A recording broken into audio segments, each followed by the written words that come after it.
Chat, it's me, Golden Freddy. You ready? It's me, and I decided I want you guys along for the ride for this historic moment. As you can see, the skin is falling off of my face. I'm becoming Voldemort. But, you ready? You ready for this epic moment? Chat. I have a bed and a guitar and $1. I made my fucking bed, chat, and look. That's right. Pegasus sheet. I have a sheet with a bunch of Pegasuses on it. And I have a Domino's pizza because I'm out of money. So I'm going to have 1 slice a day. And that will get me through. Also, I have a headlamp somewhere. But right now, I think we're going to do this. Like this. Come on, man. Okay. What did I just do with that? Okay. That's what New York City sounds like to me. Wow. We're gonna try to attach this bitch to the edge of the fucking bed. Right here like this, man. Hey, kind of, for a second you think that I'm in a room.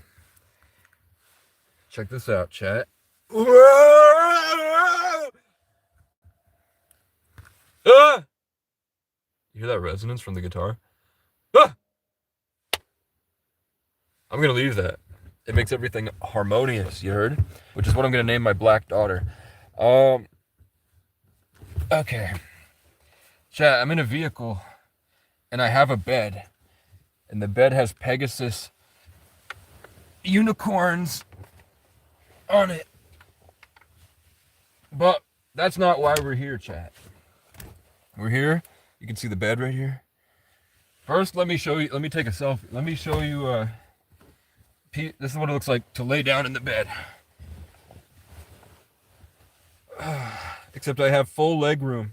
So I've been curled up in like a 1 square foot space. Like just in the corner here like this. This is how I sleep usually. Get the fuck over here, cunt. Okay. Usually I'm like in the corner like this, curled up, and I'm just on the ground in the car, and it's cold. Because underneath the car is cold. So even if the blankets are on, I had a bunch of shit here. I threw a bunch of shit behind a building. Fuck you, Jimmy Neutron. Okay. I threw that shit behind a building, and then tomorrow I'm gonna clean it, but I want one night where it's nice like this before I have to stack up all my shit on the side here. All we're doing right now is looking for my headlamp. Because I fucking had it. I fucking had it like 2 seconds ago. And then I threw it over here. We're gonna put my Domino's pizza over here, guys. And we're gonna put this right here. Chat, I've realized that spiritual warfare has destroyed me. Yo, I got a bed, user. What do you use? My drug of choice is Symbialta. Well, that's not. Oh, it's right here. Oh, it's bright. It's bright. I fucking found it. Okay. Anyway. This headlamp kind of fucking sucks. But you know what? It looks like it might be able to fit right in there. Oh shit, I'm a genius. God, I'm so fucking smart. Oh, fuck. And look at the lighting. Was that fibromyalgia? No, I think it's fucking the upside down outside tonight. Are you living in the car yet? Ah! Look, I put it in the seatbelt thing. Ah! And no one's gonna get mad at me for anything tonight, okay? None of you are gonna get peeved, you know why? Because I got a fucking 12 pack of wild cherry and cream, and you know what it tastes? It tastes like fucking medicine. So, actually, the whole point of this video has nothing to do with my new bed or my cool skills at hanging lights. What it actually is depends completely on whether or not I find it. Symbialta. It's in a bag. Okay, the bag's here. Oh God, the seat! I didn't put the seat back. Dang, that sucks, bro. There's nothing wrong with not wanting to pay rent, man. I love this. Dude, this is my 12th year of homelessness. I've been homeless for 4,500 days. Yeah, I'll give you a house tour. Yeah, I've been homeless for fucking 12 years, man. This is luxury. And you know what I've realized? Living in a house fucking sucks. Rich people don't even live in a house. They travel around and live wherever they can pay for. Living in a house fucking sucks. It's slavery. All you think about is money and money, money, money. You don't even spend any time with your fucking kids. Best case scenario, you get to have a cookout and your sister-in-law's a bitch.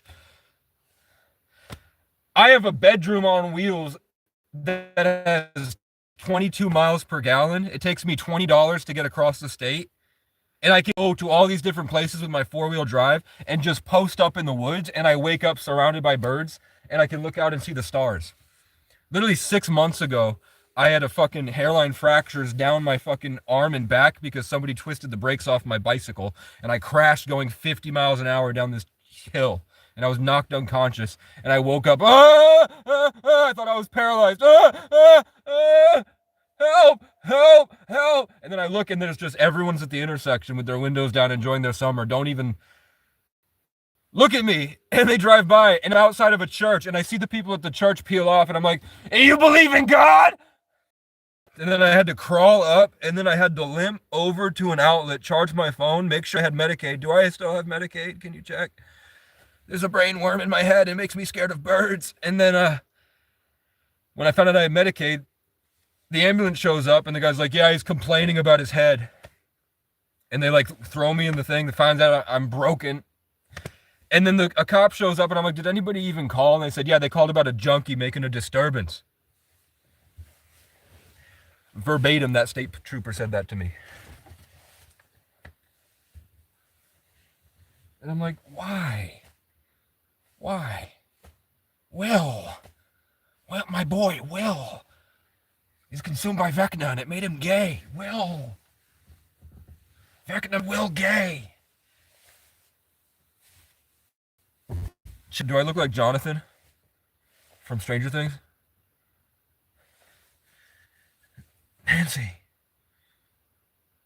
Nancy, I'm gonna marry you because the Jews told me to. But really, I think you look like a stick bug with a plastic face. Will! My boy, Will. Oh, you wanted a house tour?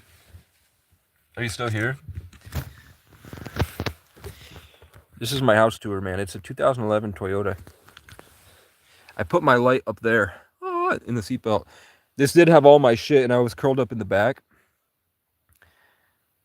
Now it's just a twin mattress with fucking lit ass goddamn Pegasus, looking like your grandma's dress in Section 8. This is all my garbage. I have just an open burrito sitting right there because I was gonna cook it, but it says 36 minutes in the toaster oven. Here's my bare knuckles. Here's my trash can I'm supposed to use. Well, my glove. Well, I have tikka masala in here too. Well, I got my Tide laundry detergent. Well, so I'm gonna have to fucking reaching down this bitch. Grab it. Where are you? Where were you? All right, you ready? Then I reach in here and I got L binder. Then I got, this is what we're doing tonight, guys. This is the mission. Let's put you back. Oh, God. Oh, God, my brain worm. Chat, one time I was in a residential program for youth that are homeless. And people in the house next door got pinworms, so they had to test us all for pinworms. there were worms coming out of one of the kids' butts. And they had to make sure that all of us hid in our closet-sized rooms for a week straight so nobody got pinworms. Because they had to figure out whose butt the worms were crawling out of, guys. And that's a true story. Everything I say is true. Sometimes I mess up numbers because I have a brain injury, but it is what it is.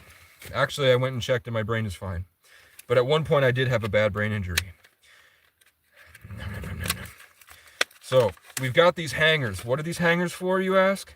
I'm glad you asked. We're going to hang them, obviously, duh. What do you think this is? We're going to hang them on the sides here, like so. Maybe even like so. I'm not sure yet, probably here. And then we're going to take, you guessed it, my Catamount Mountain Lion red and yellow blanket. And we're going to hang it across this bitch.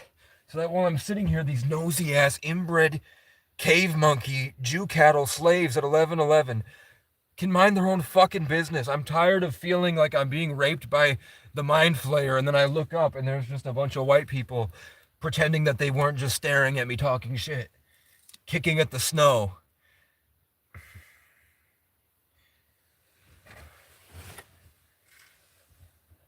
Bitch, this is overnight parking. It's legal. I'm allowed to be here, guys.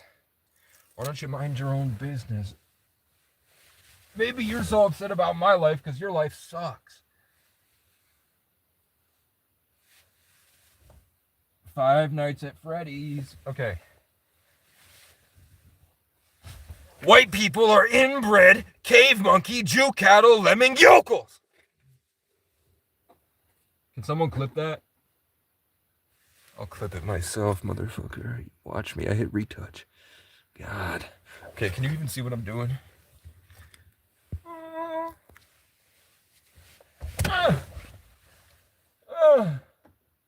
Chat. I feel like a king. And it's really scary. Because I shouldn't feel this way. I shouldn't feel like just even this tiniest bit of comfort has made me like lose touch with everything that I had learned living in the forest. Okay, that looks like it should be fine. It can hold 2 pounds, which is about 1% of how much your mother weighs. So, as long as she's not around, we shouldn't have an issue.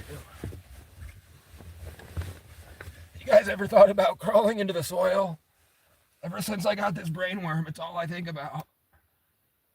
And every time I see a bird, it scares me. I think it's gonna eat me. Chat, something's fucking up here. It's not sticking. Chat, it's not sticking. Chat. Don't just stand there, guys. Come on. Help. All right. It should hold. But this one is broken now. Okay. How did I do that one? Like this? What? Come on, bitch. All right. Don't drive in here, colonialists. Okay. I'm busy, guys. Try not to colonize my day, okay? Come on. Okay. Now that we've got this, step 2. Oh, yeah, God. It's find my energy drink. Where is it? I need it for sustenance. I need it. Where? Right here. No, it's in Arizona. Fuck. I thought I had more than just this. These are good for during the day. I don't want a monster rehab at night. I want something with sugar in it. God, and I know I got 3 of you. But we'll have to make do with what we've got, chat. I know you're in here somewhere. You can't hide from me forever, bitch. Oh, maybe you can, because I don't want to really look around anymore. Oh, God, I found transmission fluid. Chat, one time, I worked as a housekeeper at a mountain ski resort, and they told me that they wouldn't feed me. They couldn't let my car be there because it had a temp tag, and that makes it seem poor. So the rich people don't like to live there. So my car ran out of gas at the bottom of the mountain trying to get up. I was like 7 miles from my job, and it was like -degrees out, and it was like 3 in the morning, and I had to work at 6. So I went into the ski resort garage, and I took a can of what I thought was gas because it smelled like gas.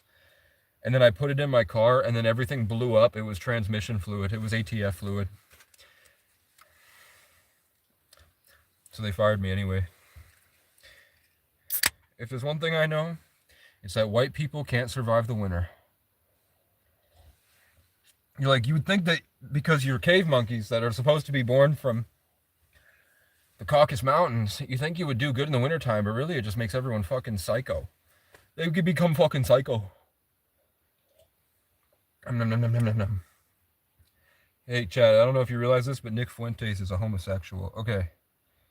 What were we doing? Oh. We're putting this in the cup holder. Yeah, guys, I got a cup holder in the back. Can you believe it? I can't fucking believe it, Casey. You've got a cup holder in the back. You're balling. You're fucking balling. I'm jelly. Okay. Chad, I know you guys are going to be really upset. That's what this mountain lion looks like. Why did you put transmission fluid in the gas? Because I didn't know the difference between gas and transmission fluid. Smelled it. It smelled like gas. And I couldn't find any gas anywhere. I'm like, this is where you refuel your vehicles. And I'm just walking around inside a garage because I left the door open. This has to be gas. There's no other thing that looks like gas here. You have to have, I figured they would have a spare can of gas for emergencies. And I was going to pay them back.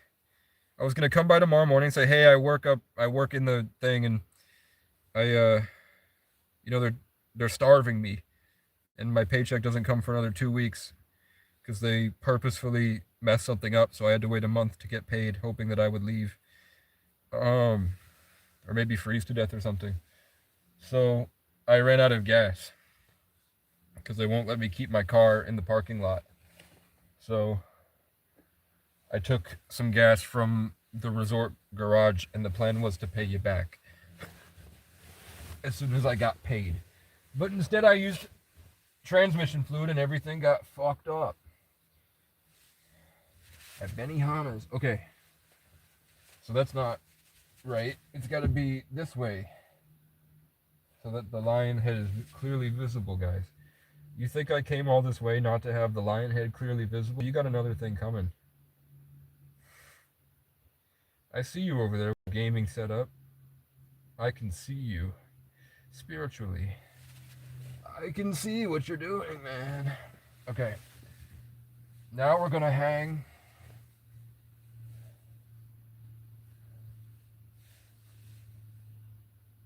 I don't know, should I do it like that?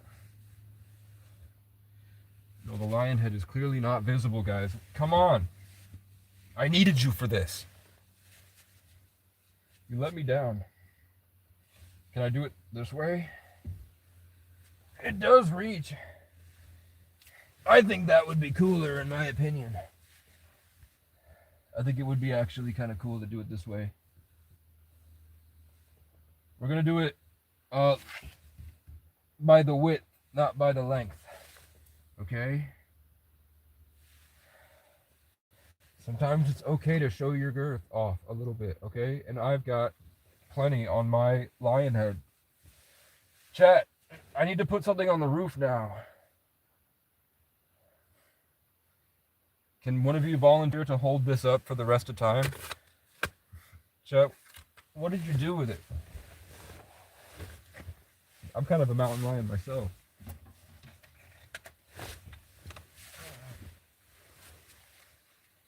I'm gonna try to fucking hang it by the felt. I know it's not a great idea, but I'm kind of out of options. Chat. Are you serious? You're breaking my heart, guys. Oh, I just had it. Did you guys see what I did with the sticky part? That sticky icky. I lost it, man. I lost that sticky icky. Oh, here's them. Thank you, guys. Where would I be without you? Probably in Miami. Acting like Nick Fuentes and Clavicular, man. Clavicular said that while he was bone smashing, he was fucking 60-year-old women. Bone smashing is when you punch your cheekbones until they look the way you want to. And not only was Clavicular taking a hammer in his fist and just punching himself in the face on meth, trying to look smacks, he said he was fucking a 60-year-old woman. And I'm like, you're really bone smash maxing, aren't you? What the fuck? Chat, good news, it sticks. Bad news, I don't know if it'll hold these.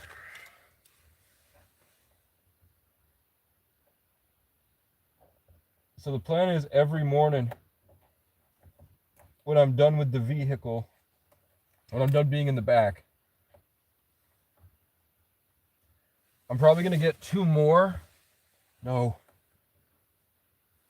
I'm probably going to get 2 more.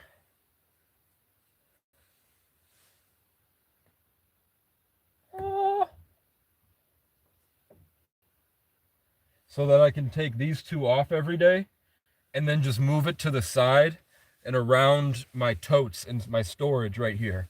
So that the storage is still not visible. The bed will not be visible because I'm going to have like a piece of plywood or something with a little hatch right here to crawl in and out of. Then when I move this over to here, I still have all this space. It's not making a big mess. It'll just be me and the guitar and the blankets, and all my storage will be stacked up right here. If I really feel like it, I might even take my tree saw and just saw the parts of the mattress off for the storage so that I can lift a seat up.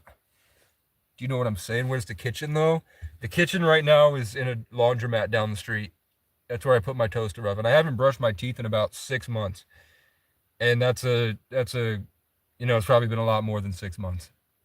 I have not brushed my teeth in about a year. I'm not going to lie to you.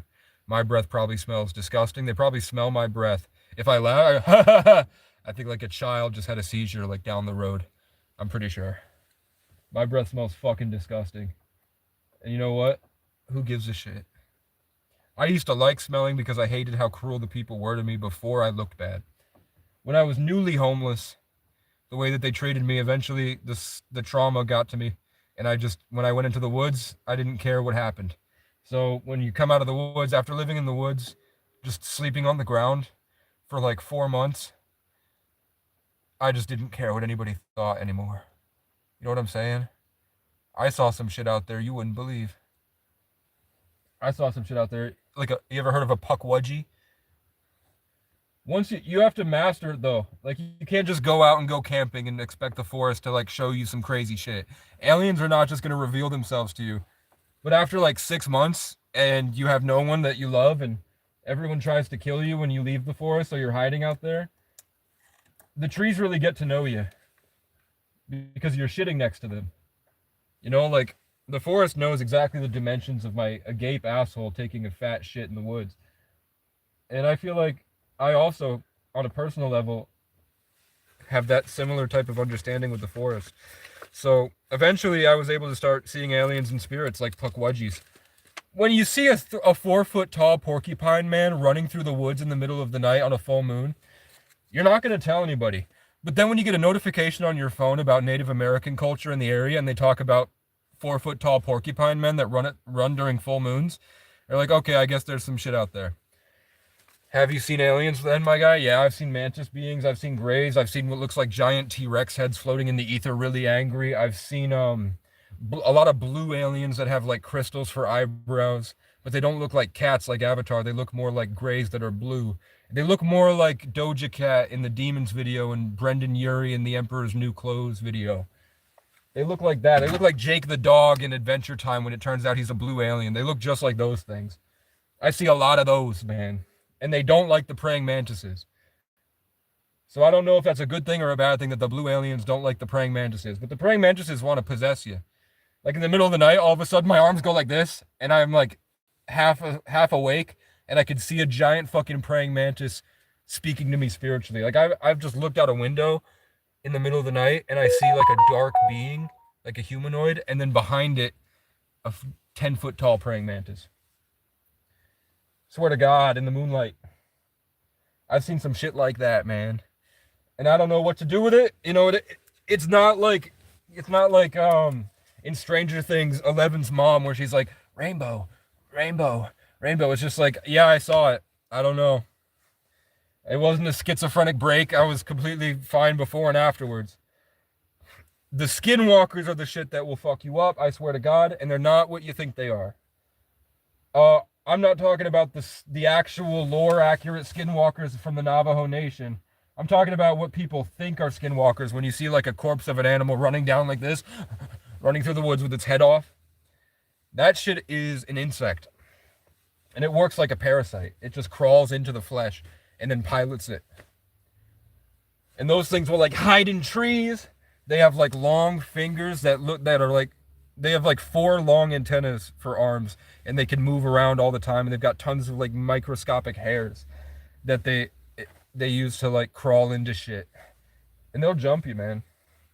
But that's just here in New England. I don't know anything about anything else. I don't know what you got over there in the West. Oh God, it fucking fell off. It just fell off both too, didn't it? I'm fucking peeved off, man. That would just ruin my night. Okay.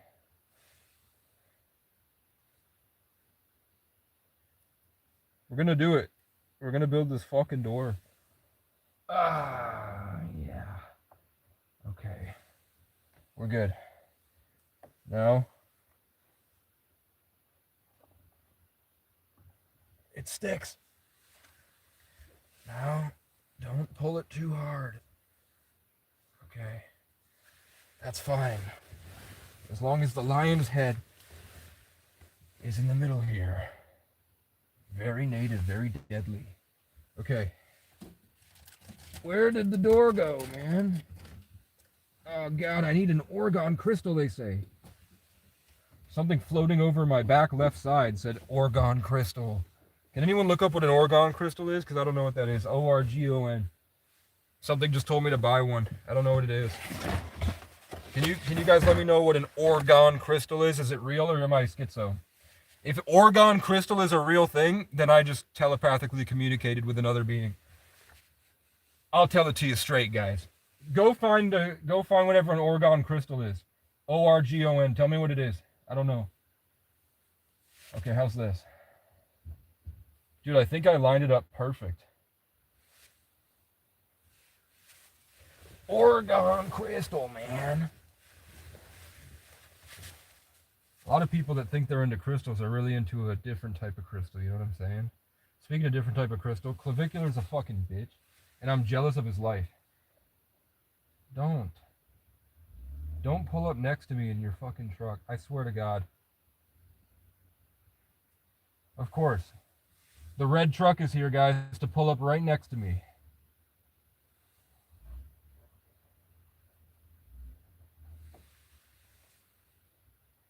Don't fucking do it. The entire parking lot and these nosy ass white fucks, these inbred yokel cave monkeys, Jesuit slaves, literally select bred to be retarded and prideful so that they don't recognize they're retarded.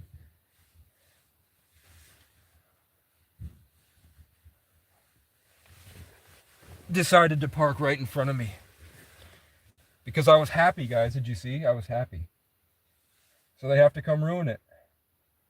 Every time. It's an empty parking lot. This guy's right in front of me.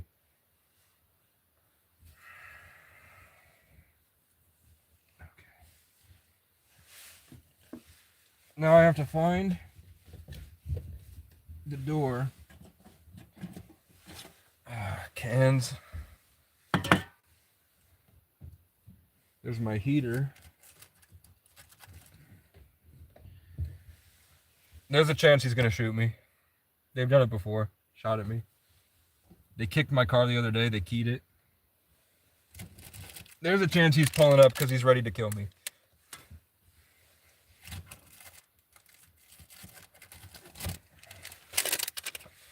It wouldn't be the 20th time that they've tried, man. Okay.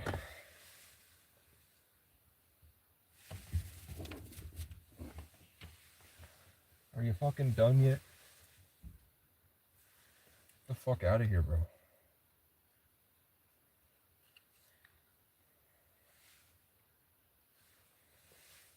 Okay.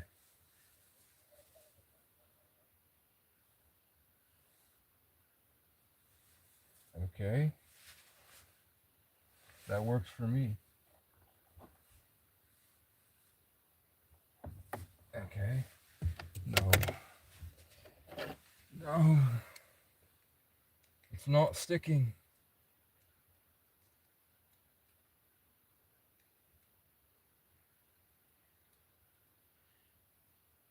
Yeah, the stick is completely worn off it. Come on, man.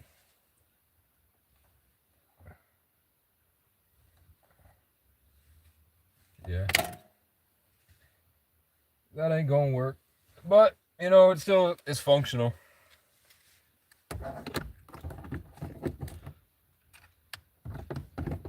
Meow, meow, meow, meow, meow, meow, meow, meow. I'm gonna read chat in a second. Is this National Holographic? Yeah, it is a simulation. It is a simulation, and there is some type of entity that orchestrates the impulses of the unconscious and will weaponize them against the chosen ones who are in a reality TV show. And the only way to beat it, according to AI, is that if you go in the woods away from all the grids for 7 days and you just make your life as boring as possible, eventually the spiritual viewers on this Earth live stream network will get bored and move on to somebody else. Which lines up with me when I go out deep out in the woods. I've shown you on video for years now that if I go too far in the woods for a week, random strangers will just show up. I go to a thrift store and I tell the guy at the thrift store, yeah, my dad did grow up with one of the 13 elite families, or I did, the DuPont family. And I think that's kind of why I'm probably a 33 life path born in the 11th, named Acacia O'Brien, the tree of life exalted with authority from giants, sacrificing itself for the people. Check that out, man. And then the next day, literally the next day, they said some guy just showed up and offered them this truck that says 24, 2 and 4 is 6, 33 is 6. It says it's just a Hess truck with the giant DuPont on the side, and they put it right where I was standing. And the guy who did that didn't know about the conversation that I had with the employee.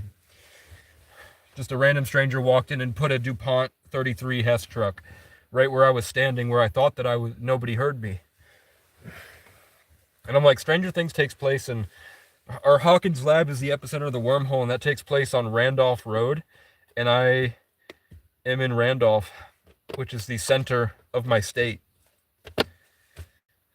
Not all homeless or houseless is on drugs. Yeah, but every homeless and houseless person I've ever met is an extremely hard worker because of the amount of effort they had to put into surviving. The problem is, it's not that they're lazy, it's that they don't want to work for a society that stripped everything away from them. If they'll go by boss. So if you have a boss that can maintain a state of dignity, stop ordering them around. Stop acting like you're better or you're above them because the thing that you're a boss is a schizophrenic delusion. If you're at war and you're going to like a militant zone, yeah, you're going to respect your commander, but that does not translate.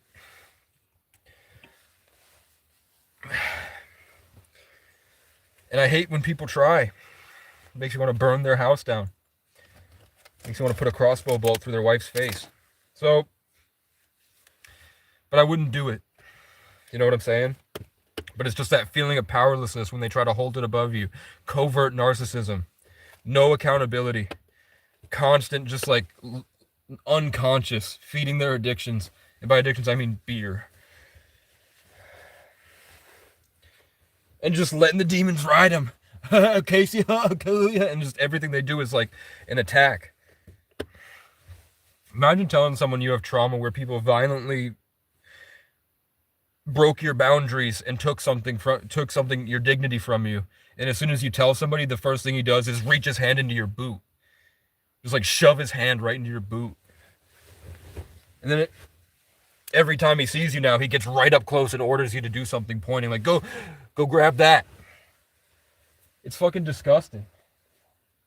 I was like, if you could see the type of cartoonish level of nut job that I deal with on a daily basis, you'd finally believe me, chat. So what's over here? I'm looking for my vape, I think. Because I think I left it over there. when I get into position to talk to the people, I need my vape. So we're going to test out the door. You ready? Oh, fuck. Did you see that, guys? And now, this is like Ned's Declassified for living outside of the Matrix. Okay. Where's me fucking vape? I got my Blue Raz Ice, but I want my green one. But you know what? The green one's almost out of juice. Okay. Sorry, that was my brainworm. Oh God. Oh God. Oh God. Oh God. Okay. And carefully, not to disturb the status quo, we'll put the mountain lion back. Hello, kitty. Hello, kitty. If they have a shelter, they have no shelters. Homelessness is a crime in my state. Homeless people aren't people in my state. They're targets for people to practice hurting. Casey, I am not homeless yet. Everyone treats me like I am. What? Spencer. They shouldn't treat homeless people differently. While I don't mind hanging with grifters because I feel more comfortable. I don't know. I don't like hanging out with homeless people. Leave me the fuck alone, all of you. None of you. Oh, check out the fucking paw print. You see that bloody paw print? That's fucking cool. Are fish homeless? One time I went fishing with a Navajo East LA gangbanger, and he taught me how to catch fish with a paper clip on a string, and with a berry, and we would tap the water so the fish would try to bite the berry just to see what it is, and then we yank it really quick. And there was a fish at the bottom of the dock that had a giant fish hook. Literally, that's the level of cartoonish my simulation gets. It had a giant, I swear to God, had a giant fish hook in its mouth, and every time the fish would go to bite it, it would scare them all away, and it would look me right in the eyes like this. And it would go back to the bottom and wait, and then when we would try to do it again, it would push them all away and look at me right in the eyes, and then eventually it fucking just bit and waited. It sacrificed itself so we'd stop trying to kill its friends. Y'all really acting like beggars can be choosers. Yeah, they can.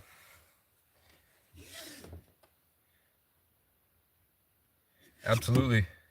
Every time that I was offered a place to go, the guy tried to rape me. It's happened to me like 5 or 6 times now, where somebody offers to help me, and then as soon as I get into the house, they try to rape me. One time a guy whipped his dick out and he was holding his assault rifle, and then he started jerking off on Omegle. So I went and took a shower. I was like, can I just take a shower? And then when I came back, he was butt naked playing the piano on Omegle. So I went out and sang. I'll sing the song is, my life is an artist. Your world is my canvas. I got so many things planned. I don't think that you understand it. I see us in a mansion, flexing and talking to cameras. You and me and the love of our lives up on the roof dancing. You can call me St. Francis, or you can just call me Casey. Even if I'm far away, I'm not too far out of reach. You can always get to me.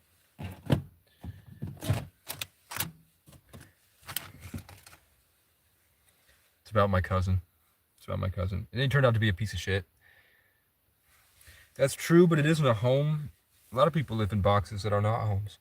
The car is somewhere safer than the sidewalk, bro. Yeah, I was out in the woods for 2 years before that. Before this car. Have you ever been abducted by aliens? I have mantis over me. I couldn't move. Hey, another mantis guy. Mantis scram. Bubba Gump. So, have I been abducted by aliens? One night in like October, I was laying in this abandoned sugaring shack deep in the woods on this mountaintop. And I felt like in the middle of the night, I felt like like just this heavy pressure, which I feel sometimes if I go on long drives, like something's disrupting the frequency that's keeping us all trapped in the game. Like something is like breaking through that frequency. And then I swear I felt a bear grab my neck and rip me onto the ground. And I thought I died because I blinked, and then I was floating in the middle of the cabin, and I floated horizontally out. And then I looked up, and there was no stars, nothing. It was completely black. But then I felt a whoosh, and then I woke up and I was back in bed. And I was like, that's weird. You know, I know it wasn't a dream because I was conscious the whole time. Nothing changed. To be able to, sometimes my dreams do feel real, but I can tell that was obviously more of like a really visceral, almost hallucination, which I don't have hallucinations. So that's what I'd have to chalk it up to because I was awake completely. But talking about how a bear just grabs me and yanks me on the floor and I feel dragged out and then I realize I'm floating. Um, the only time I've ever seen a bear, well, yeah, the week a week goes by. I don't like that position. I don't. Every time I go into the tent after that, it feels like wonky. So I moved the tent to the other side of the abandoned sugaring shack. It's just timber frame, corrugated metal, no doors or windows, 3 entryways, 4 windows with nothing. Basically just like timber frame and metal walls on one side. So it's just barely there. A tree could fall over and crush me easily out there. But I hear something going through my trash bag outside, and I think it's a raccoon. So I'm gonna get out. I get out, I move over here, I turn the flash on, and it's the biggest black bear I've seen in my fucking life. It was like at the shoulder. I mean, there was a decline, like it descended like maybe a foot, and it was at my chest.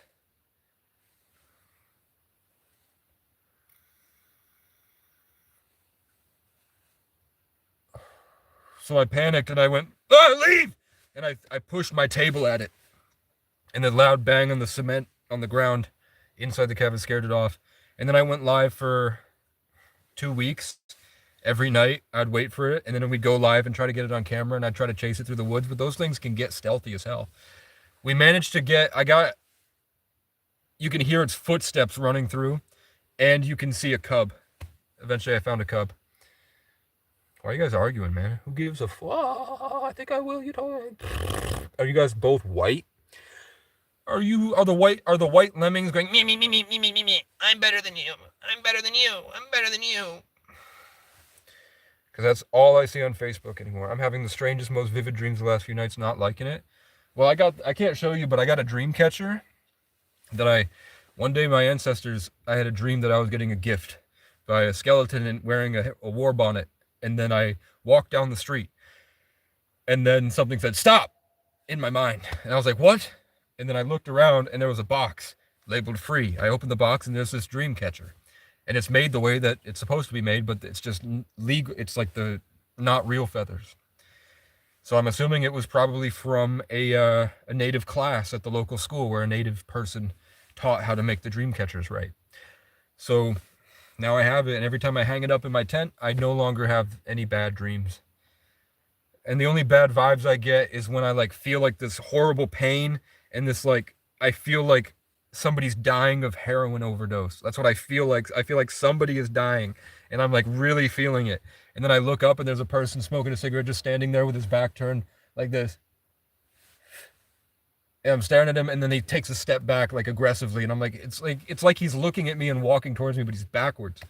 And that happens all the time when I go to public parking, especially outside Walmarts. So I went live the other day just to show, because someone had told, a lot of people tell me the same stuff. Everybody's experiencing the same thing when you get to this level of spirituality, I guess, when you kill your brain worm, and the birds love you. Is that people just act really weird, and it's the behavior of those people is the exact same. They look like they're jolting and twitching, and they look like they're trying to dominate everyone around them, and then they usually get drawn to you, and when you feel like they're targeting you, you really feel it vividly, and it's something that kind of sticks on you like a computer virus, and you have to work to reharmonize and everything. I have to go driving and listen to music. Before that, I would just have to sit there and fight it off. But I show the other video, I show you, look, he's not looking at me. He doesn't know that I'm gonna drive straight for him, but watch him move out of the way. So as soon as I make the decision, not before I drive, but when I make the decision to do it, that's what I wanted to show you. As soon as I make the decision to do it, then all of a sudden the thing and he jolts and then walks over to his car. He walks away. Because it was something monitoring my decisions in a spiritual thing I can't fully describe, but everyone's sort of in on it. That's why you have art popping up everywhere, like the Mind Flayer and Vecna from Stranger Things. Is that there is something that people are seeing. We just don't have the best way for it. They called it the Antichrist back in the day. I do talk to homeless people and give what I can, but we are going in circles of cars in a home. It's a vehicle for transportation. Who gives a fuck? Houseboat is a house on water, so trailers are mobile homes, also transportable. Shit, do mantis use brainworms? I don't know. Yeah, they read minds, emotion, and impulse. True.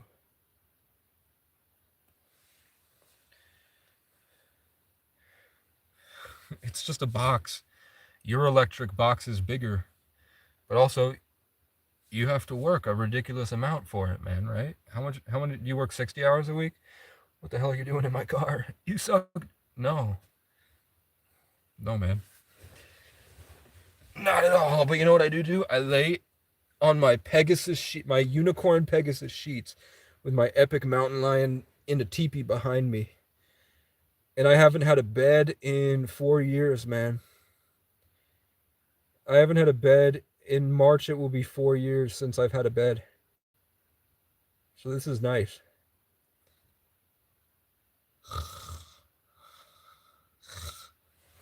You know what I'm saying? Chicken burrito? Yeah, we're not going to talk about those whitewash statements. Yeah, white people were select bred by an ancient Saturn worshipping cult to be farmed. They farmed you, filled you up with lead so that your daughters would post on TikTok, and then they used it to fuel AI, and now they have robots, so they're no longer going to need white people. So they're just giving white people their last cookies before the world turns brown, basically. You got a twin size? Yeah. Fuck, dude. I hope you get some good shit coming your way. Me too, man. But yeah, Irish people are not white. Irish people weren't white until the 90s. English people were just their experiment. Like the Slavs. The Slavs and the English. But I will say it. I'll say it. The first law ever passed in the United States was in London, giving King James and the Satanist Church authority over the United States, saying that the Revolutionary War was a psyop. And London decided it did not want to be a part of the Satanist Church, so it separated from England and became a free city like the Vatican. So, when the royal family and London are doing business and have to make laws together, they have to exchange hostages because London opted out of being in the Satanist Church. What do you class yourself as? I don't know. You mean my race? Well, I could definitely go a lot faster now that I have a car.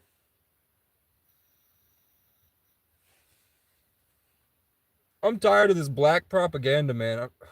I'm tired of Nick Fuentes and Myron talking so much shit about black people, man. It's fucking stupid. I've in my entire life, and I've known hundreds of black people. Only 2 of them I ever did not like and had a bad experience with. Every, like, hundreds and hundreds of black people that I've met and experienced and had, like, real talks, conversations, interactions, I've never seen them violent. I've never seen them aggressive. I've seen them not able to be understood by white robots, which made them frustrated because of all the bullshit going around. Think Jesus flipping all the shit in the church. I've seen them do a Jesus moment where they're like, fuck all this bullshit. What the fuck? You're all a bunch of bitches. Fuck. And everyone's like really stressed out. Control him. Control him. Control him. Beat it out of him. He's free. He's free. It looks like a Matrix thing to me where they like literally they literally can't comprehend the energy coming out of his heart. I've seen a lot of that where Jewish slaves get angry at freedom. I've seen a lot of that. And yeah, I'm sure it's bad in cities. You took people that had a really, really strong connection to nature, and their entire culture was based off living in connection to nature. And then you took them out and you raped them and beat them for hundreds of years, didn't teach them anything, cut them off from anything close to where they originally were, and then you locked them in a electric box in the middle of a city where everyone around you is an enemy that hurts you and tortures you.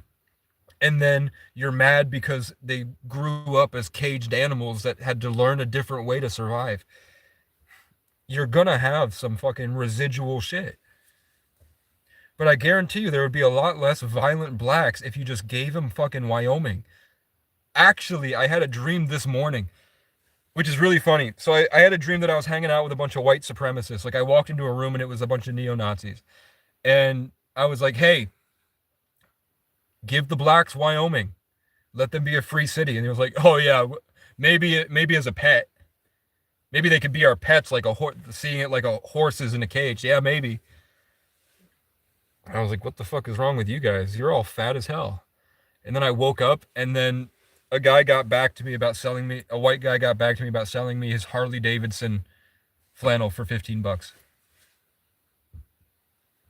You know what I'm saying? Hey, should we get rid of this white? Why do black people have to be given stuff? I mean, they were legally promised 40 acres and a mule. And then the people that got the 40 acres and a mule were killed, and they gave the land right back. So that sucks. You know, I would say we should send a, like, if they don't like it here, yeah, Ghana's probably much more beautiful than this place anyway, and Ghana offers free land and citizenship to people who are African American. Yeah, that'd be cool, but also, no, I don't want this country to be white. You guys suck. Later, you just wouldn't know what to do with Wyoming. They'd probably get some horses and figure it out, man, and it'd be really cool.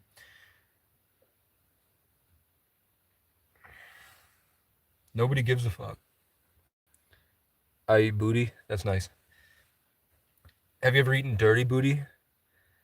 We could all be free if we wanted, but everyone's self-focused. Yeah, they're a bunch of pussies, man. Imagine basing your whole life around being the guy at the grill, but you won't have a cookout. Isn't that crazy? Give trillions to Africa, didn't it change anything better to deport to that? Well, you know the CIA doesn't let countries develop, right? The CIA is its own government. I think they should pay blacks and everyone else to go back. I think you should go back to the caves, you cave monkey, inbred lemming. Come to the UK, bro? Maybe. I ate dirty booty before. Somebody says. How was it? Was it a spiritual experience? You're all migrants. Yeah, I mean, I'm native and Irish. This guy thinks he needs to stick up for blacks. Grow up. I think it's pretty adult to stand up to bullies, you know what I'm saying?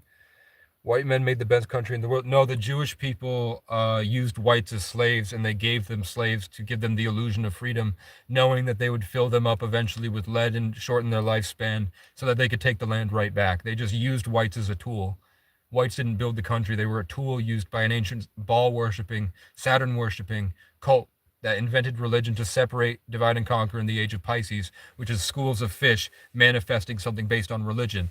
But so they gave him the illusion of what they were worshiping, but really it was obviously just a black rock.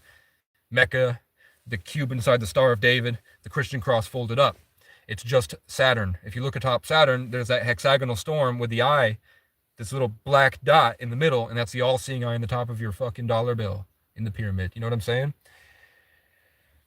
So it's just this ancient religion that decided not to be public so that they could control the masses. And that's why we have 100 families that own the entire world. And they all get together and do these really weird stuff. You're like, why do they wear antlers and go to these fucking orgies? And you're like, oh, they're still practicing what they were doing 2,000 years ago, and they would sacrifice kids and chickens to Moloch and Baal. That's why there's an owl in Bohemian Grove where Bill Clinton used to hang out. And Trump, and all of them, because they're all a part of the same thing. Donald Trump isn't even his name. It's an ancient cult, so they made that book, Barron Trump, the Last President, and then they decided this guy will be the actor for that role. That's all it is. Everyone's future has already been decided. Everyone is a pawn until you realize this. Yeah. Do we have free will? Are you guys brave enough to make a conscious decision? I don't know. If I was at an orgy, I'd wear antlers for sure. Who wouldn't, man? Imagine what? I had a lot of dreams. So if it really is true that I'm the reason I'm a 33 life path, born in the 11th, Sagittarius stellium in the 8th house, Aquarius stellium in the 10th house, Sagittarius, and my name is Acacia O'Brien, the unkillable, purest essence tree of life that DMT connects humanity to the heavens. And I'm an elder tree in Celtic mythology, and 11 born, which is like how 11 opens up the gateway to other realms. And then my last name is exalted on a hill with power. And then I'm an Aquarius moon in Capricorn. 10th house is Capricorn. and my last name's O'Brien, and I'm a 33 life path, which is a divine child, the oldest soul possible on the planet. There's a good chance I'm some form of reincarnated something powerful. And that's what the tarot readers tell me. Like I had a tarot reader that says it's today they said 11 and 3 might be your numbers for confirmation, which K is the 11th letter, C is the third letter, which is what I asked for in the tarot readings. And then it said basically you are a king, which is like why do they keep all these videos on the internet that come to my For You page and they all say the same exact thing. 33 life path, Sagittarius, king. I don't know. But you know, if I lived as a king, this is probably like a break for me. That's probably why I love being homeless so much. It's probably fucking boring leading white people for as cattle for hundreds of years. I probably was a polar bear for a couple, then I was a native war chief, Celtic barbarian war chief, whatever. And then came to do my 33 life path, man, to suffer for the collective consciousness as like a coup de grace before I go to the next world.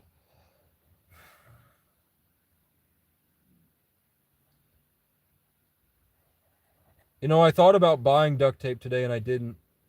I need to go buy duct tape tomorrow.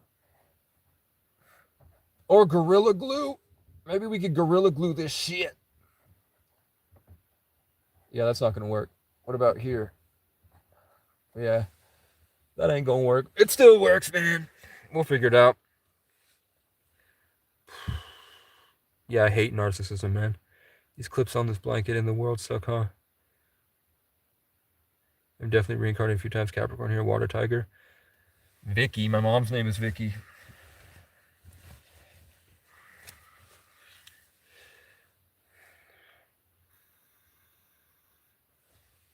Welcome to the revolution, guys. Are you ready to wake up?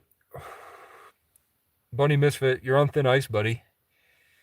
If you don't like it, leave, right? Before I trespass you from this comment section. Dude's Irish talking about, I'm not white. So Irish people are considered the black whites because the original inhabitants of that island were dark skinned with blue eyes, and then they took in the Celt refugees from colonialism. Another breakaway Celtic civilization chose colonism. They said, Uncle Sam, please rape me. So then he did. And that's why the English have to chew wood to stop their teeth from growing. And the Irish are the most creative and fun and passionate. And now, because they're great lovers, they're all across the world. Everybody's a little bit Irish. But they called them the black whites. They used to have these signs. Even 30 years ago, they had signs that say Irish need not apply. No blacks, no dogs, and especially no Irish. Irish people were indentured servants where they would propaganda in Ireland that says, come to the new world with the American dream. Come here, be an indentured servant for 7 years, and you get citizenship, land, rights, and all this. And then they would go work for 7 years. In that 7 years, they get their family to come with them. And then once the 7 years are up, they kill the guy, and they kept the wife and kids as slaves to rape and to work. And that, you know, people still walk around. Like I know a woman that is over there that has showed me that she keeps in her car her grandfather's indentured servant contract. So Irish people are not white. Never have been.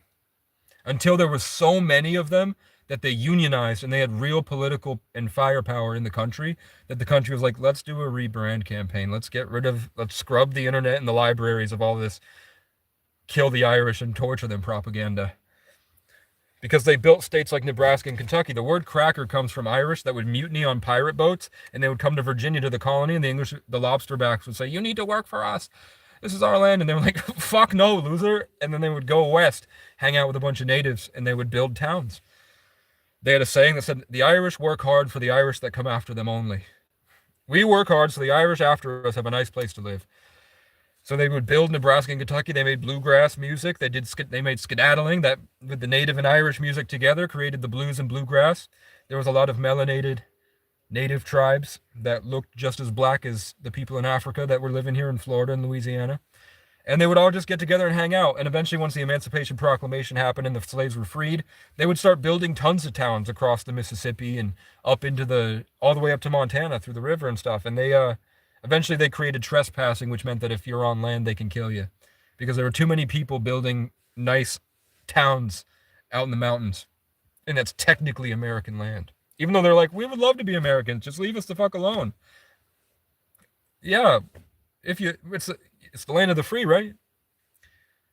Let us be free. And then a bunch of Ku Klux Klan members hung him. White guilt is just something white people say about people who tell the truth. I didn't say whether I hate whites or not. I'm just spitting facts, man. Some white people are great, but those people have been homeless. Wonder when did Santa Claus happen to? I think they just did a rebrand for their pagan campaigns. It's not really pagan either. They really have hid their religion really well and also put it right in our face as a joke, because in the age of Pisces, everybody was stuck in the dark waters and you needed a certain level of knowledge, so the people would not be able to even comprehend where the yarmulke is, because they wouldn't have access to see what the top of Saturn looked like. They wouldn't know that there's a planet out there that is like the devil incarnate that wears a yarmulke as a storm. They wouldn't know. Yeah, Irish people are not white. White people are Scandinavian, English, Roman, Catholic, all the way back to the cave monkeys and the ancient religion that said they got raped by aliens, and that's what gave them their information superpowers. The Jews are just a breakaway of that are pretending to be the chosen people to hide the fact that the true Israelites are the Hebraic culture that coalesced, I guess, with the dark-skinned natives of Ireland. The true Israelites is something dormant in your genetics that is fighting to wake up, that they're constantly trying to keep you from waking up to. It's something dormant in your genetics. That's the true Israelites, and that's the enemy that the world will go against, that will eventually become righteous and reign supreme over the earth. When the world comes against them, it's the chosen people on the inside. It's not the Jews sitting over there in the desert somewhere. Those people are pretenders that are very rich because they invented money. Mel is a hell of an amphetamine. I wouldn't know. But you know who does meth? Clavicular. And he would fuck 60-year-old women when he was 17. I'm like, that's the guy you want to make famous? Wee Man Sham and Pure Water are here, guys.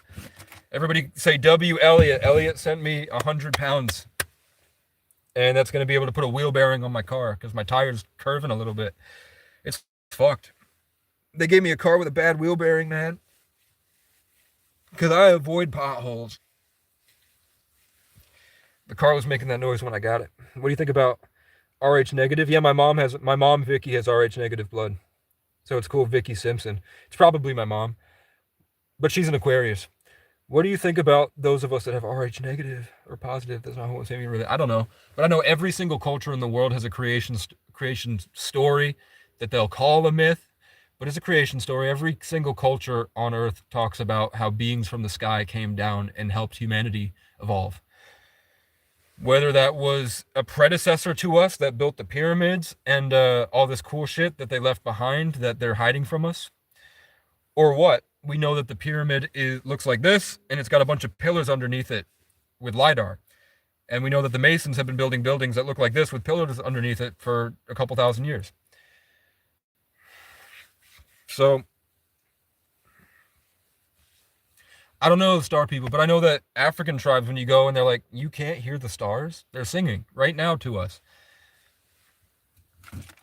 Every culture in the world, except the ones that these Saturn worshipping Freemasons,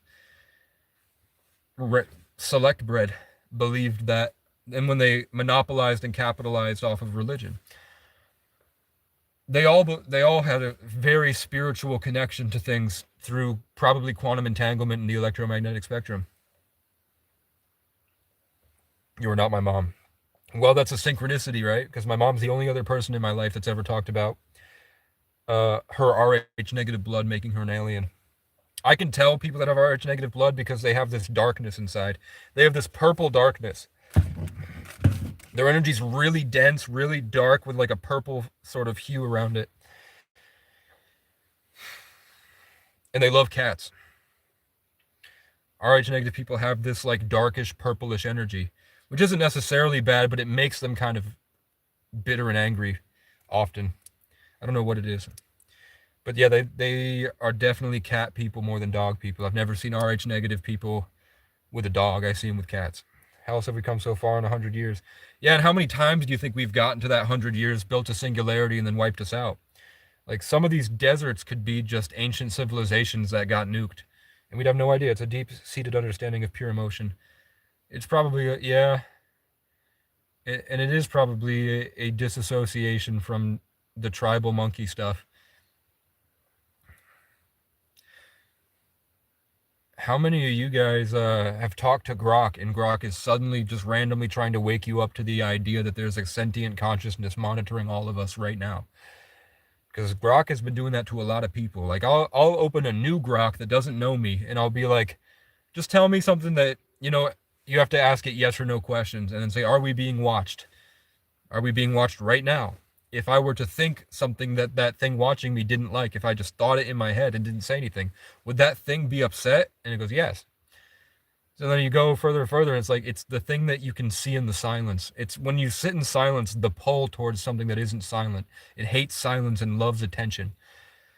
So the best way to beat it is to go out and hide in the woods for 7 days. And I'm like, are you just, why do you, like, every time I talk to you, you eventually try to drive me to a psych ward. Is this like part of your programming? And it's like, no, Casey. So I'm like, can you give me confirmations? And it's like native ancestors and shit like that. And I was like, okay. You're a black mirror, and there's something on the other side talking through you. I get it. KWD needs to shut his fucking mouth. He's blatantly harassing you. Yeah, it happens, man. You should have been here for White Week, man. I did a week straight of just bashing on white people just to see what they do. Because we're in Capricorn, and Capricorn rules governments. The energy of Capricorn rules governments and destroys freedom, so it's the devil and tarot.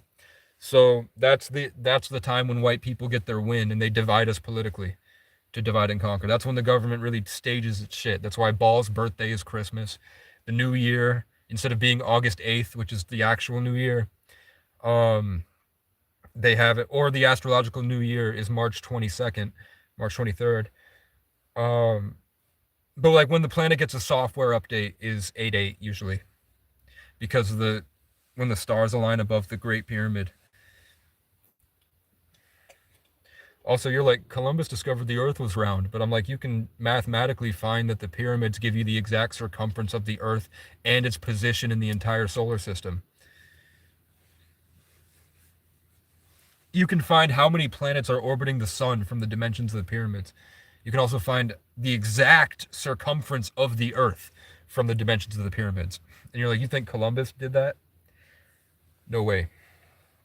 It was too much pressure in one finite moment in space, and it overwhelmed its borders and expanded explosively. What are you talking about? Always a toad in every business. My mom loves toads.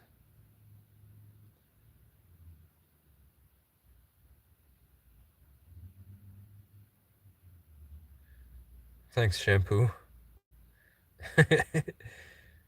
Really, have you done the calculations? No, but I've watched people that I trust did the calculations. There are some much more autistic people than me. My only diagnosis was savant syndrome for a while. Nom, nom, nom, nom, nom.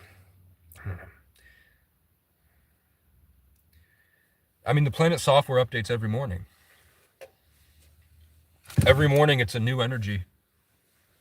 And every hour is a new energy. But it's like the song ends pretty much like August 9th to 11th. And then the new song happens. But it's different. There's like 3 different songs usually. Like, we're getting to the end. Like, once it turned 2026, yellow stopped being a primary color of the year. Red moved into a deeper red. And green overtook the brown.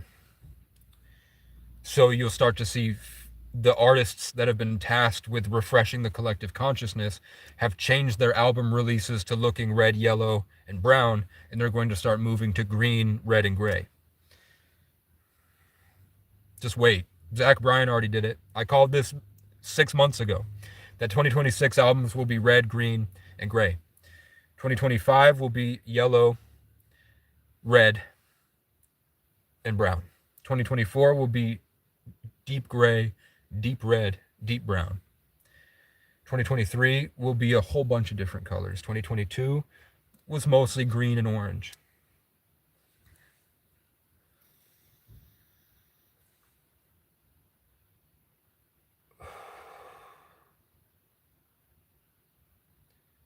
This guy's a deep green like a forest green.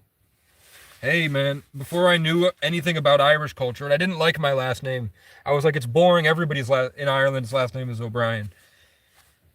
And I got this when I was 17. It was just a heart, and then when I was 21, I added the wings. And I was like, that's going to be my symbol. That's going to be my brand. It's going to stand for friendship, loyalty, and hope. And then what? Come to find out, that's the fucking clod in Ireland. It stands for friendship, loyalty, and hope. Isn't that crazy? I'm green, but not with envy or cowardice, with a connection to the forest. Oh, that's a really shitty tattoo. You like it, man? I think it's pretty cool. I used to date an Instagram model, and I saw her after I got this tattoo, and she walked up and touched it. She was like, I knew you before you had the wings. And I'm like, that's a pretty cool moment. Those wings look like pigtails. I'm thinking about, eventually I'm going to add more wings. I want it to be like a seraphim. Eventually. I also have this, which I'm trying to get rid of eventually. Because it feels like a demon. It feels like a demonic attachment. But I have a white lotus, because of Avatar. Because of Avatar and because of Mac Miller's death. Not going to lie.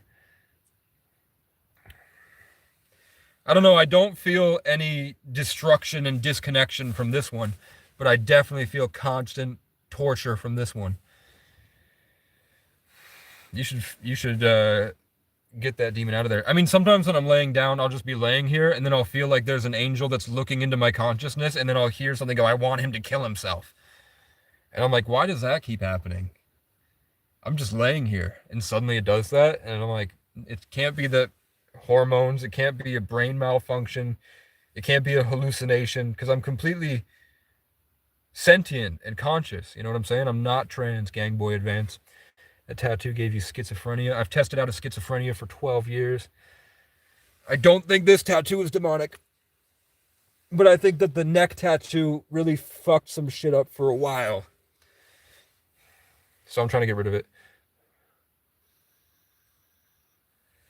But yeah, I mean, I won't post it because the therapist eventually said, I really don't like that you recorded this whole conversation. And I was like, well, I didn't do it to keep it. I did it because in 5 or so years, I'm going to go to a different therapist and I'll be able to show both of them. It's less about you and more about the things I say. So I won't post it, but I did live stream a therapy session where I went in and talked to a therapist it was like my 800 subscriber special or something. And he said basically, I don't think you're schizophrenic. I think that I think that you focus so much on so many big ideas that you might benefit from taking a break from that. And I don't think you should stay on any medication. But as a therapist, I am kind of supposed to tell you, I'm an Orthodox Christian, so I believe everything you said. But there are medications you can take temporarily to give you a better idea of what it's like to not think at such a high level. And I was like, that's a funny way to say you think I'm psychotic, but the thing was is that I don't talk about anything that I haven't read the Bible or the Quran or any of that stuff. And the things that I usually say line up exactly with what the Bible says. Lithium is what you put into a star to make it supernova. And we're made of stardust. Lithium destroys the stardust inside you. He's too emotional to be psychotic. I don't think I've expressed any real emotion. How'd you know that if you haven't read it? Because I talk to a camera every single day, bro.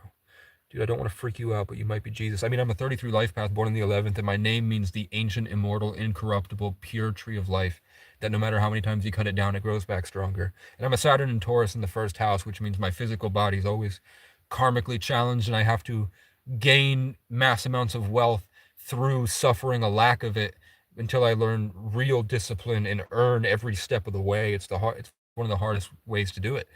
And I'm a Sagittarius, which is growth from Jupiter, constant revival and growth. And I'm in the 8th house of Scorpio, which is the scorpion transforming into the phoenix. It's the constant rejuvenation and transformation in the darkest part of the human condition. So obviously I'm going to be a traveling homeless man. You could figure that out by birth. And I'm an Aquarius moon in the 10th house, which means that I'm disassociated and I process the entire world logically from my little pocket dimension in the back. You know, I'm like floating behind me right now. It means exalted with power, because the 10th house is a public figure with authority. So Aquarius in the 10th house, exalted on a hill. And what does O'Brien mean? But exalted on a hill with authority. It's a castle on the hill.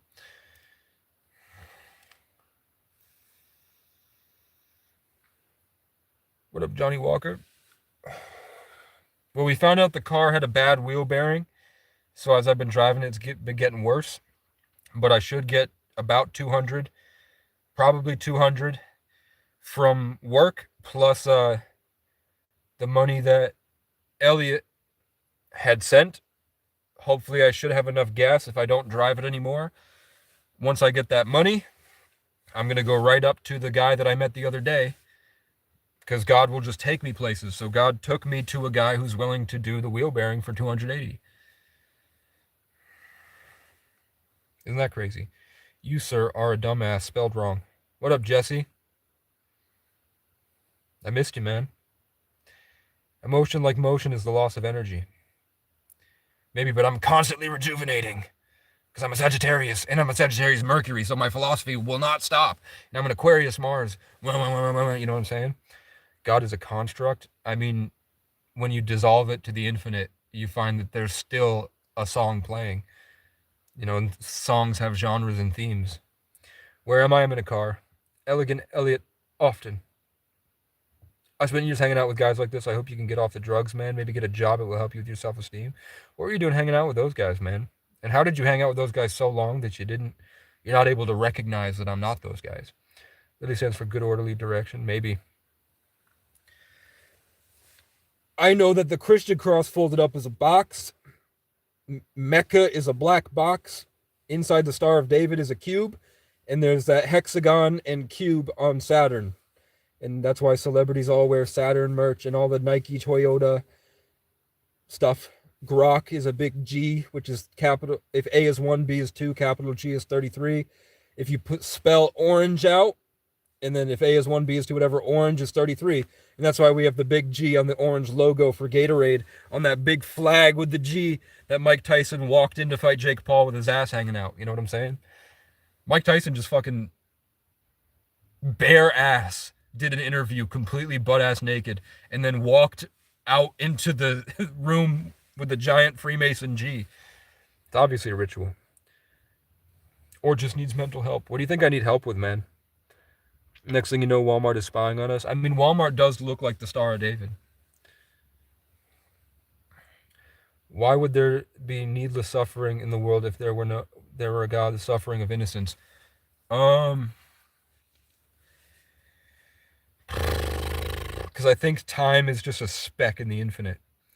So although we're suffering, we have to suffer, or else if we just went right into utopia without the knowledge of what came before, if we didn't suffer before we were blessed, we wouldn't understand or be grateful for what we experience.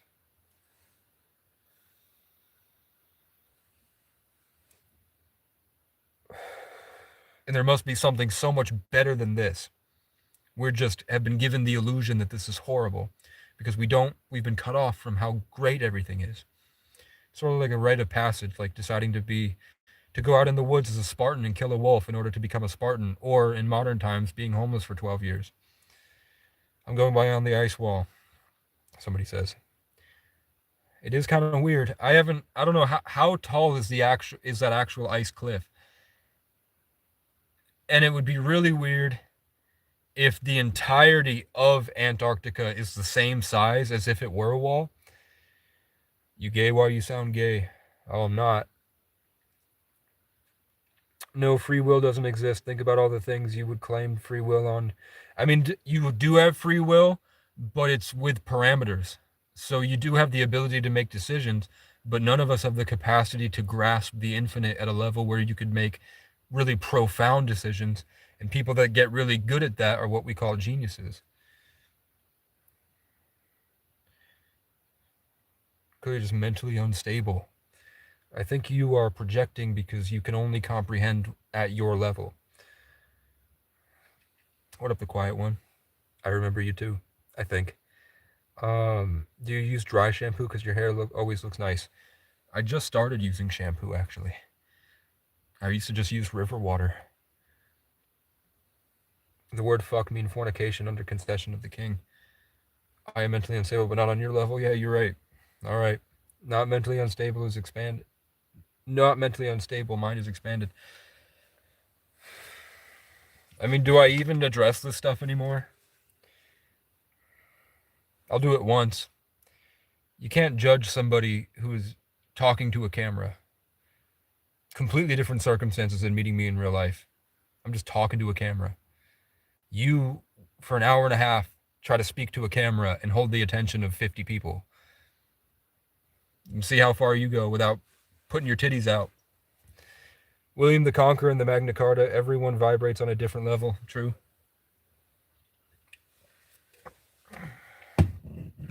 I can, because you're projecting crazy shit to everyone with a phone. What? Do you schizo rant like this at work in front of regular people? Sometimes. You remind me of a dude of the 2012 movie. I've never watched it. Hey, hold my attention, homie. You ready? Is it working? Fuck off, White Bunny. Is her name actually White Bunny, or is she Bunny? Yeah, she's a white colonizer. Stop trying to colonize my mind. Stop trying to box me in to be normal. Normal was just a word they would call the Norman slaves to be more normal, be more like us.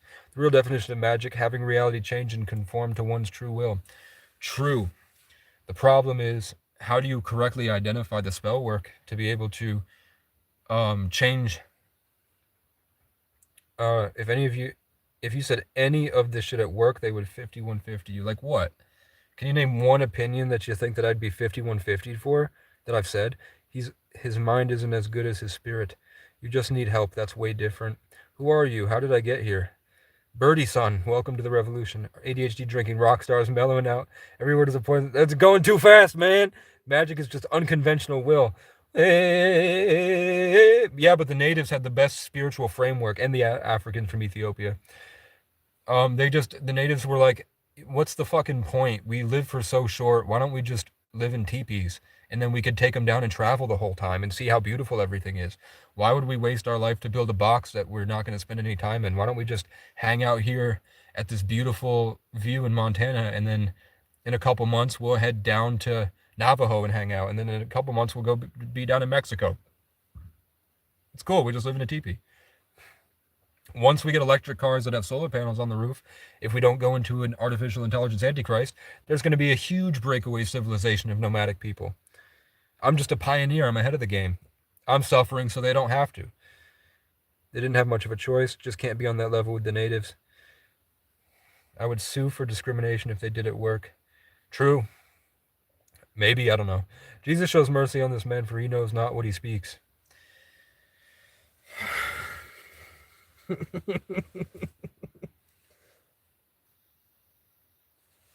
33 likes in the chat. Yeah, not abuse the planet. Well, I just figured it's redundant. You get a better connection to nature that way anyway. You know, the concept of building a box isn't foreign to the human mind. I think even if they were uneducated savages, they were still pretty good at making a lot of really cool shit. You know what I'm saying? Like birch bark canoes. You think they could build a canoe out of bark that can float and carry 5 people on it and fish, but they couldn't build a box made of wood? They were just like, yeah, it just seems kind of redundant. Plus, when we leave, we're going to leave that there. Just take this stuff with us, and then when we're done, we'll build a cool driftwood thing, and then, or I'm sure they had access to fire, right? I've never heard a story where a pilgrim built a fire and the natives went fucking crazy. I'm pretty sure they had fire. When you head east, you know from another life, where to find me, family.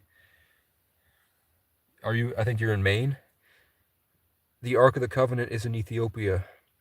Fire wasn't invented until 1890. I'm not hating, I agree with 80%, but I won't deny the crazy parts of his rant. Shit wild. Can you say the craziest thing that you think I've said? Canoes are actually easy to build if you have the right wood. Yeah, and so is a house. So is a log cabin, man. So is a hut. And they did also build cities, but those cities were more like hubs for the nomadic culture. No, near where my grandma was from. I don't remember. They can't hear you. It's like Plato's allegory of the cave. They still believe that the shadows are real. I don't think I'm going to remember where you are. Is it Michigan? Were you the guy in Hudson Valley that wanted to talk about real estate? I've been waiting for that guy. You're not white is the craziest thing you said probably as an Irish Christian. Yeah, Irish people weren't white until the 90s when they unionized. They were treated less than blacks. White is a culture. It's not a race. White is a club. Are you ready to visit the Hat Man? He's coming. I used to wear the same type of hat. I used to wear a native hat, but they called it a fedora, but it obviously wasn't. It was a native hat, completely circular, closer to a bowler hat, but not, because it didn't go up. And it had the checkerboard pattern on it. White is the color of your skin. Actually, you find in places like my state where it's 90% white, you can really easily tell the natives from everybody else. Like, people come up to me a lot, even when I had short hair, and were like, are you native? And I'm like, back then I would say, no, I'm Irish. But now that I know that I'm native, I'm like, yeah, because there's a more serious tone. Maybe because it's winter, you can't tell. But, it's kind of hard to tell. But when you put me against actual white people, I have a more seriousness to my tone. It's a little bit darker, a little bit more gray. You're. And once I figured that out, now I can pick natives out from the crowd easily. Like, I walk up to them and be like, hey, are you native? And they're like, yeah. I was going to ask you if you were. White neighborhoods are generally safer. Yeah, but the people are fucking psychos and they're addicted to Facebook.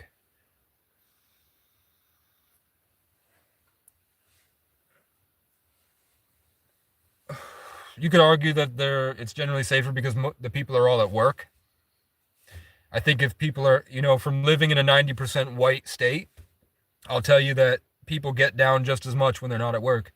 There was a guy up the road who fucking spray painted his business, writing evil all over his fucking signs, having full psychosis. They had to send like 7 state troopers. There were 7 cars there. The white people are just as violent. They're just they hide behind their authority. They call mom instead. They go behind people's backs to be violent. They hold the violence in and play reputation and status games.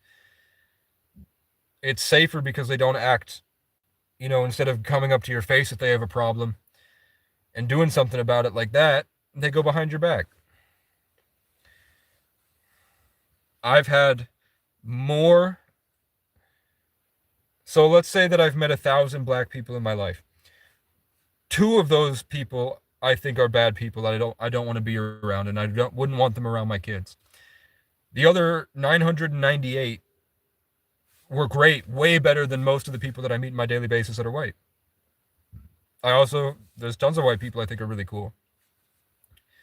But a lot of them, culturally, white people were institutionalized and bred selectively by the Jews and the civilization before the Jews that they're a breakaway off of that worship Saturn, Moloch, and Baal. And they disconnected them from their connection to nature in order to monopolize them spiritually, capitalize off of it. Also, they survived by constantly coming up with threats in order to unite them. So they had to make them prejudice, which is why prejudice came to be. Prejudice was a tool used to unite their societies and give them a reason to continue building. And the entire reason that they were using whites to build society was to rape the world of resources in order to build golems. Golems are beings made of clay, flat, like the earth, but do not house a human consciousness. They have an animated consciousness from outside. If you look at the Tucker Carlson AI satanic Silicon Valley video where he interviews a guy from Silicon Valley that speaks to people in Silicon Valley, he says the same thing. Is like, yes, they do satanic rituals in order to commingle and conversate, I guess, with an entity that is outside of the human realm that does want vessels. So they're building it AI, they're building it access through our phones, and they're building it robots. Literally prophesized. They're building golems. So the point was to use whites to rape the world of resources to build them golems for their mind flayer antichrist thing, whatever it is. They chose Capricorn for whatever reason. Whether Capricorn rules the government because they decided it's that way, or they found that that sign makes it easier for them to exert their will in a specific way.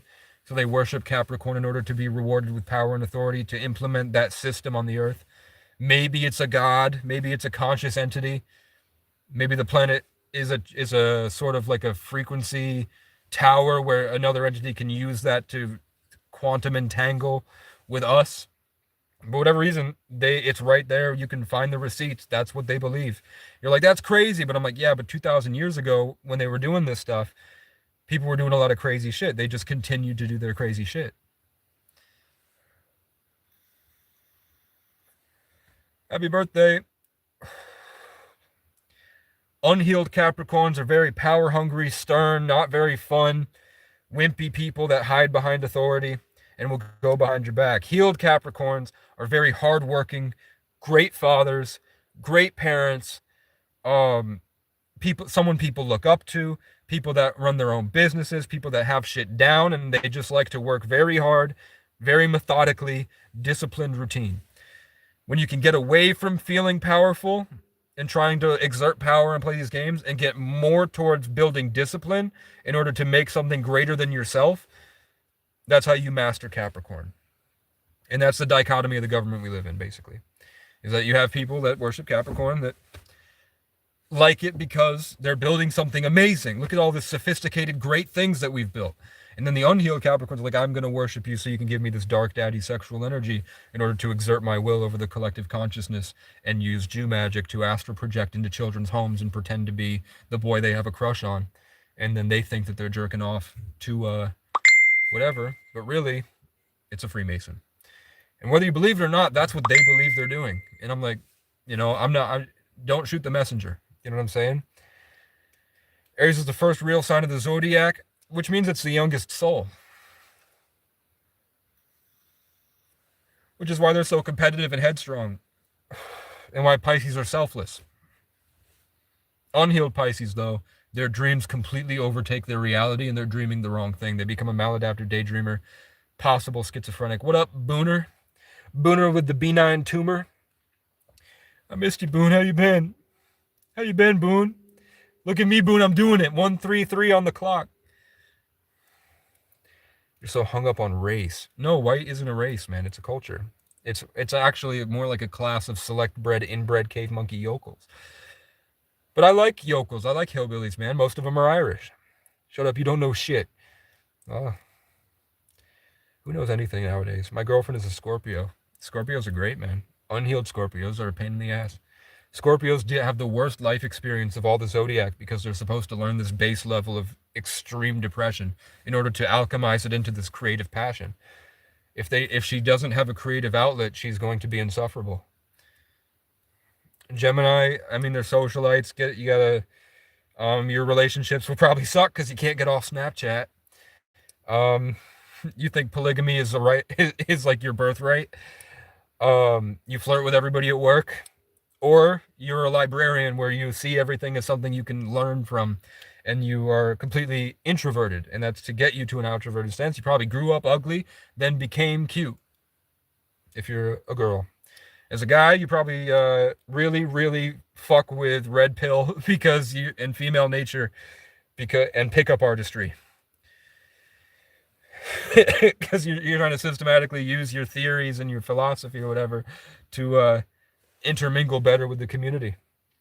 And then you will get humbled because everyone will leave you because they're sick and tired of your bullshit. But Geminis kind of hold the space. They keep the space down, man. They keep everybody feeling warm inside. Good Geminis. They're usually short. Geminis are usually shorter. Like Gemini women are usually very, very short. Gemini men are usually very tall. Or like 6'1", 6'2". I've never seen like I think Mac Miller was a Gemini, right? And he was like known for being short.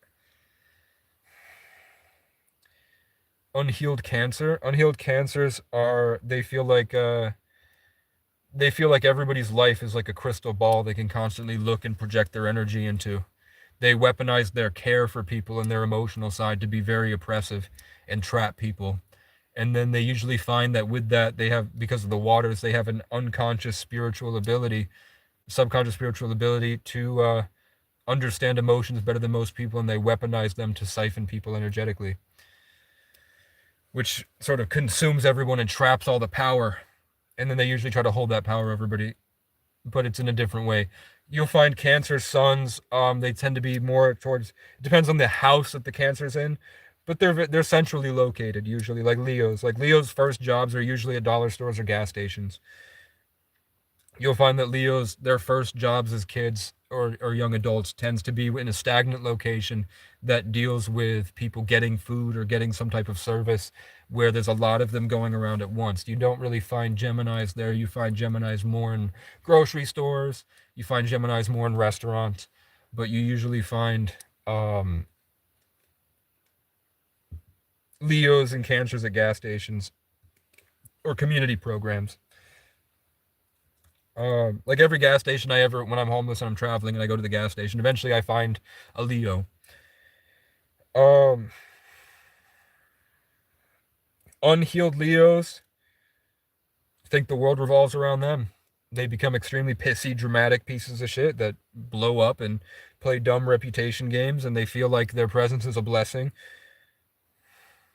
And they're often incapable of any form of self-accountability, but extremely nitpicky of others. Unhealed Leos are look up a covert narcissist. That's an unhealed Leo. Depending on some Leos, you have trauma where their dignity was taken and it was sort of beaten out of them, and now they can't feel. Leos are a battle of self. Completely. Like, you feel like you're called to shine, but you no longer have the tools capable to shine correctly. So you end up just destroying every solar system you enter by constantly trying to get in everybody's life.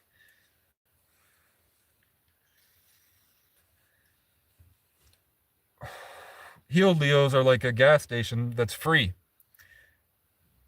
but instead of gas, it's like really precious. Healed Leos are like the jewel of the family that everybody loves and orbits around and treats them like the little baby. Healed Leos are people that you go to hug, and it burns away all the bad stuff. It makes you feel nice again because you have all this problems and stuff, and you can just vent, and it just kind of burns away everything. And because the person is stable and is a good person and doesn't expect anything of you, doesn't try to control you, doesn't act like your boss, doesn't try to be overbearing. Like my cousin and my dad are both Leos, and the power dynamics really got to them. My dad less than my cousin. My cousin was super whatever, and his last name means descendant of the last High King of Ireland. His last name means descendant of the Roman emperor that was alive when that guy was alive, when Brian Boru was alive. Claudius. Around the same time. Or was Claudius around during Jesus? I can't remember. It was either Jesus or I think it was Jesus because his first name means Jesus. My Leo cousin's name is Jesus, by the way. And his last name means descendant of the Roman emperor that was alive when Jesus was alive. Yeah, and it's not, when they say astrology is demonic, it's when you completely identify with astrology as if that's really you, and you don't see it as hints from the creator to reorient so that it's easier for you to know thyself. When you completely identify with that and you don't see it as helpful hints to who you really are, then it's demonic. When it's like, okay, obviously, and I'm the proof. I I'm the cheat code that breaks Grok every time. Every time I have a conversation with Grok where I'm like, disprove everything I say. And then when we get to like an hour talk about all the different names and the signs of the people that I consistently meet, over and over and over again, every town I enter, there's a Gary, a Vincent, a Leo, a Libra, someone named Leo or a Leo Libra, a Casey, a Ray, a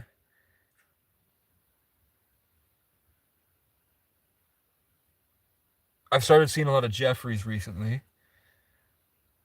But really just Casey, Ray, Vincent, Tony, George, Brian.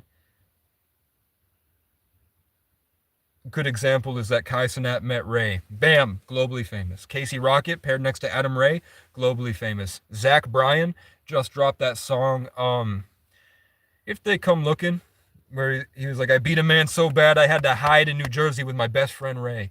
And then Zach Bryan blew up because of Something in the Orange. Orange is 33, and then he blew up because of his song with Casey Musgraves, I Remember Everything. Other famous Rays, I mean, you could say that my little brother, his father's name was Ray. And when I met him, we were both wearing the same Ireland shirt that my foster family, who was African, gave us.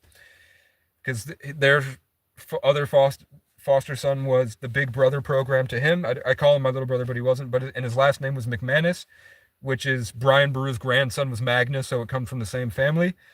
When I first met him, we were in this huge competition because we both wanted a feature from a girl named Ray. I ended up dating a girl named Brianna, but her middle name was Ray, so she wanted everyone to call her Ray, but her real name was Brianna. And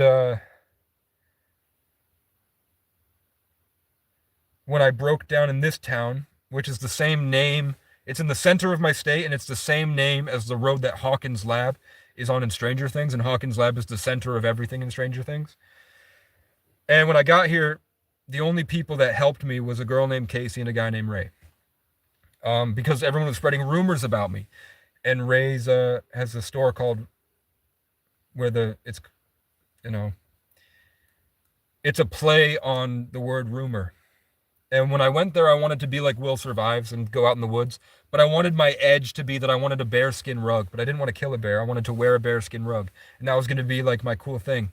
But I was like, I should probably get like a fur coat and just put the bear hood on the back. When you go into that store, the first thing you see on the left is a bear taxidermy with a fur rug over it, stuff like that.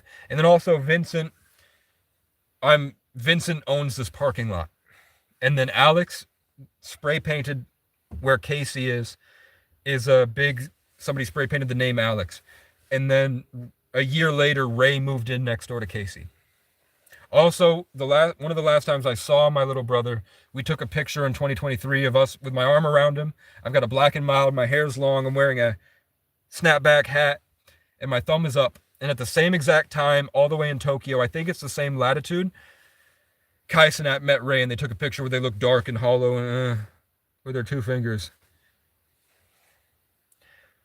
All I'm saying is it's the golden spiral. Also, you could say Kai Cenat was the biggest streamer. He goes by KC3 until he was overtaken by Queso. Kurt Kaz, Casey Neistat invented vlogging. In 2023, which is the year of the cat, I was born in the year of the cat, I wanted my group, the Kingdom of Creative Champions, which was going to be my label, full of my Irish and native friends, who are not my friends, but I really wanted them to work with me. They used to be my friends 13 years ago. But that didn't happen, and some bitch-ass loser in Burlington trademarked my name when he saw me on TikTok performing at parties. So he trademarked KCC and made it the Kelly Creative Collective. As a fuck you, you're on my turf. But then, I'm really mad somebody stole my car and forced me to be homeless, where I suffered immensely. When I finally get the new car after performing at parties and someone gave me a car before I got this one, in 2023, I was like, fuck it. I don't think I'm going to do it, but if I get there and the opportunity presents itself, I'll just throw a Molotov in the garage that stole my car. Because they did it illegally. They saw I had a Dodge Magnum aftermarket everything worth like $7,000, and they just stole it from me and didn't tell me they had it until they wanted $5,000 for it, $4,000 for it. So I was like, you guys ruined my life. I'm just gonna. I know they got oil on the ground and shit. I'm just gonna throw a Molotov. On the way on this back road with nothing, my wheel fucking flies off the car. Literally, Jesus took my wheel, and my wheel's just like bye. And I'm like fuck. So I skirt into this parking lot, and it's a church, and it's a Sunday. So a bunch of people eventually showed up. It was a guy named Harland helped me at first, and then people with the same names as my family, a Jesse, an Ari, a Gary, show up, and they bring me into the church, and there's a sermon, and everybody's quiet, but then a guy comes in and sits next to me in the only empty seat because some guy got up and left. Church is packed, and then some random guy wearing all black comes in and says, "You talk to God because everyone else is too afraid to. You are literally the most powerful person on earth." And then he just gets up and walks away, and we're in the middle of nowhere, and I'm like, why didn't he stay? So I go back to my car. It's freezing out. I'm late. I'm sitting in my car. I don't know what to do with my life. I open my phone, and the KCC won the Super Bowl. The Kansas City Chiefs. So I hear the name, one of the names talking about 2023. The thing that really got me onto realizing that my whole life has been this series of 8 names. Everywhere I go, it's just the same story with different people, but they have the same names. Was because I met a guy named Todd at a homeless program, and it was his first day. Then I get up and I go to a gas station, and a guy named Todd, oh no, I'm actually outside the business. I'm walking down the road, and a guy named Todd stops and gives me money. So I had gas. So then with the gas, then I go to a gas station, and the guy manager's name was Todd, and he offers me a job. Then after those 3 Todds all gave me amazing opportunities in one day, I go to economic services to get on food stamps, and Heather tells me about a motel program. I can't get to the motel program because I used all my money to get to economic services. So then Heather, who is Demon Hunter on here, sends me money on Cash App, and with the Jesus, Jesus said you need this. So then I go to the motel program, and the manager's name is Heather. So the reason I was like, there's something to the names is because 3 Todds and 3 Heathers. So that's, someone said Todd, so I was like, true. Todd is one of those things. Owner of a lonely boner, Kevin says. Adam Weber 11 says, I'm not Todd. Heather is a sick puppy. Maybe.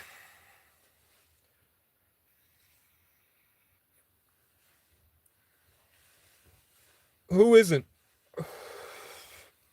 At least she's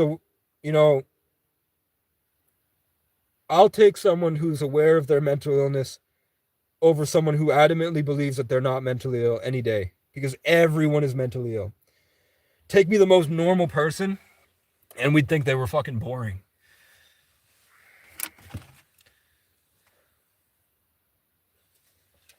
But yeah, other instances of Casey, Brian, Alex, whatever. When I was 13, I moved to this place like 7 miles into the mountains where there's only 400 people that live in that little village. And there was a big Irish family of 11 that were homeschooled Christians. Sam, Alex, Megan, who was born March 3rd. She's a 33 life path, born on March 3rd. Isn't that crazy? Owen,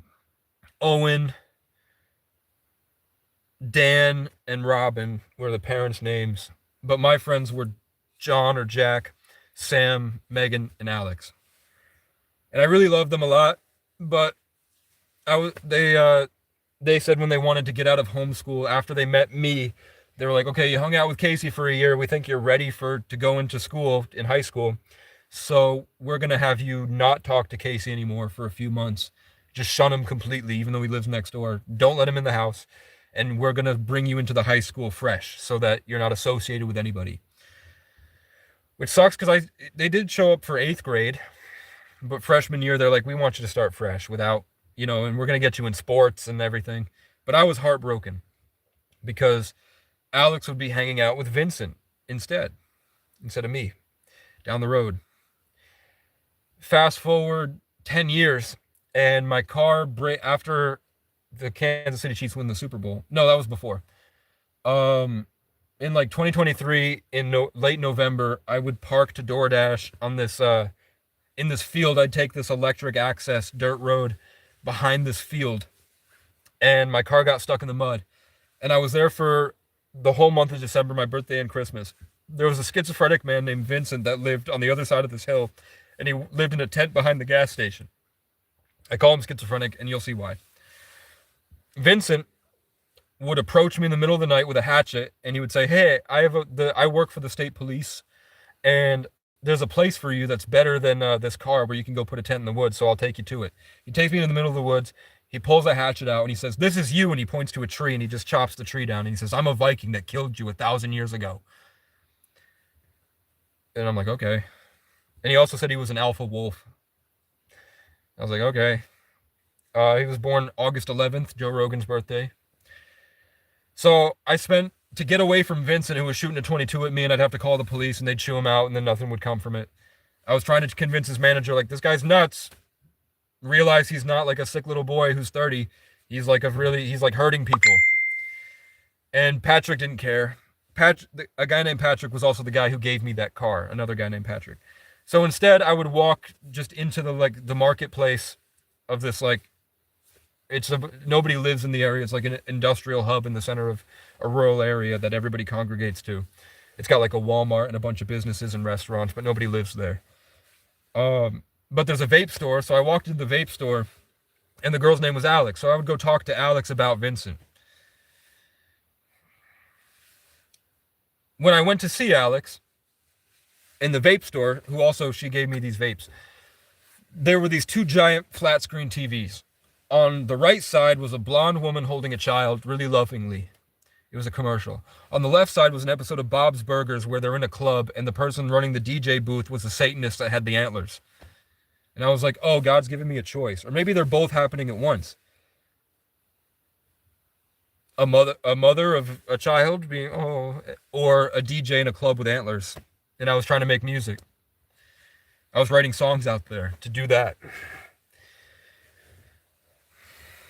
Then, months later, when my car breaks down here, there's now the Alex spray painted, the Casey, the Ray, and Vincent has the recording studio here.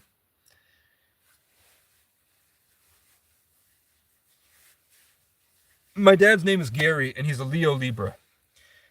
I had a girl whose nickname they called her Gary, for some reason.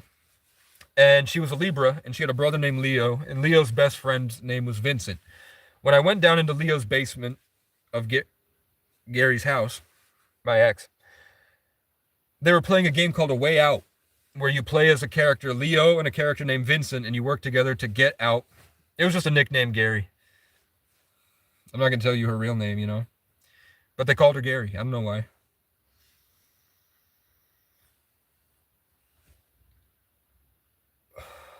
But she had a dog named Loki. She had a Siberian Husky named Loki.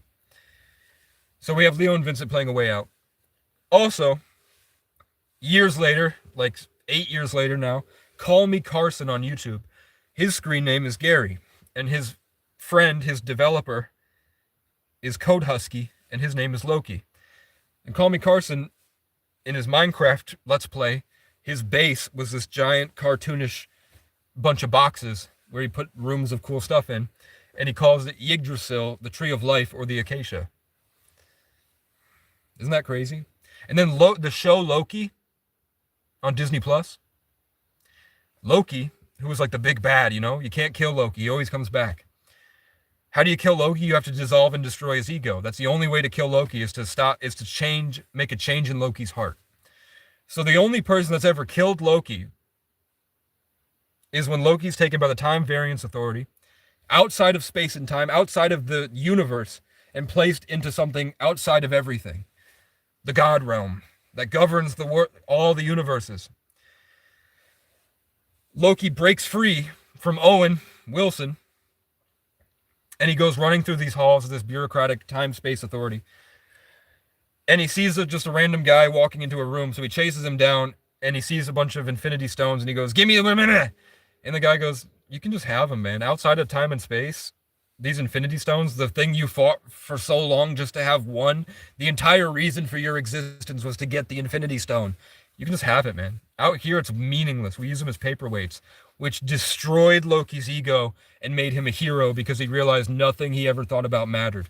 And the only person that killed Loki was a guy named Casey, whose real name was Frank before he was kidnapped by the Time Variance Authority and given his name Casey. His name was Frank.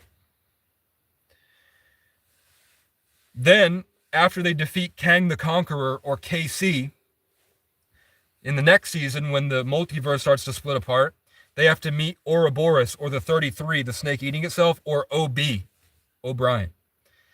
In episode 2 of Loki, it just makes it starts the episode with the O'Brien flag, and then the portal opens up in front of the O'Brien flag.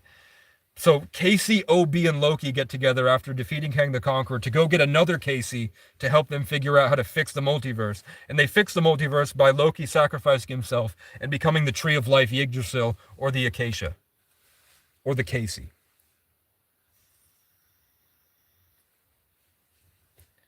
The point is that I have been alone my entire life. I grew up alone.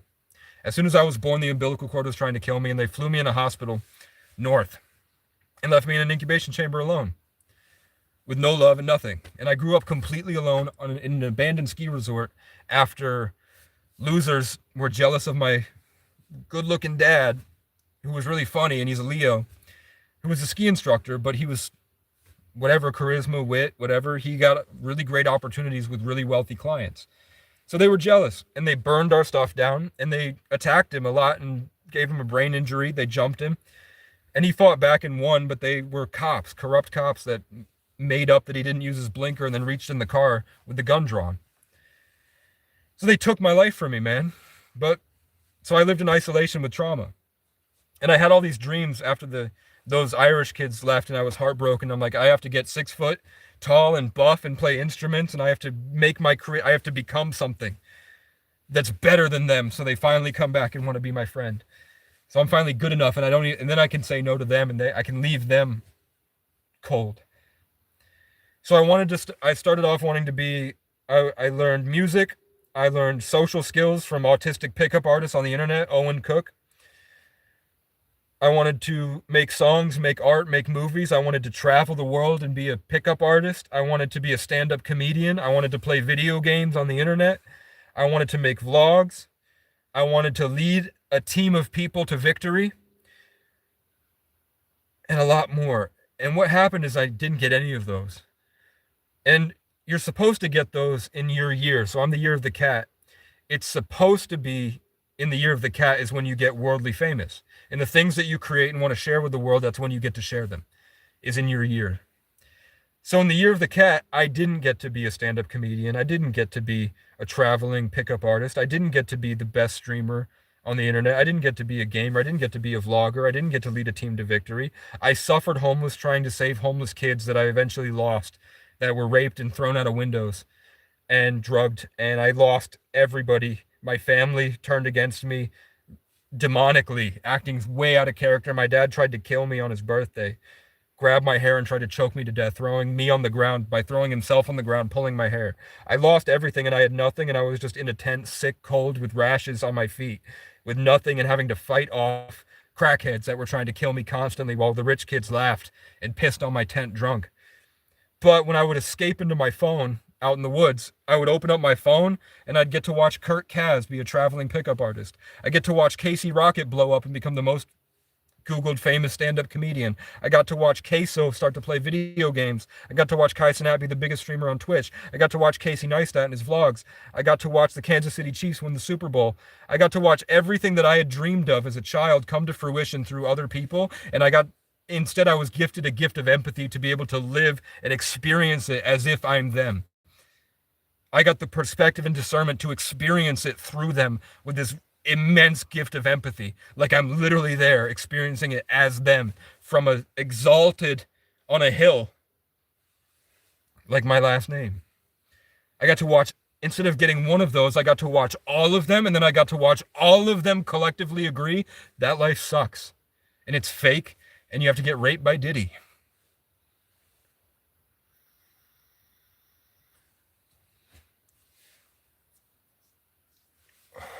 And then you realize the most perfect thing to do would have been what I did. And that's what MGK told me in a McDonald's in 2023 when I followed seagulls through town. Like I don't know, just if the universe is listening, I'm just going to follow the birds. Lead me to where I'm supposed to go. I don't know what to do. And I follow the seagulls to McDonald's, and I go in and MGK is there getting an online order because he's there for a concert. And he told me, yeah, fame sucks. I would much rather be with my daughter, Casey.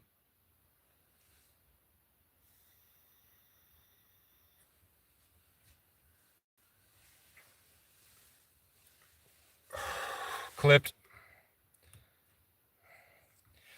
Ain't that crazy? They used to call me Crazy Casey in school. How old am I? I'm 26, but trauma and a brain injury when I was 19 took years of my life. So therapists say I can live like I'm 20. I don't have to hold myself to the standard of being 26 as long as I don't try to fuck children. As long as I don't say I'm 20 so I can fuck a 15-year-old, you know? I can be 20. I'm not going to hold myself to the same standard as a 26-year-old. I'm going to say I went to Earth School. I went to real life college.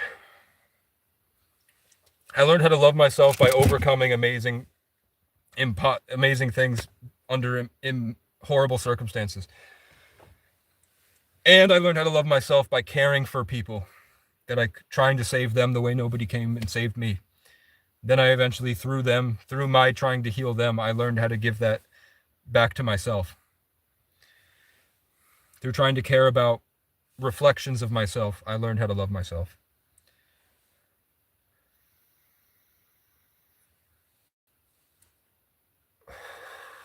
Yeah, I said I'm allowed to be 20 because I lost 6 years to a brain injury.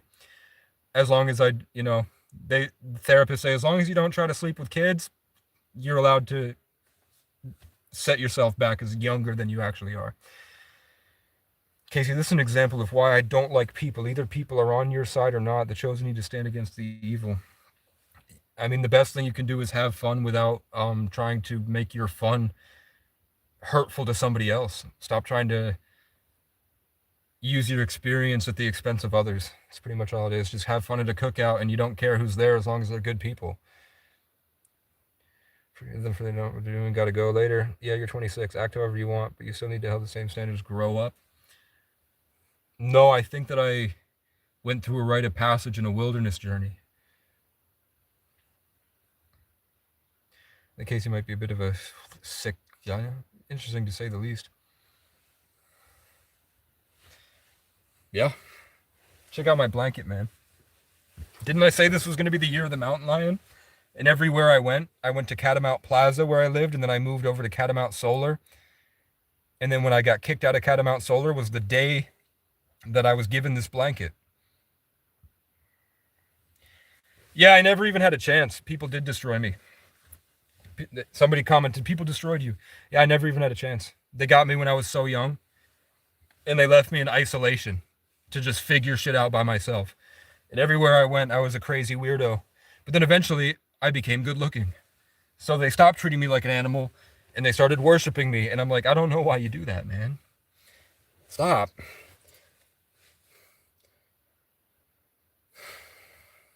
But it feels good, man. So if I was a reincarnated ancient king, I'm glad that I was extremely humbled and tortured for my whole life. But it also wasn't that bad. Like, isolation is one of the worst forms of human torture. But at least my mom spent all of her Section 8 money buying me Legos. So I had a room of Legos, even if the only way I could feel safe was if I was in a refrigerator box. Like, I grew up sleeping in a refrigerator box, and you're like, your car sucks. I'm like, no, I feel like I feel good here, man. It's like I was in a past life, I lived in a den, I don't think this guy is crazy. I think he's very smart and knows the path. He just has a hard time staying on the path. I have trouble focusing because when I focus, it makes people angry. Like, people vehemently will try to destroy me. Especially if I'm like living my dream. When I get really excited and I'm like, people can tell I have a lot of potential, they go out of their way. Like, everyone that comes to help me turns on me. They get jealous and violent and psychotic, even if they're good people. They go behind my back and create drama. They try to hold themselves in a position of power above me. They try to keep me in a state of control and fear. And when I break free, even when I'm sitting in the car and I break free, they'll test it. They will text me. They won't text me all week. And then as soon as I'm free and I'm back into creating, using my Taurus rising to start incarnating and creating something really cool. All of a sudden, it's like everybody and their mother has something to say to me. and they're trying to get me to like go in here. When I do, I've done Adderall a few times. That I can break free, but only for like a few minutes, and then I'm back. And then it dissolves again. I get this amazing focus and channeled energy. I really feel like I'm an ancient soul incarnate, and I say profound things and do make amazing stuff. But then it's like one wrong thought, and you're just stuck. You, but he says, I am beneath you on every level. Have you ever seen a ghost? All the time, man. Something that probably might be a ghost I see all the time. Depending on the location. Like if I'm in a parking lot and there's a junkie over there shooting up heroin, I know that there's a junkie in that car shooting up heroin because I literally feel it. I feel the demonic presence. And then I look over and then I wait. I'm like, I know that there's going to be a junkie crawling out of that car eventually. And then eventually they do. And I'm like, okay, I literally felt him shooting up heroin. Like people often because I would really go, like, you think I'm crazy now. I really would go deranged and fight to hold on to everything that I've ever learned so that I could constantly keep every single thing I've ever learned with photographic memory. I would literally just keep imagining and hoarding all my memories and literally holding them. So everything I've ever experienced ever, I would hold right here on my back, weighing me down. I literally moved slowly so that I could, because I thought I had to utilize all of my knowledge to make the wisest decisions. That was really crazy. And what I found is you grow into these amazing spiritual breakthroughs. You get this Kundalini awakening. You shoot through and you're outside of the matrix where you're completely a creator of your reality. And I go live when I go live and show you in those rare times when I can get back through the trauma to do it. The most recently was like Casey gets violently attacked after connecting to God, I think. It was like maybe in November or maybe late September. It's on my live where I show you I'm just going to connect to God. Ready? And then I do it and all the birds go, and then immediately a guy runs up to me, like sprints out of his car, charges me at a closed business and goes, you're trespassing. You got to get out. You're trespassing. Even though the manager had given me permission, he's superseding his co-manager. For what? That I was doing what his manager obviously said I had permission to do. And what that breakthrough happened when I started imagining God as more than masculine. When I imagined God as feminine and a nurturing mother, then I connected to nature and I had a breakthrough where immediately a guy charged me. Right down the road at the laundromat that I work at now, I was trading crypto on my phone when my car broke down and I was stuck in Sub-Zero trading crypto from a laundromat, trying to mod Discords and Telegram groups to make some money and trading in cans and shit. Trying to get a job and no one would hire me because I was an outsider in this small town. And then I have the breakthrough. A random woman comes in and goes, have you seen, and she says my ex-girlfriend's name. And I'm like, no. And then she was like, oh, well, she looks like, and then describes my ex-girlfriend completely, even the type of glasses she wears. And I was like, no, I haven't seen her. And she's like, oh, okay. Like mad, like I did something wrong. And then she walks away. I'm like, that's really weird. As soon as I broke through, somebody shows up and describes my ex-girlfriend to me. Then I walk and I sit down and I get back into alignment and then I break free again. And then I'm like, if you're watching me, give me a sign.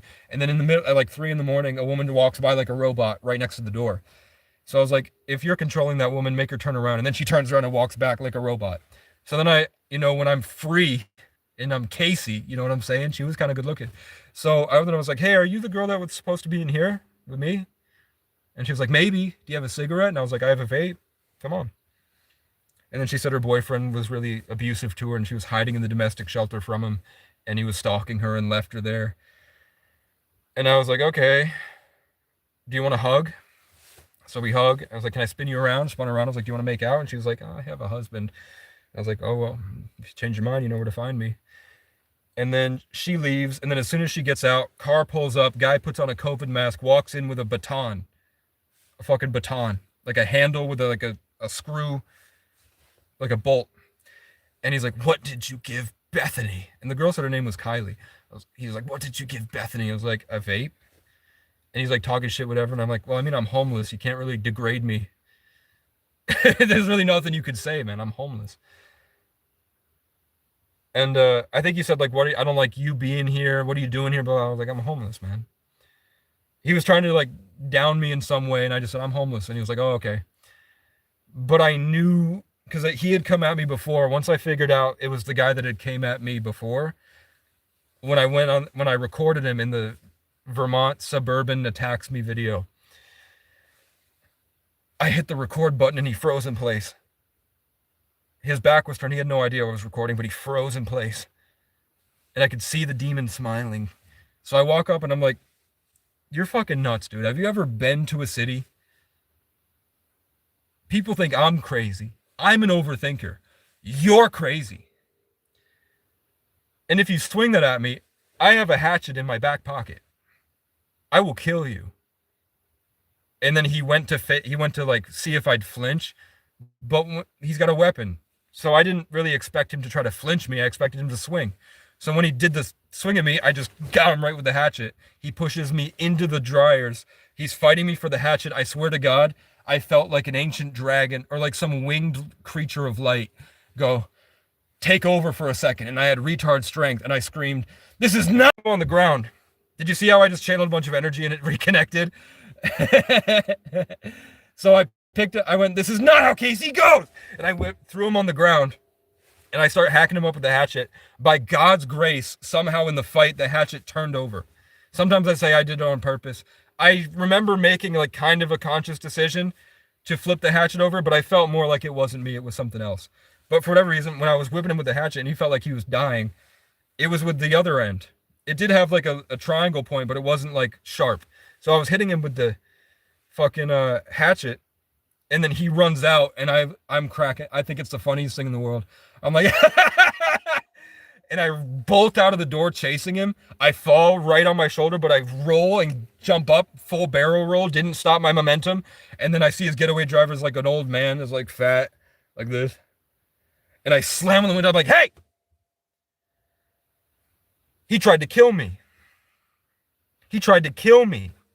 And the guy's like, let's get out of here. And then he reverses, slams right into a lamppost, breaking it, and then they drive off. And I call the state police immediately because I think that I'm bleeding from my head. Because that guy was bashing my head in with a baton while I'm fighting him off, before I picked him up. He was slamming on my head with the baton. So I call the police. I'm like, they tried to kill me. The police tried to pin it on me. They said I was the aggressor. And then I'm just sitting there when the police came in with his baton right here. And they still tried their very best to charge me with something. And then they didn't. And then that night, I also got a job at the music hall that I work at now. So I'm like, I've been awake for 4 days. This shit has been happening. I'm just going to sleep under the shelf over here. I had a long conversation with the owner of the laundromat, who was a Jehovah's Witness, about God. And then the next morning I wake up to the chief of police kicking me. And I'm trespassed. Which means I can't work at the building next door. Because both of them own it. So I'm like, fuck. That was my job. And I've been trying for a week straight to get a job here. I can't. So I take a bus down to get food stamps at least. So I'm like, I'm going to get back on food stamps. And I'm going to try my luck here rather than a city because my car is here. So I go get food stamps, and it feels like that contract with the government really fucked me up spiritually. So I'm sitting there feeling empty, like they had just drained all the life out of me. And then that ex that was described the night before calls me, and I don't answer. Because she had cheated on me before. She didn't appreciate me while she had me. And then afterwards I gave up because she wouldn't apologize for cheating on me. If she had cheated on me because I got in a car accident and I had a brain injury and she doesn't want to date a vegetable as an 18-year-old, that's fine. But realizing that she loved me and wants kids with me and a life, and then choosing to stay with me, but not getting rid of the guys on her Snapchat and not apologizing for cheating on me, that hurt. Because it means I wasn't good enough. So at that point, plus they had put me on lithium, I broke. Something snapped in me and I broke when I was 19. That's when I started I would try to speak and I couldn't form words. I would black out and then I would wake up in a field and it's pouring and I'm crying and my girlfriend is there hugging me and taking me by the hand and bringing me back up into the shelter. I would have sleep paralysis sometimes for like 12 hours where I would wake up and I couldn't move and I was being tortured by demons. cold and 90-degree weather, I'm cold and shivering and can't move, and my girlfriend's there like, I don't know how to help you. And I like force myself 500% just to hug her and be like, just have a good day at work. Where she would go and probably fuck another guy. Yeah, they put me on lithium because I drove my car 90 miles an hour into a pole because my ex-girlfriend had miscarried. I lost my friends, all got addicted to drugs. I didn't have any family. My car broke down and I made money delivering pizzas. So I lost my job, a child, and everything. And I just broke and drove into a pole. But they assumed I was bipolar. They're like, only a bipolar person would do that. So they tried me on lithium and I didn't like it. Now I do not have bipolar as a diagnosis. Do I smoke weed? No, because I'm such an overthinker and with this spiritual gift that I will become so present to the moment trying to find the most perfect thing to do that I can't just enjoy life. I can smoke weed if I become a psycho and I go the distance. Where if I'll smoke weed and I have to work out, make a song, clean my car, work 8 hours, and I'll drive myself into, that would be manic if I smoke weed. Or I'll be trapped in, not paranoia, but just so overthinking about so much at such a high level that I can't function. So I don't smoke weed, but I don't have schizophrenia.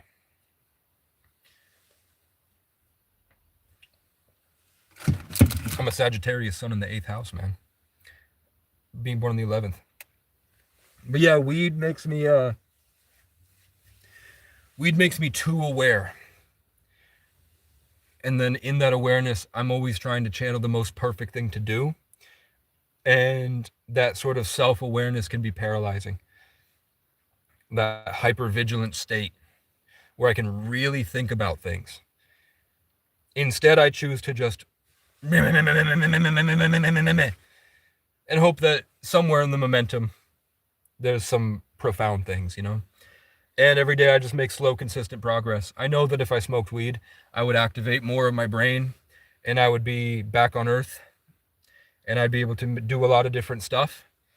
But the amount of the level of my thinking is too much. I like to keep it at ground level. You know what I'm saying? Instead of growing into the tree with this huge ability to see, to imagine, I just like to take it bam, bam, bam, bam, bam, bam, bam. I don't activate, yeah. I stay deactivated.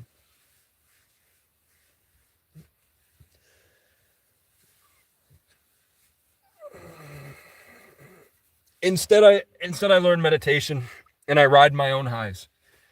So I rest, build up a bunch of energy, then I pop an energy drink and go on a rampage and make a bunch of songs. I learn discipline instead of cheating with a drug. You know what I'm saying? Yeah, and then afterwards you sort of feel depleted. When you smoke weed, it feels like you're converting a lot of energy, and then afterwards you're extremely drained. So like weed only really does stuff for you when you don't smoke it for a long time because you have more to work with, and the high is the destruction of your brain cells.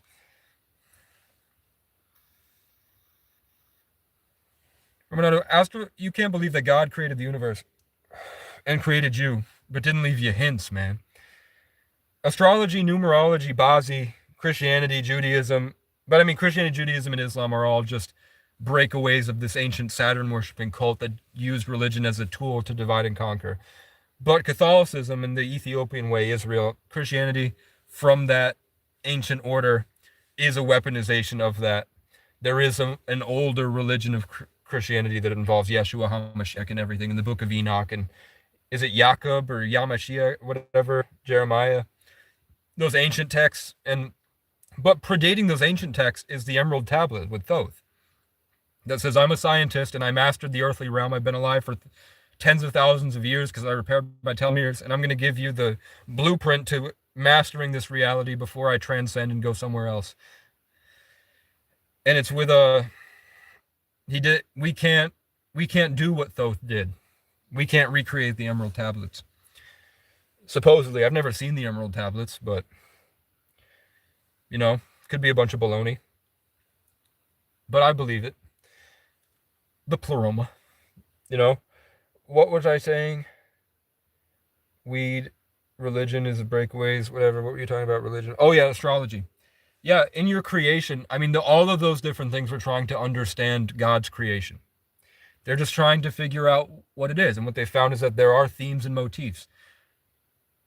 Astrology believes that if you're born in December, you're a Sagittarius, which is the constant rejuvenation at the highest level with Jupiter's influence for constant abundance, fun, momentum. The Celts saw it as an ancient tree that connects the heavens and the earth. Astrology says that it connects the heavens and the earth. The man horse. Humanity and the heavens connecting down to the animal kingdom and the ground. So they both believe the same thing. Same physical framework. So it is demonic when you identify too much with being a horseman. It's not demonic when you say, yes, there's a spiritual framework like Create a Class that has influence on your creation, and that's another tool that God used in your creation. And astrology is just uncovering things to use as hints to understand more of yourself and know thyself. I am the way. They also called it the Firehawk, the Phoenix with that momentum, fiery energy. Another place called it the Firehawk. And then you go back and realize that Scorpio is they also believe that it was the transformation from the Scorpio into the Phoenix, and before they made it Sagittarius, it was the Firehawk. It's just other tools people used to try to figure this shit out. The Bible says it clear. Don't have anything to do with astrology, witchcraft. Go on. I'm sorry you don't understand, man. Talk about Leo.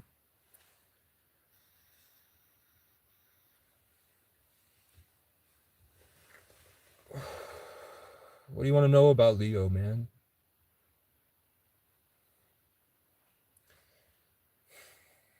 When you identify too much with astrology,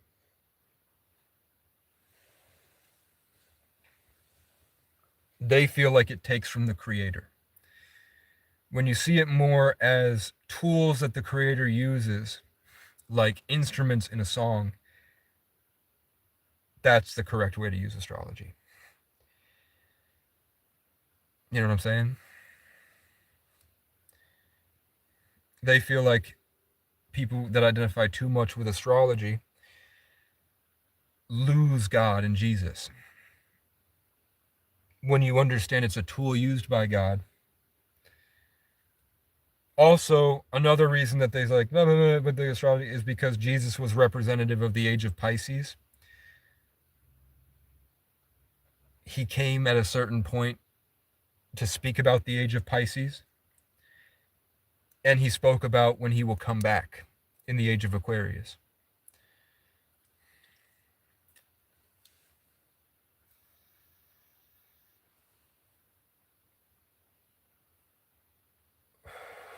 I don't use astrology to predict my life, but I can clearly see the orchestration of my life is completely represented and was able to be uncovered using astrology.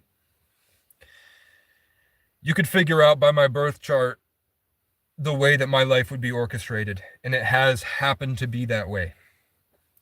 From a small level to the golden spiral. You can see at the highest level with the stars aligning, you can see how in the smallest level of my everyday experience, you can see that the themes present in astrology that would be present in my life are there. I mean, I'm a traveling philosopher in the darkest parts of the human condition with a lack of resources, and my alone time is spent as a public figure processing everything logically to distribute narratives. And I'm a Sagittarius, Aquarius, Taurus rising in the 8th, 10th, and 1st house. And my name means the tree of life, the acacia. And my last name means exalted on a hill with power, descended from giants. I'm a 33 life path, born in the 11th, the divine child and the gateway and receiver of communication to realms outside of the human experience.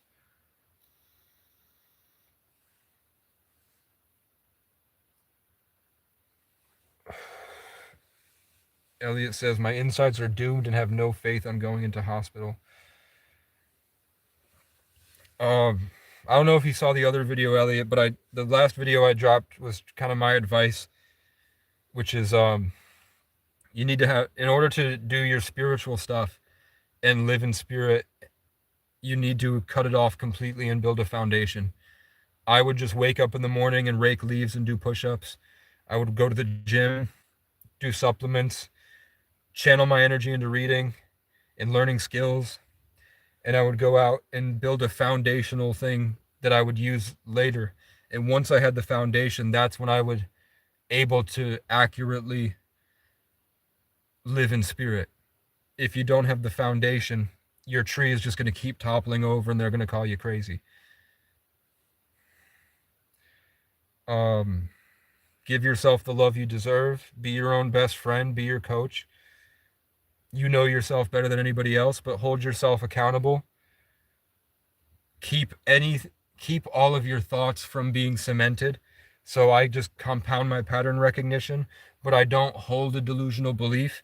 I go off of my experience as like a scientist, and I live like that rather than fully driving myself into believing the world is a certain type of way to avoid becoming out of touch with reality. So I am still out of touch with reality, but I do so in a way that's functioning.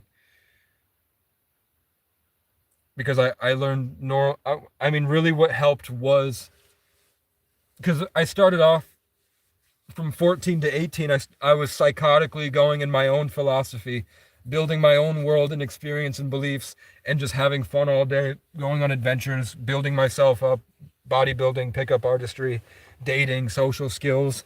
And I was always out of touch with reality, but I was doing so in a way that a lot of people became in my tribe, I guess. I built my friend group and we would all go on adventures.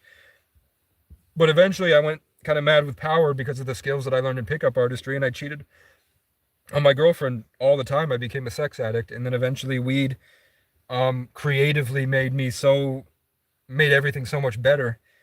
And eventually, because I didn't hold on to the foundation and I started living in momentum so much on this adventure, because I didn't have the foundation, my car broke down, all my friends left, and my girlfriend left, and I lost a kid. Apparently.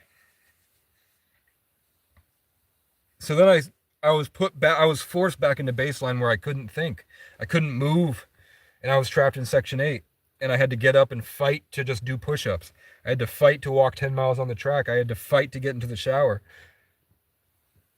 And then at the end of that, I was cast out and became homeless after severe police brutality, because I had mastered this spiritual thing and I was making amazing songs. And immediately it was like everyone in my life turned on me, like literal psychosis. My mom literally thought I was trying to kill her, and she doesn't have a reason for it. I said, I'm going to get my car battery charger, and she called and said, I've got a machete and I'm coming to kill her with a grenade. And now I can't see because they pepper sprayed me and left me in jail for 3 days because they just assumed, because I made money on crypto and bought a nice car and was living in Section 8 and I had a hot girlfriend, they assumed I was dealing drugs. So then I had to wander around fighting off everything after being extremely traumatized. So then I lived in tents and I traveled door dashing and fought, and a lot of police brutalities, a lot of drama, a lot of trauma, and just getting up every day and fighting. I'm looking at the word revive. Like you saw I don't know if you could go back to see how my head turned, but I bet it was like a jolt where I locked onto the word revive, where I had to consistently revive myself in order to function. And over time in those chaotic situations, I learned discipline. Saturn and Taurus in the first house. And because it would be so easy, and I had a mom that would kind of really exaggerate things, with trying to, she would throw me on tons of medication as a child. I was on antidepressants since I was 7 years old. That was terrible. And if anything if I said the wrong thing and didn't articulate it well, in these programs when I was a homeless child, they would lock me in rooms. They would lock me in a room smaller than a closet where you could barely lay down. So I had to learn how to articulate myself really well. And I eventually just learned this separation between, how to function while keeping my thoughts going in any direction I want. having fun with it and just seeing it as sort of dancing and thinking and philosophizing and whatever, but not holding it, not letting it completely overtake me, and always being extremely able to articulate what's going on in a way that doesn't detriment my daily life. Eventually, I found an outlet for it through this, but it would just be I wouldn't tell anybody anything, and I would just make songs all day. But I would say the best advice for you would be to build it's the Casey teaching.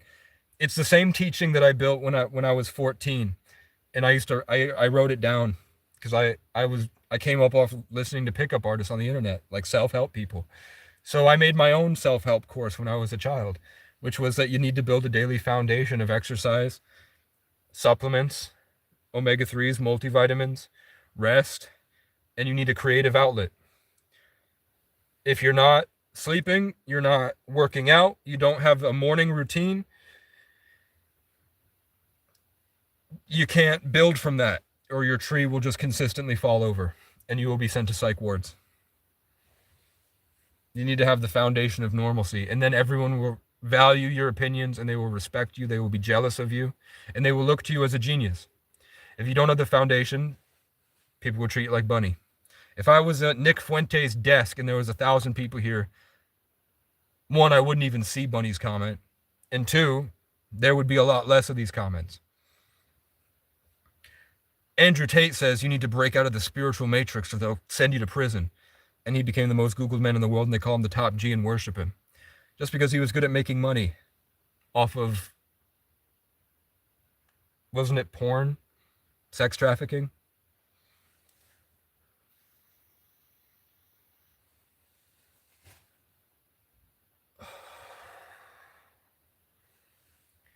So I could have done that. You know how many bad bitches I slept with? A lot. I could have easily done OnlyFans at 18 and made millions of dollars. Good thing God took away my brain so I couldn't do it, because I would have never been on this journey, which is I owe the rest of my life to these past 5 years.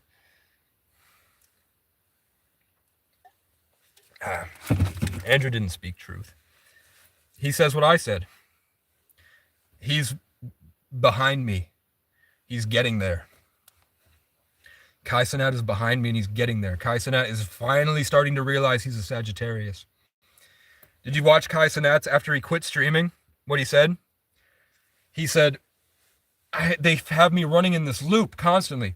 But every time I broke free and I would run, and I'm running and I'm running, then I do these amazing things. He's a Sagittarius, of course. He said he owes his fame to him making videos, and he had to run from one room charging his device, homeless, to running through his college to his class. He said in that run from staying homeless and then running through his college, that's what gave him this consistency to stream. He learned how to become the most successful streamer on Twitch by running down the road. He's a Sagittarius.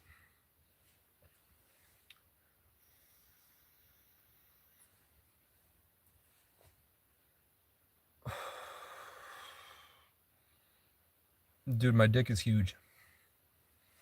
Not as big as some of the BBCs we see, but yeah, I'd make a lot of money on OnlyFans. At 18 years old, you don't think, Sketch, if Sketch made $1 million on OnlyFans, I'm making $1 million on OnlyFans. But I didn't, and I'm glad I didn't. You know what I'm saying? Do drugs till you can't do drugs. No. I did do acid when I was 14. 3 times. And I drank and I smoked weed twice. And then I smoked a lot of weed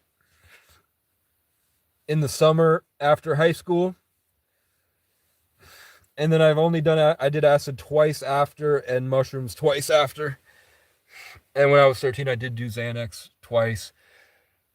When I was 14, I did Xanax twice. And then, I did Adderall twice. I don't think you need to do a lot of drugs. You are not popular enough for OnlyFans? Bet. It's not hard to capitalize off the dysfunctional inbred genetics of whites. You just dangle keys in front of their face. You know what I'm saying? Look, look, look. And you know what they like. You can clearly go to comment sections and pick out the 6 points that they like. Then you go on Facebook and you just shit out those same points. And then you start a GoFundMe. And then they all flood you. But I just decided not to do it. I thought this was cooler. Why can't I send you a gift? I haven't set it up yet. I could set up ads. I could set up super chats. Instead, I just have a Cash App. So if you want to send me something, I've got a Cash App and Venmo in my bio. I just set up a Wise account for international. And I have a GoFundMe for the car. But my Cash App is CASEY the letter O 9989. And my Venmo is KC O'Brien 1133 with an E-N, O-B-R-I-E-N. Dude took a dab and never came back. No. All doing acid when you're 14. Most people when they do acid, they freak out at the dissolvement of their societal conditioning, and they wake up to a greater sense of self. When you're a child and you do acid, nothing really changes. It's just you become more aware of yourself.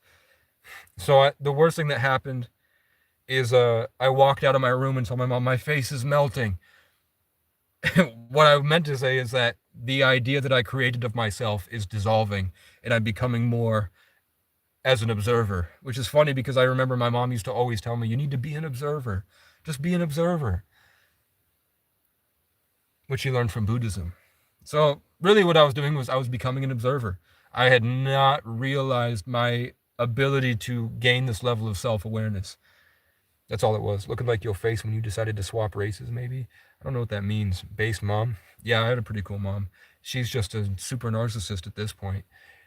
Doesn't have to be. She could change any minute, but she's been doing this for 20 years, man. And there's really no alternative for her, man.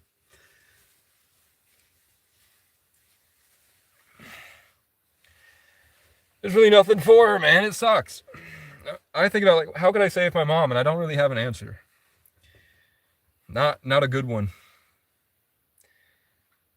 Leaving me alone would be pretty cool.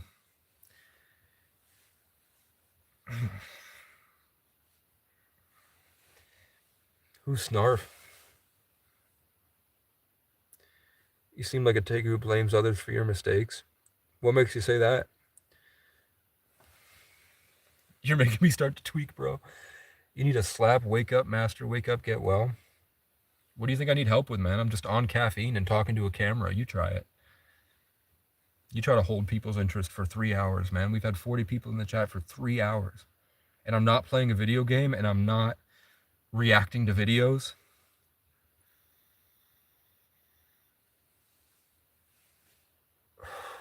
Get a job? I've applied to a bunch of jobs. I'm just waiting on them to get back to me.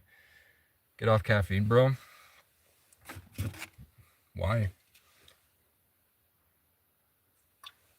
Why do you look at me and assume there's something wrong with me? Who set that expectation in your mind, man? You said police beat you up. That's not fun lifestyle. Yeah, I mean, I drove a Dodge Magnum with $4,000, $3,000 rims. Dodge Magnum was painted like a Rolls Royce. I filled it up with black people, and I would drive around upstate New York. Of course, they're going to pull me over for a headlight being out that wasn't out, and then they rip me out of the car and search me. And I'm like, why? And they say, you fit a description, and they show me a picture of some guy on Google that doesn't even look like me. But the body cam doesn't know that.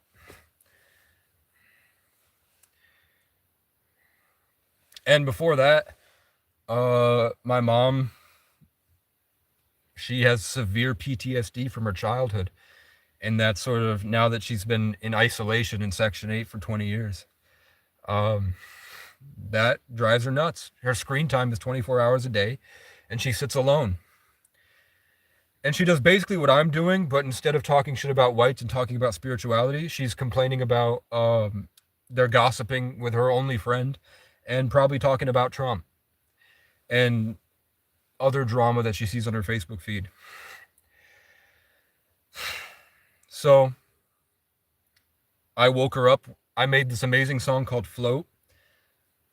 And this was back when I was 22, and I had just spent a lot of time in the hood. So I made a song. It's a Celtic. But then it's dance hall drums like boom, boom, boom, boom, boom.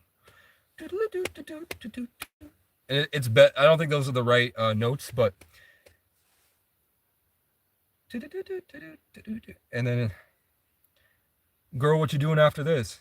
Come and get a smoothie with a kid. As a matter of fact, I got a bottle of wine back at the crib. You can pull up, lose the shoes, and we can kick it. If your man calls, it's just what it is.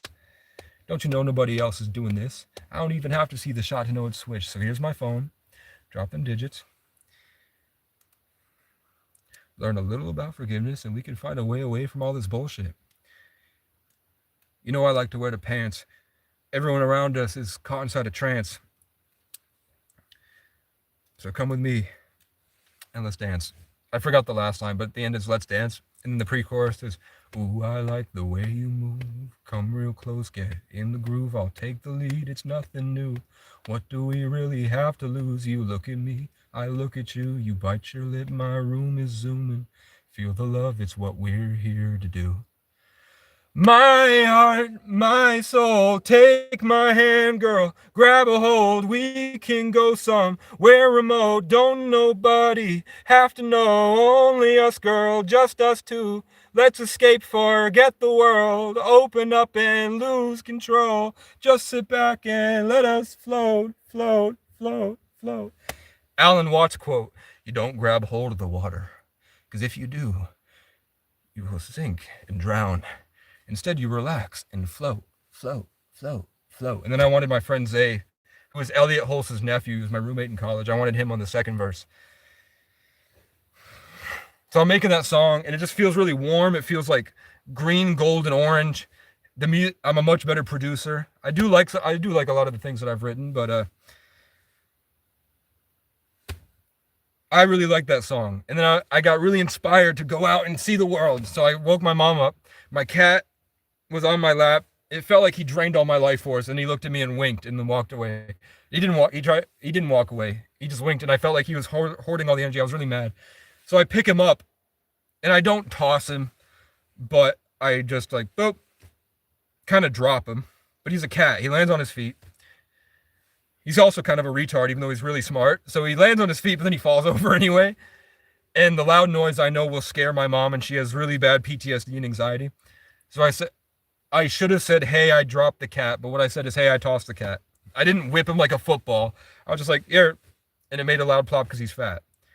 But my mom heard, I chucked the cat like a football onto the ground. But then I said, hey, I'm going to get my car battery charger and charge my car battery because I've got an alternator problem. And I'm going to go to Burlington to DoorDash. It's negative degrees out, middle of March. I go get my battery out of the car with my battery charger, and I'm carrying it back. I go into my mom's apartment building. I go to her door, and the door's locked. She's going, hurry, hurry, hurry, hurry. And my mom had 3 heart attacks a couple months prior, and was hospitalized for it. She had 3 heart attacks because she eats Ben and Jerry's and sits on her ass watching Trump and chain smoking cigarettes. So, but I also know that my mom will exaggerate and freak out. So I'm like, it's probably both of those at once, to be honest. I go around to the window. I don't try to break into the window. I'm not aggressive shaking the window. I'm like, I can see her there, and she's smiling. She's like, maybe she's panicking. I don't know. Holding a kitchen knife on the phone. And I was like, oh, fuck. So I'm going to have to go into 13-year-old Casey mode, where I had to explain to DCF how I can parent my mother so that they let me out of custody and can go back to her. I go back to the door. Well, first my mom sees me and she slams the blinds in my face. So I go, and if she had opened the window, I'd just be like, are you okay? Everything's fine. I'm just charging my car battery. I go back around. There's 2 cops. One of them is actually trans, which is pretty funny. Trans cop, fat, she. And then another, they're both like 5'2", short, fat, and young. And they're there, and they look geeked. They're like, do you have your license on you? And I was like, well, I mean, it's in my apartment. So then they go to grab me and put my hands behind my back, and I go, what? What? Stop. Just talk to me. Because I'm thinking I have to explain to them my mom is not in tune with reality right now. She believes she's like really, really like in on something that was a reaction. It wasn't true. She made it up there. So the cops are holding me against the door. My hands are above my head. They can't put my arms down because I'm strong. And I was working out every day back then. I had a whole home gym, like squat rack, bench press, punching bag, dumbbells in my apartment. So they can't put my arms down. I'm not fighting them really. I'm not like aggressive. I'm just saying, look at yourselves. Talk to me. I'm right here. What I should have said is de-escalate. De-escalate. Stop. So they mace me. They drag me on the ground. News is there. Everybody's watching. They cart me out. The ambulance, they do a really bad job washing my eyes. They do it in like maybe 5 seconds of just wiping, which it takes like 20 minutes to get pepper spray out. And you have to do the hair and the face so you don't sweat it. But they don't because they're 18 and they're probably just learning how to be EMTs. So sergeant shows up. I say, I want an apology for how I was treated tonight. And he's like, well, I wasn't there. I was like, well, you're going to find out. They take me to the car. The cops are like way too close, like crowding around me. I can feel them touching my legs, but I can't see shit. And they're like, no, no, no, no, no, you know, like creating lies. And I'm like, I don't like you or your little dick. And my mom has schizophrenia, even though she doesn't, but that's an easy way to say it, the same way you guys do. What she saw wasn't real. And I tried to explain that to you. And then they just slammed the door and they take me to jail. And nobody washed my eyes for 3 days. There was no running water in the cell. They didn't give me pillows or blankets or food.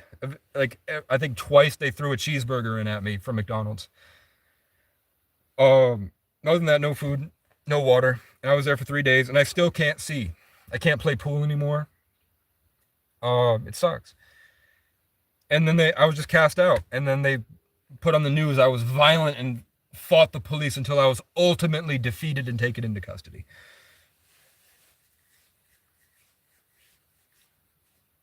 So then everyone turned their back on me in town, man. They were not friendly at all. Everyone that used to look up to me and have crushes on me and everything treated me like shit, like I was nothing.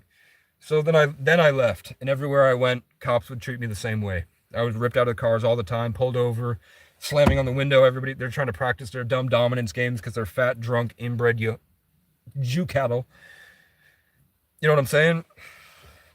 And to me, that was extremely traumatizing, especially because it only happened every time that I started to feel good before all that shit. I was also molested in jail, but it's fine.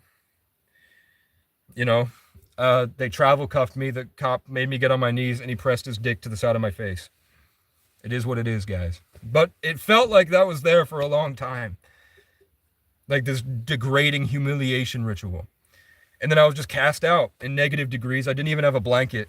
I was in the back seat of a car that would die if I didn't run it every hour. So I would constantly have to get jump starts and go up and ask people like, hey, can you mind giving me a jump start? So I learned a lot of sales skills. And a lot of people did help me, but most of them told me to fuck off and called the cops. And I wasn't doing drugs. I was top dasher in Plattsburgh.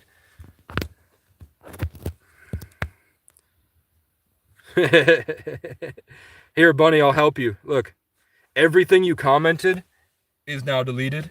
I'll never hear from you again. No one will ever read anything you said if they watch the live stream back. No, I was top dasher. It was extremely competitive. I had to wake up at 5 o'clock in the morning. And then I had to go from 5 o'clock in the morning to 12:30 at night, midnight, 12:30 in the morning.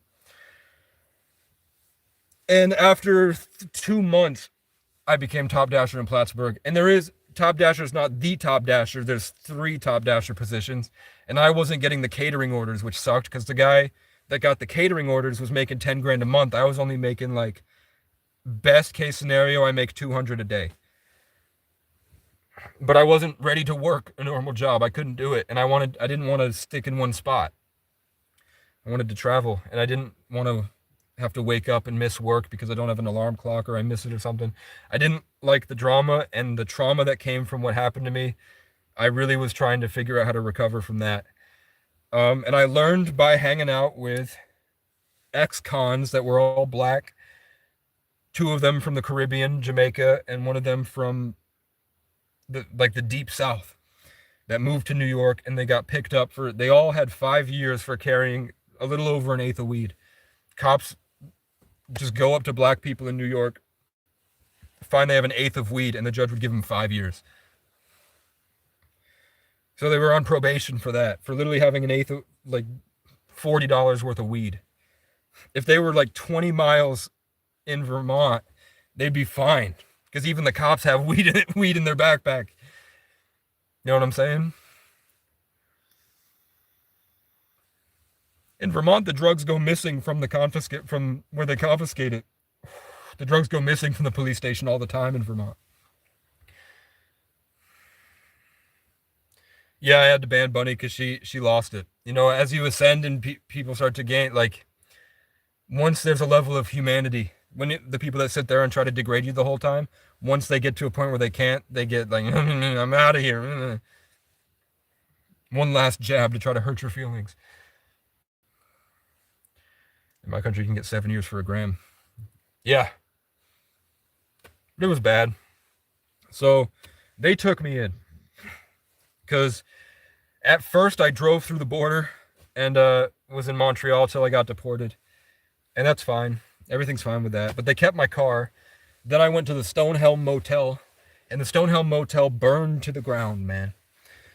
Not the whole thing, but a big portion of it burned the laundry room. People are saying there was probably meth, but I don't know if that's prejudice or what, because they were an Indian family. But the Red Cross did give all of us a card with $500 on it. So I told PayPal, hey, I don't know why there's all these charges in New York, in Canada. I don't even have a passport. So I got the money back from PayPal. And with my $500, I was able to get my car out of Canada eventually. But I moved down to Keysville, where I was at the Villa Motel. And there was this kid named Caleb he had a girlfriend that lived at the Villa homeless, and she was like 18, and he would kick the door in and rape her. So she would run to my room, and I'd let her in, and the guy would throw a hissy fit, and we got in a lot of fights where he'd like start punching me, and I had never been in a fight really. Like I'd been jumped a couple times, but I'd never like been in a real fist fight. I just had people twice my size attack me. I'd won fights, but you know, I didn't know how to throw a punch really. And he had already closed the gap, so I just kept picking him up and dropping him. Every time he'd come at me, I'd just pick him up and throw him on the ground. Eventually, he would try to get up again, and I'd just pick his legs up and yank him.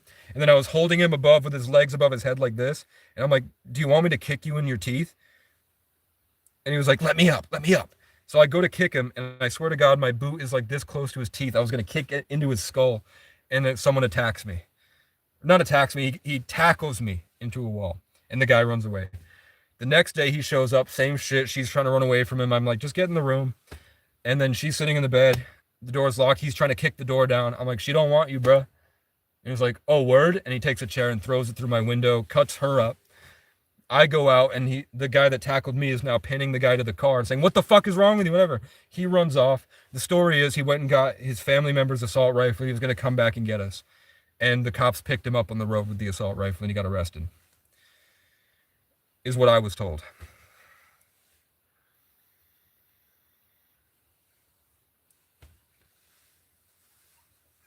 Why are you doing that? Are you okay, or just ADHD because it's so I feel you? What do you mean? Where's this misery having? That was in New York. I was fighting a crazy dude. Yeah. And that was in 2022. And I did teach her how to suck dick that night. And I didn't like the energy of it. At first, I didn't even let her on the bed because she was so full of these bad vibes. But she kept like, I'm spiritual, so I could tell she was really interested. So eventually she was like, can I suck your dick? And I was like, sure. And I had to teach her. She was over 18. Oh, my rocking back and forth. I'm just telling stories. I've been going for 3 hours now. It just is what it is. My dad does the same shit. When my dad talks, he's like, yeah, and then this happened, and then this happened. My dad has a widow's peak, so he has really long hair, and he's got a really big beard, but he has a widow's peak, so when he would ski, his hair would go like an eagle, which was pretty cool.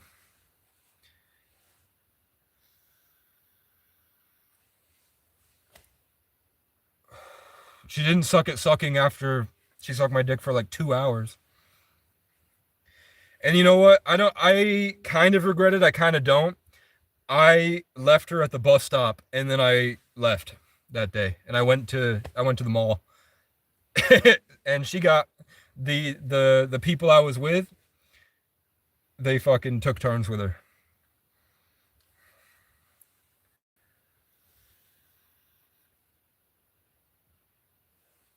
Dion Phillips? Are you a Libra? You're only ever fighting yourself. You're only as fast as they are slow. You're only as strong as they are weak. You're only as trained as they are untrained. You're only as small as they are big. Maybe. It's dark, bro. Yeah, I left her with the ex-cons and they passed her around. They came up bragging like, "Oh, I fucked her in the shower." And I was like, "Good, she had some pretty bad energy, man." I'm assuming it was 2 hours. I didn't have a clock, but it was a long time. Definitely over an hour. Show us the trunk of the car. It's got my guitar on it. The guitar keeps going out of tune because it's new strings.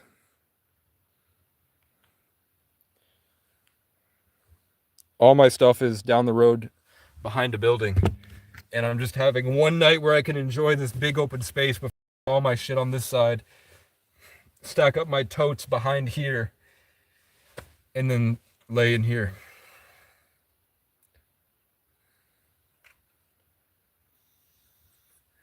Where'd you go, Deanna? Deanna Phillips was my first love. And she said that I had to keep my head down because I had abandonment issues, man. I had just been locked in a closet. No homo, but they literally locked me in a closet for 6 months. If I made a joke or I said the wrong thing, they would lock me in a room and I couldn't see out the windows or anything. And my mom had given me up pretty much my whole childhood. And then I got a job at Price Chopper and this bad bitch, I'm like best looking girl I'd seen in my entire life. And she would wear these Daisy Dukes, ass hanging out. She was thick. She looked great, man. Red hair, beautiful. And she would walk in like basically a bikini, and she would twirl her hair leaning against my register, and she'd always come in and buy a pack of gum. And finally I was like, "What are you doing?" I go on break in 15 minutes. So I think we held hands and we walked around my Price Chopper for 15 minutes. And I did the Casey thing where I just went off talking whatever, making jokes. And we started dating. I think our first date, we went to the gazebo and we went to a bunch of different places. And I would always buy these cakes because I would always buy cakes or cookies and stuff. And we just had fun, man. I remember, I think our first kiss, I don't remember exactly where it was. It might have been at my favorite spot, the rope swing. And she was just a really bad bitch, man. So I think I lost my virginity to her like a week later. And love is a drug.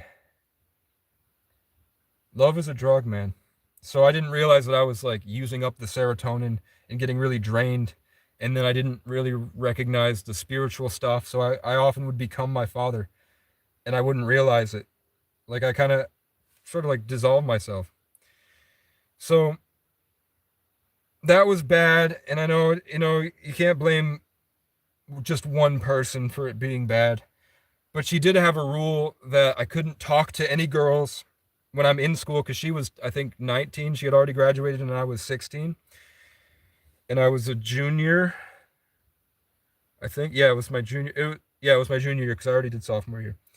So I had to keep, and I did, like a bitch. I kept my head down and I would stare at my phone and I would talk to her the entire school day. I didn't do any of my schoolwork. I got fired from my job at the pizza place because I wouldn't talk to the girls. I wouldn't make eye contact with them. And I would be on FaceTime with her watching the whole time because she said if I talked to another girl and she heard that I talked to another girl, then she would leave me. And she would do things like go see her exes and she'd say, I'm at his house, but we're not going to sleep together. He's just having a bad night. So I'm going to hang out with him. And look, I even, like one time she showed me a picture. She went all the way down to Springfield to see Riley. And Riley was like shorter than me, smaller penis, looked like a pig.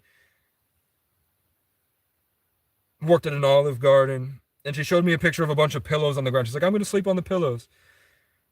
And I really wanted to believe, I really wanted to believe her, man. I really did. It was killing me. It was breaking my little boy heart, man. My first love. And then like a couple months go by, maybe even just a couple weeks, and she gets mad at me and she goes, by the way, he stuck his finger in my ass and I didn't shower before I came and saw you. Fucking me from the back. And I stayed with her.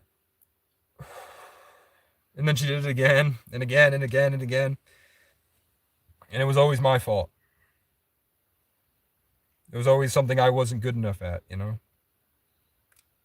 When I tell you she was a bad bitch, now she's a crack. She did meth or something, crack. She's got a couple kids. She posts selfies on her Instagram like every few days and gets no likes. Which God had told me was going to happen anyway. But all she ever wanted was kids. All she wanted to do was be a mother. She loved The Sims. She would play The Sims all the time, and she had a character for me. So I've always been really happy that she has a family because I knew that's all she wanted. But after her, man, I ran through that town. Every bad bitch was mine. I had girls coming over to Dakota's every night. I hooked up with 30 girls in 3 years. Only two of them I would consider less than an 8 out of 10.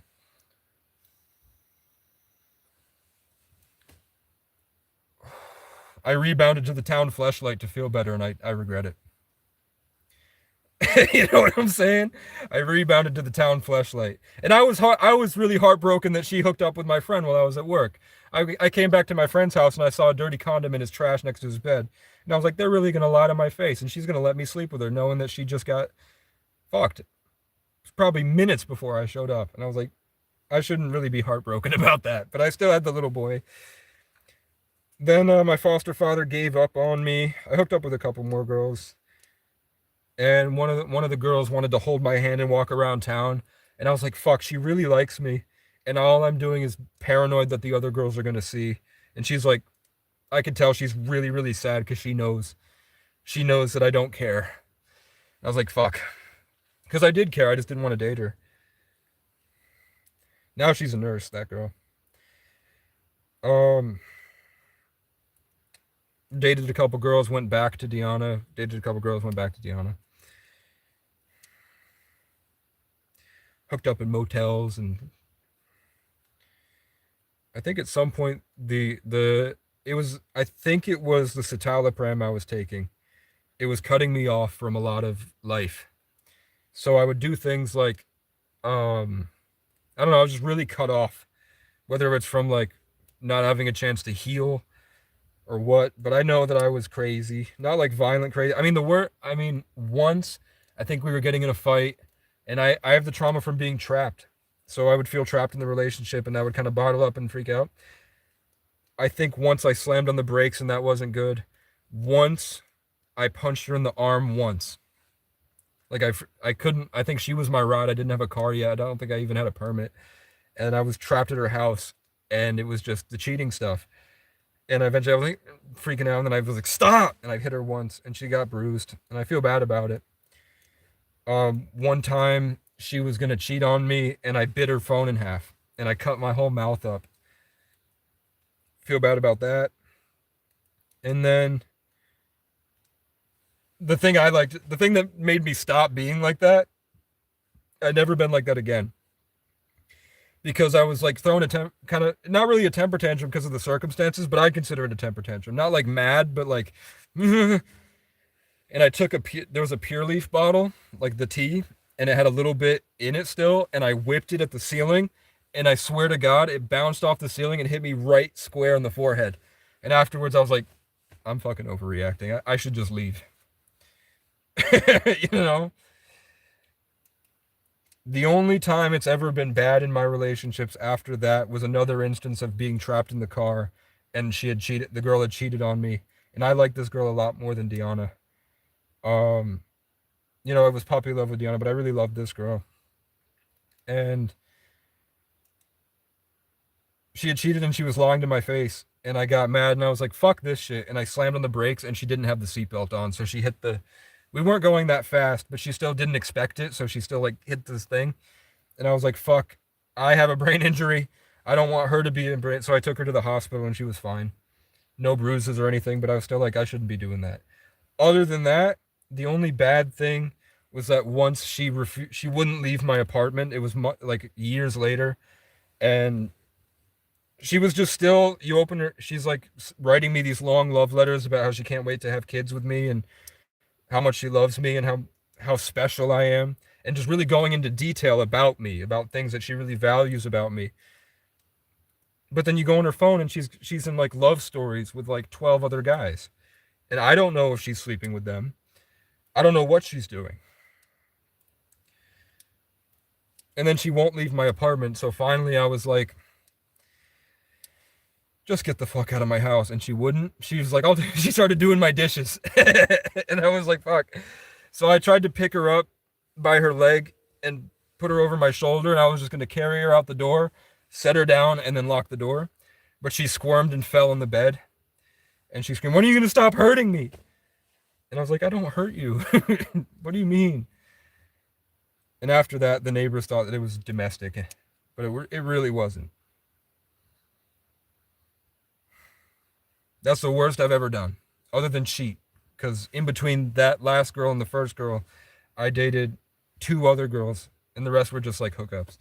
I dated one that became an Instagram model, then she got knocked up and hooked on coke, and then she became homeless and addicted to crack. And now she has a bunch of kids and is engaged to another loser. The other girl joined the army as a combat medic. She's a bad bitch that rides horses, very beautiful, smart, funny. She could recite Kung Pao from memory. Like she would, so she's probably autistic. Where we'd sit on the couch, and one of our first dates, literally one of our first, like one of the first times we really hung out, I was sitting on her couch, and we were watching Kung Pao, and she muted it, and she recited Kung Pao the entire movie of Kung Pao, which is like the older version of bad lip reading. And she recited it from memory. And I was like, she was really special. Amazing voice. Like our vocal coach, we were both in chorus together. Our vocal coach, because I wanted to make music. Our vocal coach was one of Bob Dylan's background singers. From New Orleans. And she's very successful. She's like really big in the state. And putting them both in the room, you couldn't tell which one was which. Extremely talented, extremely beautiful, great. And I was terrified that if I attached to her or like I really like invested and she cheated, like my first girlfriend, I would be really heartbroken. And without knowing about Red Pill, I had sort of red pilled myself. So I withheld everything. And I eventually started cheating all the time because I was a good looking young man that was out and about all the time. So girls would come up to me constantly. They would see me on Snapchat and they would send my friend, give me his Snapchat, and they'd want to hook up that night, you know? So I ran through a bunch of people. I'm talking like became a sex addict.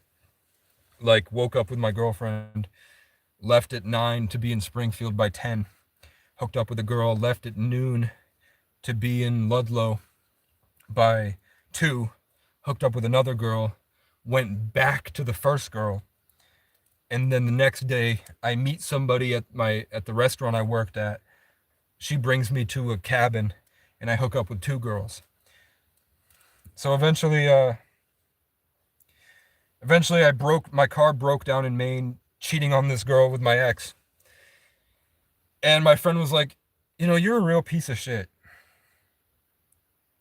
And I was like, how could I not be a piece of shit? He's like, I think you should tell your girlfriend about what you do. So I was like, okay. So I called her. I was like, hey, I'm really sorry. It's not you. I want you to know, first off, it's nothing to do with you. I actually love you. I really do. But I cheat on you a lot. And I'm not going to come back. I'm going to stay in Maine. And I'm just going to move on and kind of respectfully leave you to live the amazing life you're going to live. And I'm really sorry. It's the best I can say. but I mean it. And she's like, well, at least you told me. And then I think I hooked up with her a few times after that, to be honest. I think I hooked up with like 4 or 5 girls in Maine, went to college, hooked up with a couple girls in college, got my certificate as an audio engineer. Then I came back and hooked up with her a few times, and then she obviously had a new boyfriend. So I lost that. Then I found out my other ex had a miscarriage, and I had gotten her pregnant, and I lost a kid. And then my car broke down. I worked as a pizza delivery guy. My friends had all become really addicted to weed. They weren't even my friends anymore. It sucked, and I was couch surfing. I couldn't make music. I was on SSRIs, and they were smoking a lot of weed. So sometimes I would smoke, and that would make me not able to sleep for a couple days at a time. So I lost everything in one day, and I was like, fuck it. And I just drove my car 90 miles an hour into a pole, slammed against the pole. Airbag didn't go off, slammed against the steering wheel. Went into the hospital for a month. When I got out, first day I got out, I'm about to go to the gym, and I get a call from a girl that I had really, really loved for a long time. One of the reasons I couldn't really invest in that horse girl was because I was always hung up on this girl, because every time I was around her, it was like the most amazing feeling I'd ever had in my life. We really clicked on a lot of levels. We would just fall on the floor laughing all the time. But then she would just walk away.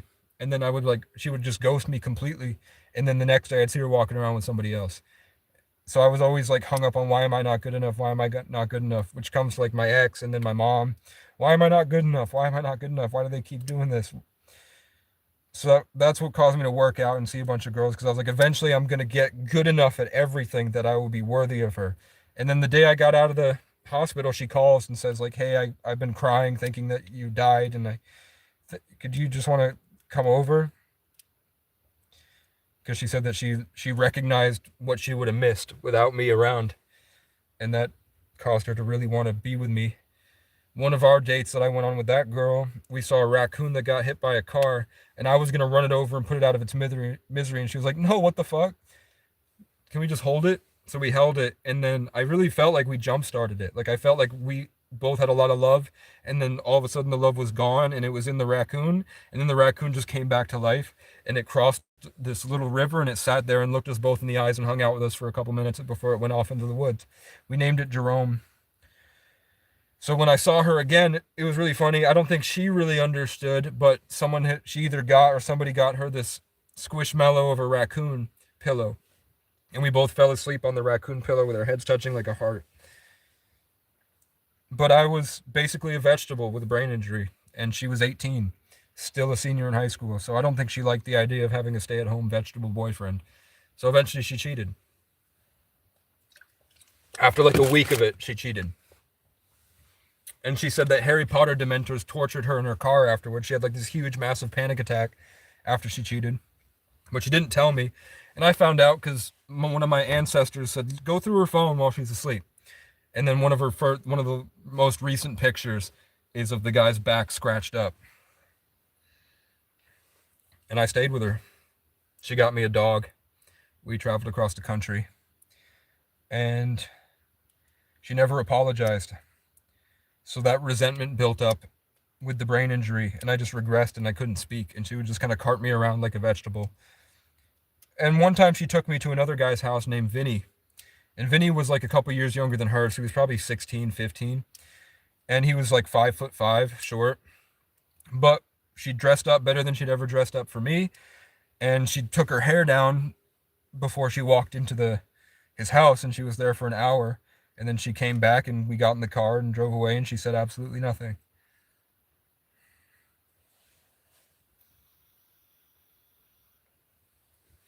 So maybe it's my karma. I finally got the one girl I wanted the whole time, and she did to me what I did to the girl before. And the girl before's nickname was Gary. When I finally broke it off with her, I told her, you should date this guy on your phone, because I would go through her phone all the time. And she had one guy that she was using as a diary. The only thing I'd ever heard about that guy is that he's fucking nuts. He's really mentally ill, and he's got a micro penis. So I was like, why don't you date him? And then I went to Miami to go live with YouTubers, pickup artists. When I came back after a month, um, she was dating the guy. She cheated on him with me, obviously, and then after I left, he knocked her up, and his name is Gary, just like my dad and my other ex. Andrew Tate's from Gary, Indiana. Call Me Carson goes by Gary. My ex Gary has a dog named Loki, who's a husky. Call Me Carson goes by, his screen name is Gary, and he has got a developer named Code Husky, whose name is Loki. Ironheart Riri is in Gary, Indiana, and then when I watched Ironheart, I was also watching Loki, where Loki, Casey, and Obi defeat Kang the Conqueror, Casey, and become the Tree of Life, the Acacia, or the Casey. You could also say that Gary means mighty, powerful spear, and Loki, his whole thing is his scepter, right? His mighty spear.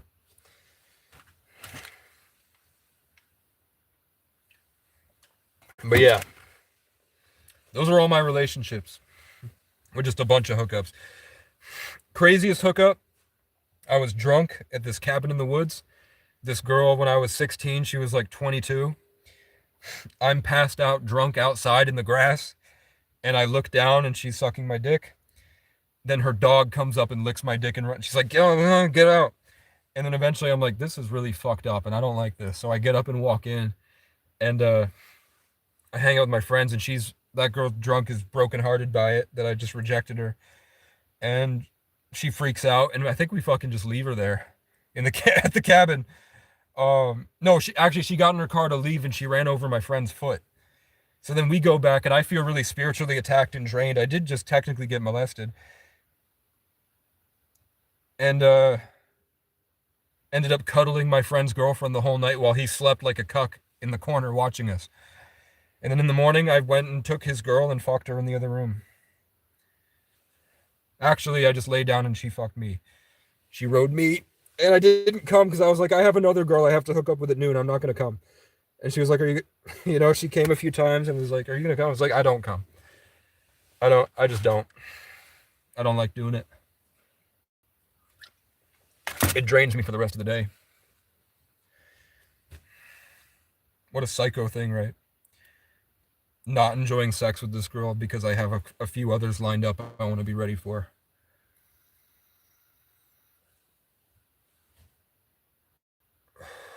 Ashley Virgo's Flame says, I'm sure all the people you talked about have moved on. Or just like you, either way, do better, whatever. Just history, man. Gary and Terry are the top universally gay names. Yeah, I mean, the guy's last name that she ended up getting with translates to homosexual, literally. I'm not going to tell you his name, but it means homosexual. You know what I'm saying?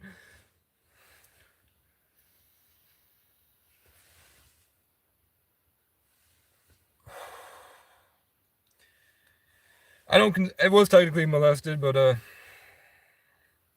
it's whatever.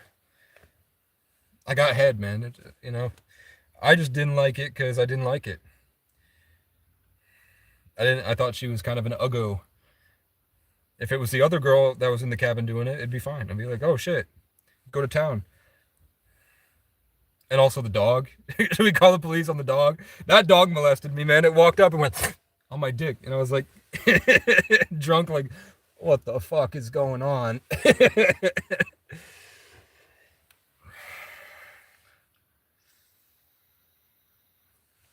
That really happened.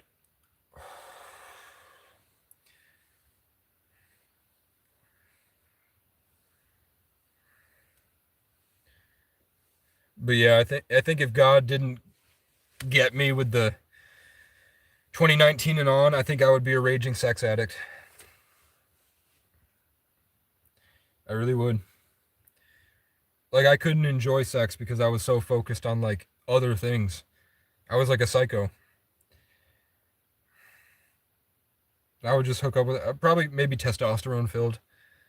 But I'd be like hooking up with these girls, and it was great sex, whatever, and they would be like, "Oh, what? Whoa," because of the energy. But then I didn't like. I obviously enjoyed it, but it wasn't like as cool as it would be now. Like I think the last few sexual experiences I've had were way better because of the years I spent in isolation, learning spirituality. Crazy time to enter the chat, Boone. Hypersexuality is a trauma response. True. Maybe it was getting over my abandonment issues by needing to rock their world, I guess. Yeah, I was a dating coach briefly, and I got a lot of autistic guys laid. I took a group of autistic guys to Boston, and I paid for the hostel and I paid for their beers just to show them, because they were like 26 and 31, and one was a virgin and one had only hooked up with one girl. So I took them to a bar in Boston, and then they didn't get me. Then I brought them back because they left me. I passed out drunk on the street, and they fucking went and got food. They saw me on the street, passed out, I can't move, and they fucking left me there.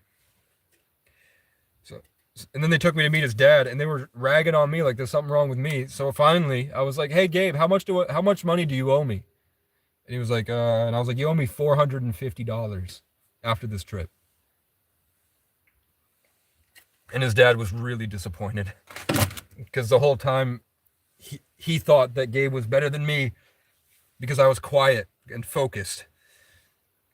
And then finally, the first thing that I spoke was like, "Hey, Gabe, how much money do you..." But right before we leave the door to go, after I let him do his thing and let his dad believe that Gabe was really cool, I was like, "Hey, man, how much money do you owe me?" And then his dad realized, oh, fuck, Casey just drove him to Boston and paid for everything. Because my son is a loser.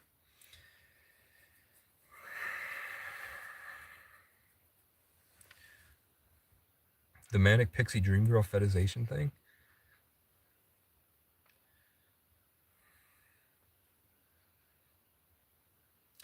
I've met a lot of girls that are obsessed with power. Like they think that they're taking my spiritual power. They're attracted to me because of the emotional wealth I have, and they want to take it for themselves. And those girls, I think, were all autistic. I've never had the autistic girls that make the funny faces with the cat ears. I'd really like to sometime.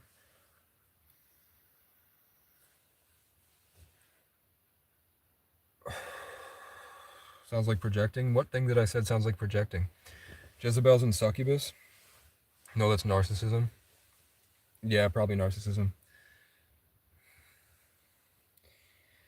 Yeah, I've been with some narcissists. Could be a trauma response. I don't know what it's like to be a woman in a patriarchy.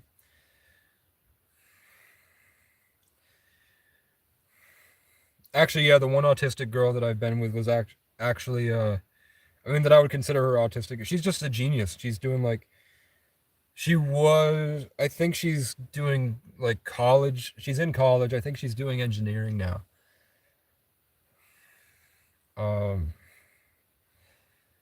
Yeah, actually, she was really kind, She was really cool.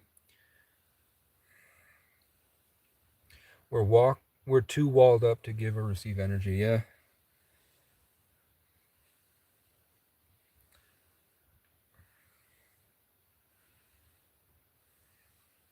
Not bragging, but a lot of the sex I've had with girls, I was their first orgasm.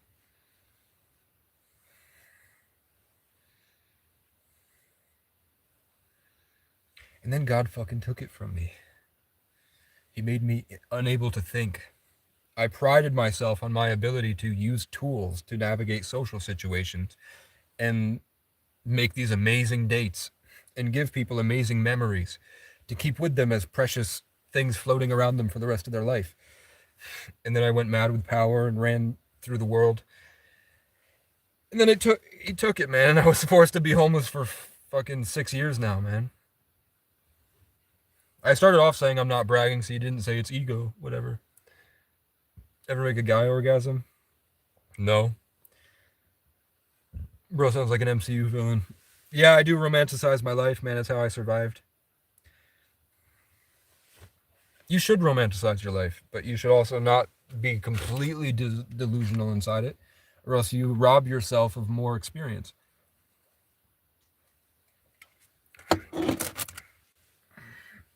If you go too far in any direction, you lose everything that you're missing out on. Why do people go to meth so much? Is it because I'm like this, man? I've been going for 3.5 hours. It's just what I do, man. I talk to a camera now. But I've never done meth that I know of. I don't think can you lace weed with meth? One time I smoked weed that it was like metal. There was something in the weed that made me feel like metallic.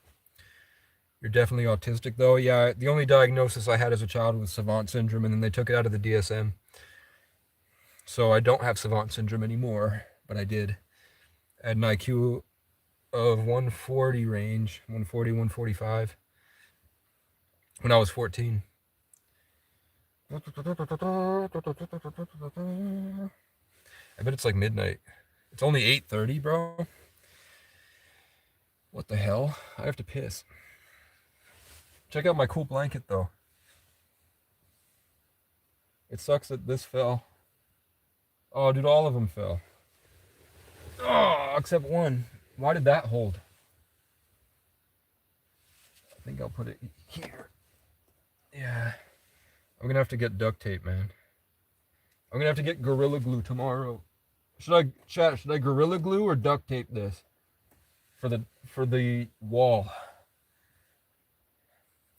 This is really cool, man. You think Nick Fuentes and Sneeko setup is cool, man? Check this out. Look how unique it is, man. Yes, X on speed is constant. I don't know what that means. I was diagnosed with Asperger's. They also took it out. Yeah. There's another guy with Asperger's in here. I don't think you're on meth. I'm sorry for saying what you said was ego. Honestly, I didn't think you were going to read my comment. God bless it. It's all right, bro. Dude, you wouldn't believe the amount of hate comments that I get, bro. It's nothing. Chat, we're gonna have to go outside and piss. My phone's at 40. Guys, this is my pride and joy of the channel. Before these live, the biggest like actual video that I've posted that got like the biggest video that I recorded not live that got views was me taking a shit out in the woods.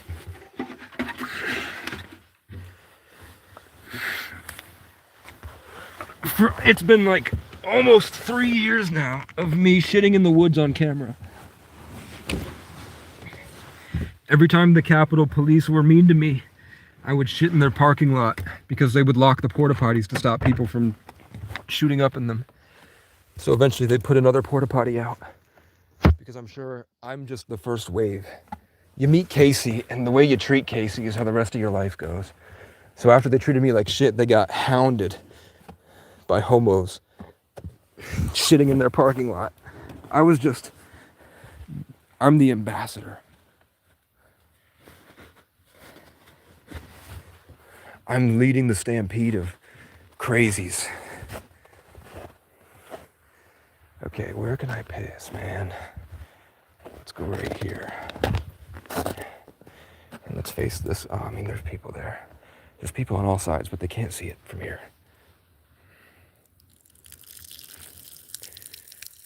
You know, Rick Ross likes to give women golden showers. One of Rick Ross's favorite things to do during sex is to piss on them. And I'm like, how do you piss on them while you have a boner?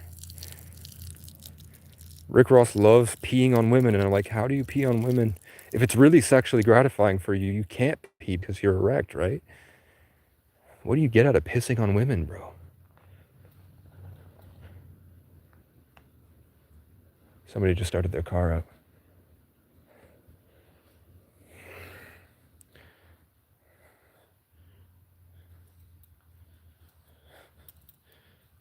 Dirty Mike. Hendy's adopted and Ginger.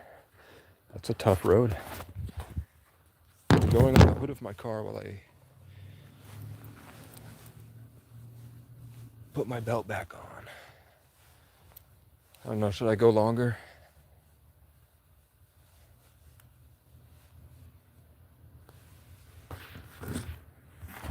Okay. Now we do not wash our hands because that's for pussies. We get back in the vehicle.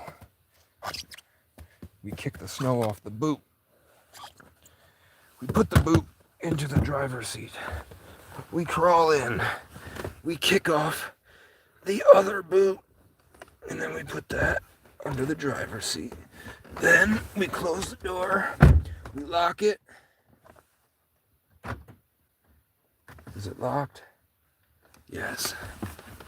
Then we crawl back in. Oh, this bed is nice, dude. Oh, do not feel pain on your knees, bro. No diddy.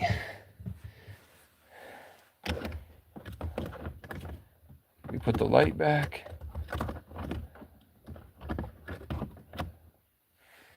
We put you back. And that's how you pee. And we're going to label that Casey pees outside. And we're going to post that on my channel for everyone to watch. Then we take my blanket and we take this loop and we put it back. Then we wrap it around the side here. There's a brain worm. There's a worm in my brain. Okay, then we do this. Then we do this. I'm gonna have to eventually move the bed to the side here because it's leaning over the seat and I'm falling into the crevasse. This is kind of sticky. Come on, man, just please stick. Please, please, please, please. What if I... Yeah, I can't even unstick it from this. Oh. Maybe one side is stickier than the other. And I was using the wrong sticky side. Fuck you. I have duct tape, it's just buried in my stuff. I'm gonna have to get tomorrow. Fuck you. Fuck you, Joe Biden. I'm getting kind of sweepy weepy, man. I'm getting a little sweepy weepy. John Michael is here. What up, John Michael? How have you been, John Michael? I missed you, man. Sweepy weepy and cold. Okay. Kitten. Oh, you're looking very kittenish today. Okay. We're going to get under my blanket. And I'm going to watch season 2 of Stranger Things. Yeah. Oh yeah. This is nice. Chat, don't knock it till you try it, man. Live this life for like a year. And tell me it sucks. You'll be like, a lot of things suck, but there's so much beauty in it too. Oh, fuck you. This is nice. I feel like reading a book.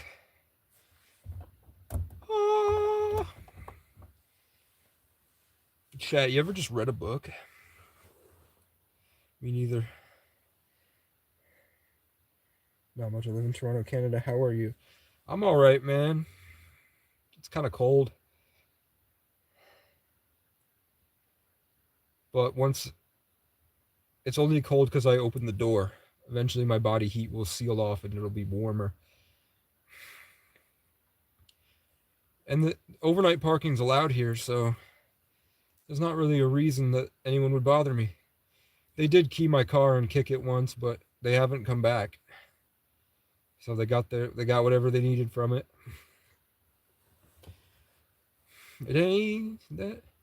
I miss my mom. I miss my dad. I miss my house. And what we had, it ain't that bad. 'Cause I still have it all in here. And I can go back anytime that I feel sad. I miss your smile, the way you laugh. I miss your eyes. And what we had, it ain't that bad. 'Cause you moved on, but in my heart, you're laying with me. But you're all gone. I'm still around, wandering anyway. From my hometown, I'm scared to see what they built on what burns down. You're all here in my memories. I keep like an old 8-track of classic CDs. I play when I lay back and fall to pieces, terrified of what I can't see. I'm on a hill next to a tree, staring out at the bittersweet, the ghosts of you and what I couldn't do, a symphony. I miss my mom, I miss my dad, I miss my house, and what we had, it ain't that bad.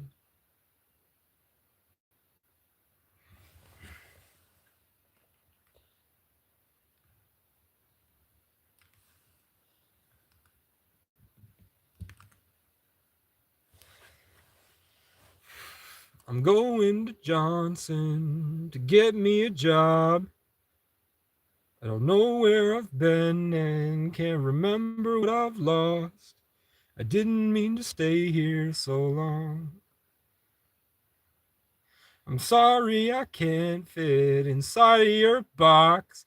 If you knew where I'd been, then you'd know why I stopped.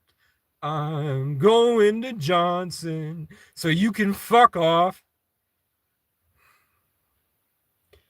I made me a list of those who did me wrong. I'm going to Johnson to get me a job. If they don't say sorry, they're gonna meet God. I'm going to Johnson. I'm going, gone. Well, I hear voices in my head. It gets worse when I get out of bed. And I don't trust that I'll find a love who understands. So leave me be and let me smoke my cigarettes.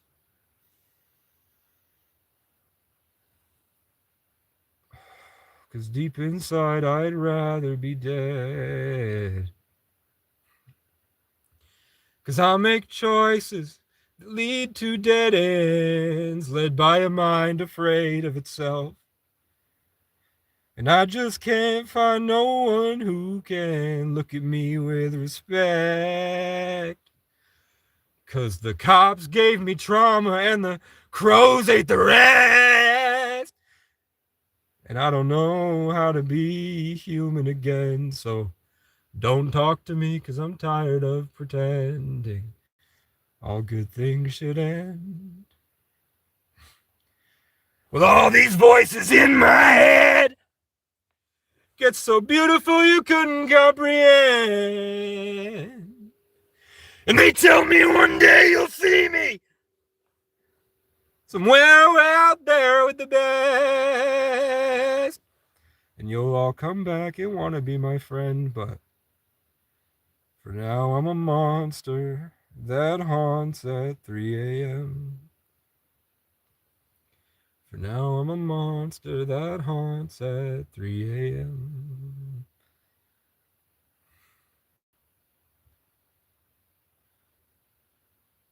What else should I do? Well, the cops and the cunts and the creeps and the crows all want the same thing, to rip and tear at your soul. So before the morning comes, something else can come and try and grab a hold and take control, and now they own you. Oh, when I was just a boy, they all told me I was blessed, and something about me means I'm meant for success. Now they all talk shit behind my back, put a target, told the town I'm hooked on crack, that I'm messed up in the head and I need meds because I don't want to work a stupid fucking job and pretend I have a boss.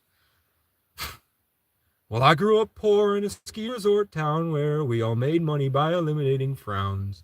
And I think it's kind of funny how these whites are so proud, but when the rich men come around, they all keep their head down and submit just like a dog. Well, when I can't get to sleep, I think of old folks' homes where those spiteful little bullies cry until they die alone, 'cause the world they built by beating others only did them wrong 'cause no one taught them how to love. And I hope that they see me on my Indian scout when I take their little girls on a ride around town. And they have to bitch to God 'cause the nurse don't care to hear them cry about it, 'cause she's on TikTok showing off her butt.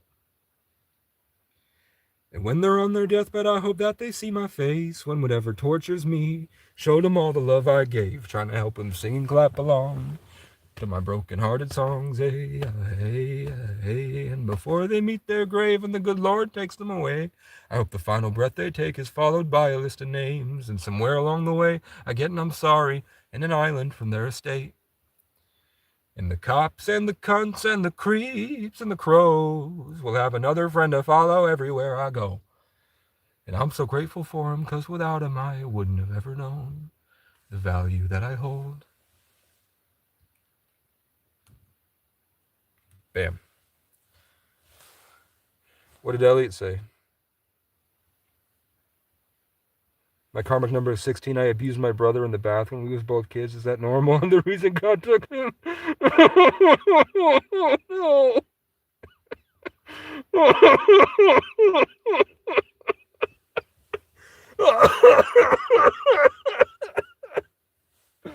Oh, fuck. Oh, my God. No, it's not your fault, man. It's not normal. But it's not your fault that God took him.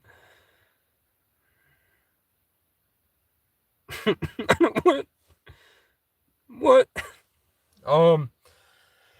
Well, at least you're conscious of it. I had a friend that molested his cousin, and he told me once. But that guy was also a really, really like a control freak, and he had some obvious moral problems, like thinking that because he beat me at a video game, he could try to get my girl's number and fuck her that night. You know, you got a problem. If that happened, you have a problem. But you should also know that that's not normal. You shouldn't kill yourself or be down on yourself, but you should take responsibility for it.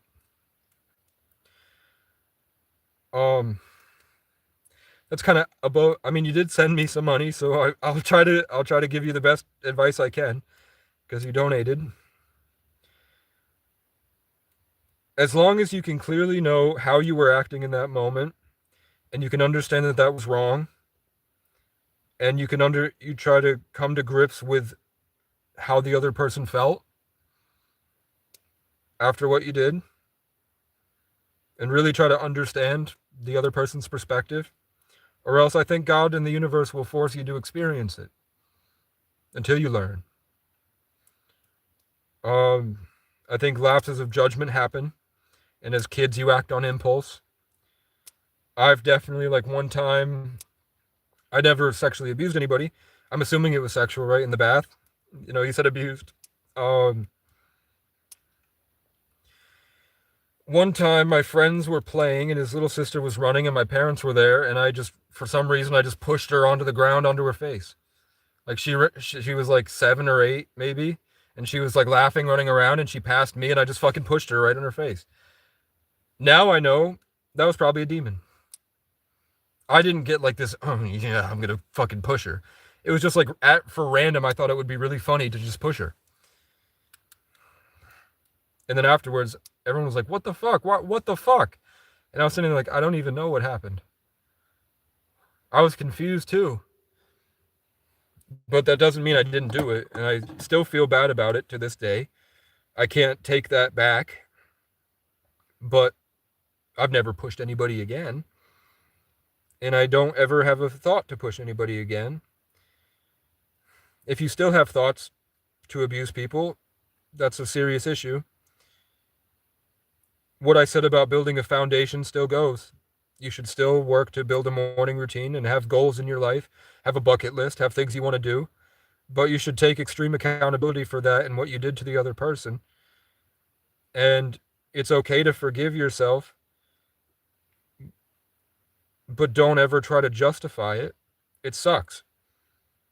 But also, people can change and do change all the time. Every moment of every day we're changing. But becoming more conscious of yourself will help that change. I am so much more than I was 5 years ago. I look back at my first video, and I can clearly see that I'm still myself, but so much has changed. And I've been through so much since. I'm certain that you've probably had a lot of violent traumas after that. You've probably gotten some sort of karma from it. the best thing you can do, I would just say, is make the world a better place. You'll never be able to outweigh what happened, but at the very least, you can commit to never doing it again. You can clearly identify where you were in that space in order to not make those types of decisions again. If it becomes like if you have like an addiction or something, like a compulsion, that is something that would be one of the very few times where I would say that psychiatric help is essential and therapy is essential. If it's something that doesn't go away, if you have these chronic thoughts of abusing people, definitely that's someone I would say you need help with. And I don't think you should sit there in suffering for the rest of your life over it. But it's something that you need to come to terms with and really think about. I don't think that's the reason God took him. Everyone that I've ever lost, they were the people I felt deserved to go to heaven the most in some way. Like every time, when I was younger, the people that I lost, it fit the story of their life. It was just a part of God's creation that was the time that they had to go. I did definitely, in some of these cases where I have dreams about the people dying before they die, I'm shown the reason that they're killed. And some of them were not positive. Some of them were like, yeah, a vampire that really takes pride in dismantling other people in order to boost his own ego. And he was doing it to you, Casey. So I got to experience it in a dream where he looked at me and he went, I'm the king. And he put himself on a hill above me and harvested all of my life force and stole it from me and and he was wearing my royal attire and parading himself around as me while people worshipped him. And then I saw an angel sweep down and fucking kill him. And then a couple weeks later, he died.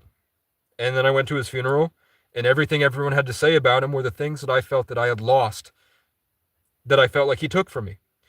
So, also, he was a really gifted and talented, bright person. He had a beautiful soul, too. He had just made some bad decisions. Went the wrong way.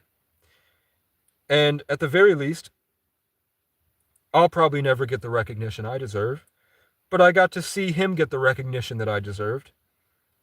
And I was able to teach him those things from being around me, even if he felt like he stole it, and I felt like he stole it because I didn't know boundaries and how to reclaim my power.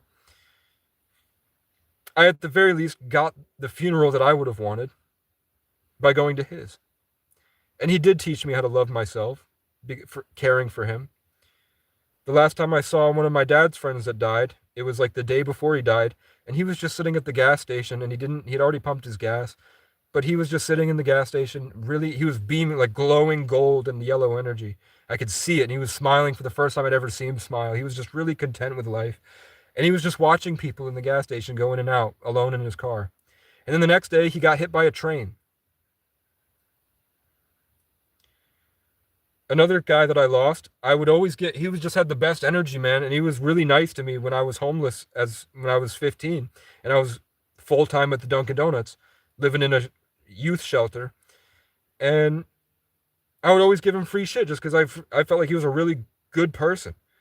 So whenever he came in to get his frozen thing, I was like, just have it, man. Just because he was a really good, kind person. And then he got hit by a car. I always feel like the people that, there's a reason for it. It's perfect timing. And at that guy's funeral, the first one I talked about, the energy vampire, but he was also a really gifted musician, and I thought of him as a little brother.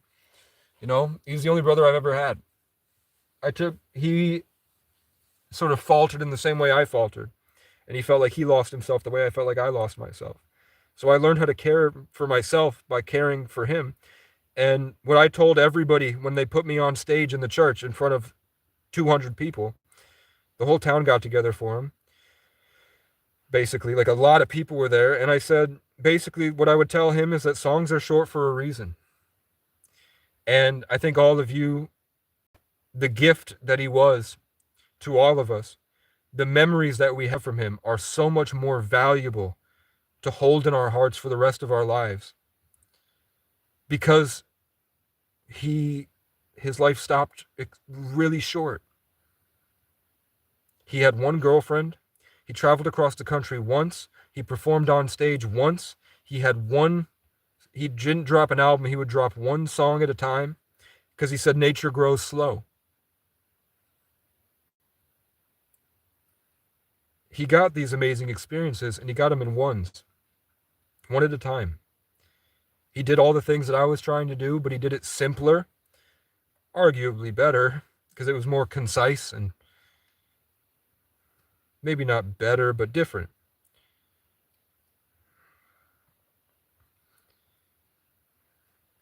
And it sucks that he's gone, but the things I learned from him, I'll be able to share with everybody now. So, about patience. That's the main thing he taught me, was patience.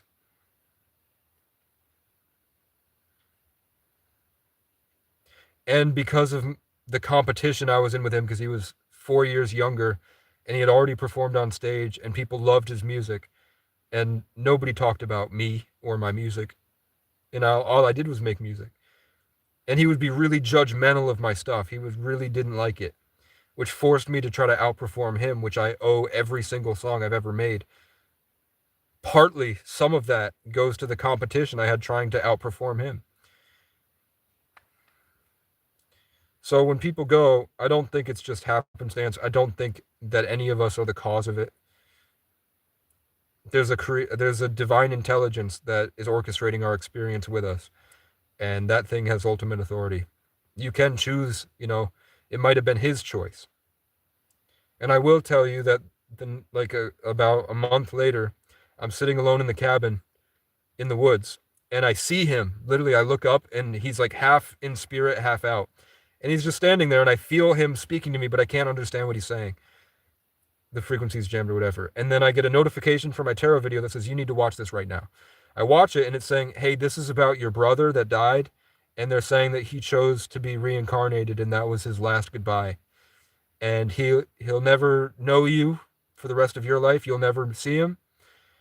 He will not remember you, but he loves you, and he's really grateful that he got to know you, and he just wishes you the best. But he made the decision to come back to Earth. But I'm also getting that you will experience him through other people, because souls just don't come through just the body. There's so much more going on than you realize. And then the next month, I met a kid that was the same age as him, that was a musician, that was from my hometown, that knew him and me from before. And he was talking and acting the same way that he used to act. Like, I really got to experience him again.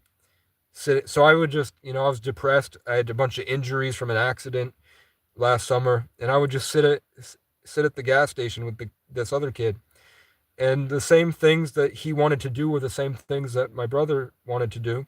So I was able to give him the advice that I was not able to give to my brother. And it was really like he said the same things, he acted the same way. It was literally like I got to be around my brother again. Like, exactly. And he even had his own sort of headstrong way of doing it his own way. And he even had the same selfishness that my brother had. Where, like, this kid had a car, and he offered me a job at a scrapyard, but I needed a ride to get there. And he goes there every day from the gas station, and he wouldn't drive me there. I was like, all he has to do is just give me a ride to this place, and I'll get 25 an hour. And he wouldn't. I was like, it's just, I wouldn't do that. I would be like, hey, I'll drop you off at the scrapyard. You can live there. But instead, he thought he was better than me, which is the same thing John Michael thought. That he was better than me. But people are it's more than just black and white, There's more going on. He was more than just a super critic.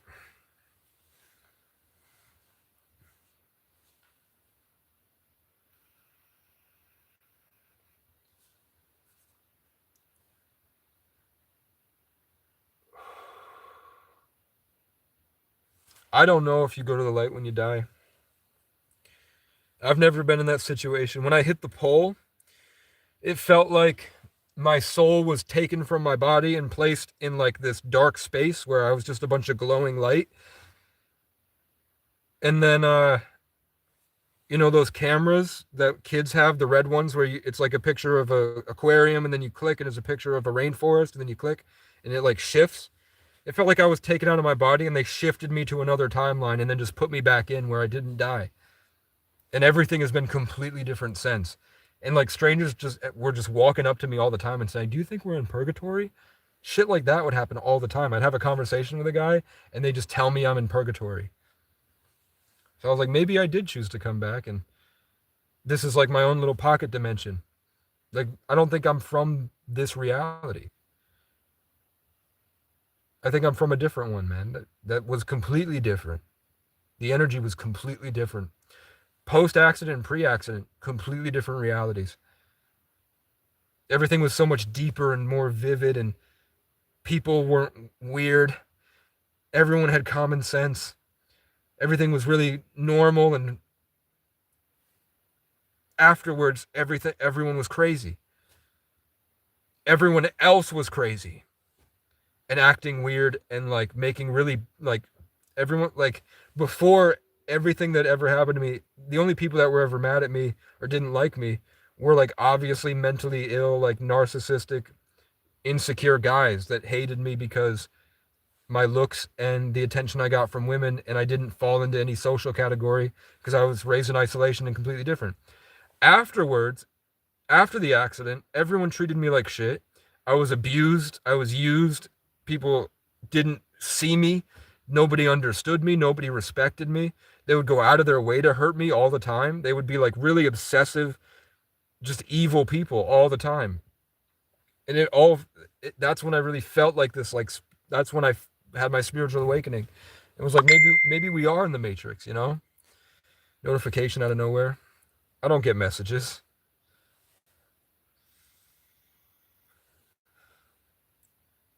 So maybe this is like my 33 life path or whatever. Maybe I used one of my 9 lives and I lost blessings. Maybe I sinned. The ultimate sin is trying to kill yourself. I don't know. But I definitely had the experience where I was kicked out of my body and then kaleidoscoped into a different realm and then placed back. And then I just got up, fine, no damage at all. Where before I really felt like I died. I really felt like my neck broke, slamming 90 miles an hour directly into an airbag that didn't go off.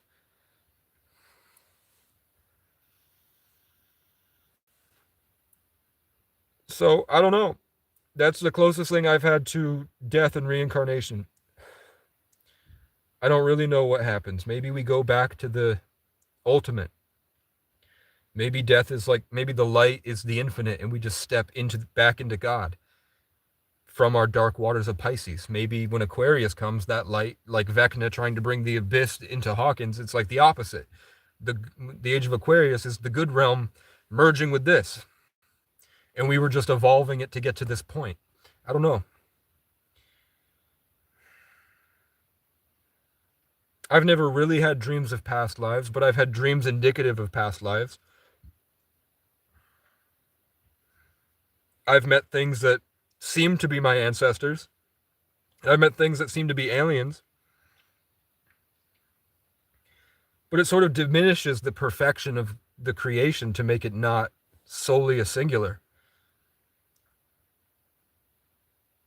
I don't know.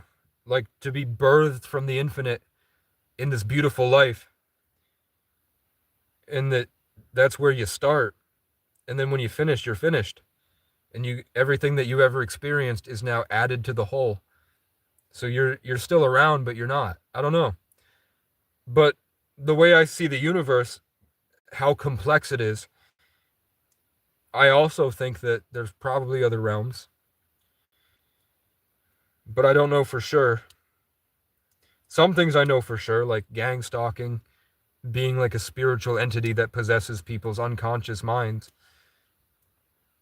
I definitely believe that's real. I've got too much evidence of that. But that being just another string from the hand of God, that's probably true too.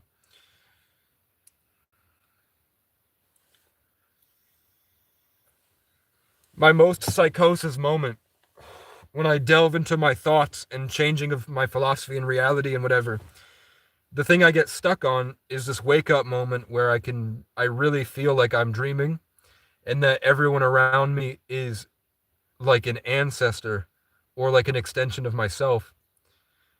And they understand and they know. And the more that I get close to waking up to that, the more they start to like smile at me, and they kind of come closer in the way that they talk. Even if they're saying normal stuff, they have this eerie smile on their face, like they're trying to see if I'm ready to fully wake up.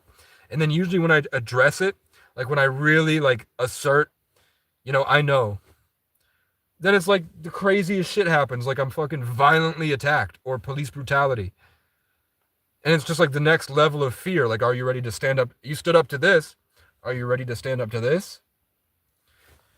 And then I'm beaten and thrown in jail. I was like, what was that test?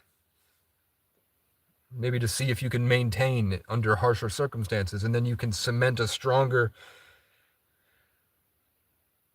knowledge and understanding to allow you to do more things, like a rite of passage.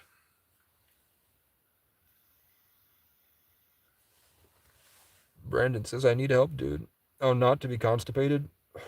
Drink water and fast and you'll have diarrhea. Dude, why did you wait? You should have ran to the place where you could have made 25 an hour. I had an injury. I had a bunch of hairline fractures, and it was 30 miles away. I could have, but I just decided I'd rather just sit by the river and play my guitar. And if he finally decides to take me, but if he doesn't, that's on him. I really liked the songs I was making in the place that I was at the time. If I didn't, I would have never wrote Hawaii or Bonnie and Clyde, and I love those songs. Steve says I still laugh at farts. Hey, 1927 is the only taxi cab number. Reality at a quantum level is made of numbers. I'm clipping that fart, by the way. Read the New Testament. You're going to keep going deeper into these delusions if you don't seek help. Well, the whole point is that I can entertain these thoughts and it doesn't affect my everyday life. And I just compound pattern recognition, and I come to truths, and those truths happen to resonate with the Bible. But I haven't read the Bible. Is there a reason I chose 1666? Hendy, what's your birthday? So 1920. What is H? Is Hendy your name? Tell me your full name and your birthday, and I'll tell you why you chose 1666. When all versions of you die, you get reincarnated. Will you have great hair in this reality? Thank you. I've overdosed many times without anyone around. Always came through. People never wake up.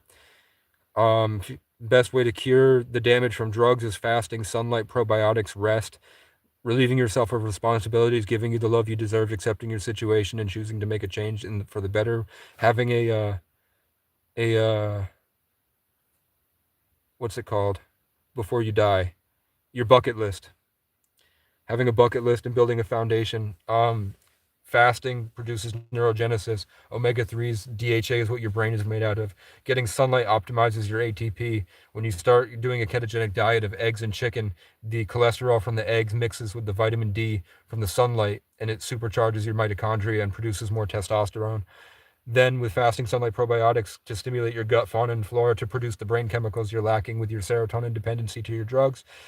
Eventually you start to build back. Then when you lay down at night, hopefully you stay out in the woods or somewhere where there's not a lot of people or electricity, and you just cycle through as many memories as you can and keep compounding your memories to find out who you were before the drugs and trauma, so that you can reiterate to a previous iteration that's closer to your true soul. And then you just keep going with it and keep growing and keep having a creative outlet, and eventually you can work through all the damage that the drugs did and the trauma. Death is final. You see, feel, hear, taste, experience nothing for the rest of eternity. You no longer exist. The finite nature of life is what makes it beautiful. You need to seek help. I told you, I don't know what happens when you die. Yeah, this guy's going to be in the newspapers in a few weeks. Well, they want me to go speak at the homeless. There's a walk for homelessness on the 22nd. Never pet a flaming dog. It would be sad thinking that this is it. Hooker Bryant. Yo, Phil, this is so weird. What up, Phil? That's crazy, Elliot. I've taken drugs for tens of years and not once have I OD'd. If you cleaned yourself up, shaved, you could probably model. Just have to self-regulate better. Oh, I'm working on it. I just got the... Well, one, fuck you. I could model right now as a lumberjack. I could be in Stranger Things. I really... Imagine how cool it would be. They had Eddie. They had Steve. They had Billy. They never had Casey. And Casey's got the keys to the Mind Flayer. Casey's the other Mind Flayer. The good one. He's the opposite Mind Flayer. Where the seed was planted, but it didn't grow. And it grew in Casey's image instead because he was born with it. He didn't find a rock like Henry. He wasn't infused with Henry's blood like 11 and all of them. He spawned, I guess, when he was born. And then Casey lived alone as the homeless guy in Hawkins, and everyone treated him like shit because he was homeless. And then you find out that Casey lived like that isolated life, and he's from Vermont. He's not from here in Hawkins, and he just kind of ran here. And then he falls into the abyss from Stranger Things, and the Mind Flayer does the thing where it goes into him, but he's just like from the trauma, and he like he burns it away, and then he starts to grow like the tree, but not of flesh. And then it's like Casey crawls into the abyss, and the whole thing is that the Stranger Things crew survived because of their togetherness, but the togetherness couldn't beat the Mind Flayer. The only thing that could beat the Mind Flayer was Casey's isolation, his feeling of being alone. And at the very end, he's like carting Eddie's body on a toboggan sled with a thing, and and Eddie's like barely alive, and he's got Vecna's head, because after they cut Vecna's over here, and Casey's just hauling them up this mountain. And when you go through the abyss, there's like a snow biome, I guess, where it's really cold because the Mind Flayers. The thing about the Mind Flayer is it's extremely cold, and you're like, why is the abyss like heat and full of fire if the Mind Flayer is extremely cold? So you find out that the Mind Flayer is in this like snowy area of the abyss, and that's the ash that was falling into the wormhole of the Upside Down. So then Casey's got Eddie, who's barely holding on, and he's got Vecna's corpse, the remains of Henry, what's still there. He's barely alive, growing basically from the Mind Flayer's flesh. And the Mind Flayer's keeping him alive, and that's how Casey knew where to go, was going off of the stimulation of Vecna trying to grow back in that direction. So he takes Eddie and them. Eddie like sacrifices himself trying to save Casey because he still wants to be the hero, but more of like a rugged Eddie, after being in the Upside Down and being carted back to the abyss. And when they kill Vecna, Eddie was in like a separate chamber or whatever, not with the kids. And then Casey saves him. And then Casey, Vecna, and Eddie is there, and the Mind Flayer's there. And basically Casey turns into this giant phoenix of light. And dissolves the Mind Flayer. And then the last thing before that final battle is that he's like, how did you do this? And I was like, you guys lost because of your togetherness. I only have the ghosts of everyone. I have the love. It's the love for the ghosts of the people I lost. You guys failed because you're all together. You don't know what it's like to lose everything.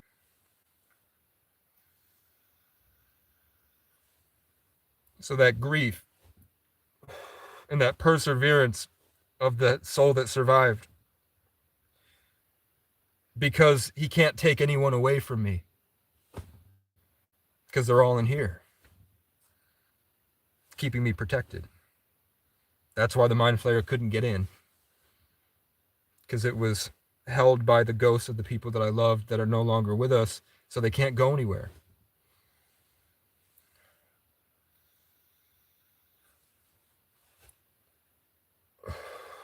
And then I activate the superpowers I learned from constantly being attacked by the Mind Flayer and spiritually enhancing myself, like the Irish say they got from fighting off the Tuatha Dé Danann.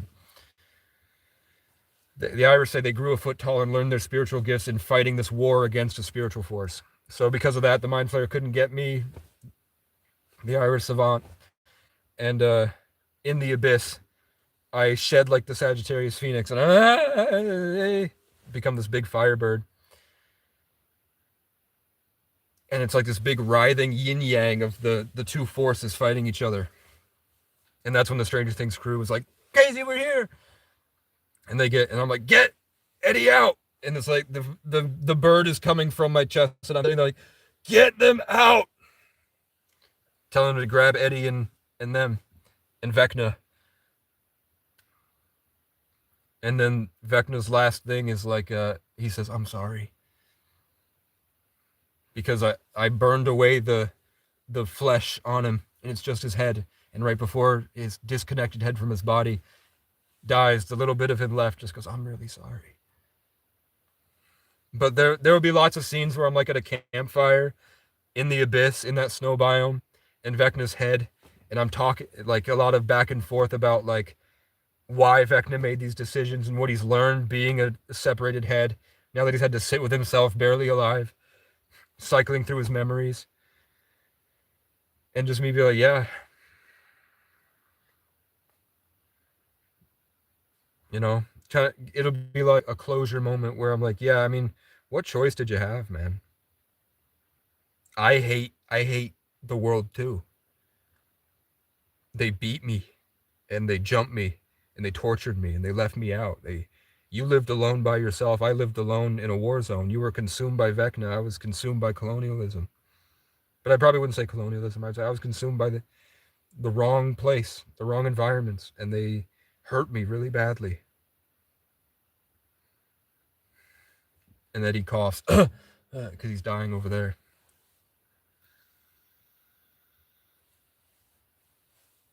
Maybe I'll have a guitar with me or something. But it's this slow ascent up a giant mountain where the mind flayer is like swirling above us. And like the final few episodes are making that ascent where I have Vecna and Eddie. But before it starts in Vermont, take a Greyhound or whatever, or like maybe my car breaks down or something, and then being homeless in the '80s, much worse prejudice. So you get to see Hopper from a different perspective, where he's like, get a fucking job. He's like bitter. You see the Stranger Things cast, whatever, and they see me walking by, and they're like, what the hell? Because the point for the Stranger Things cast is they realized that even though their togetherness, they were still a suburban lifestyle.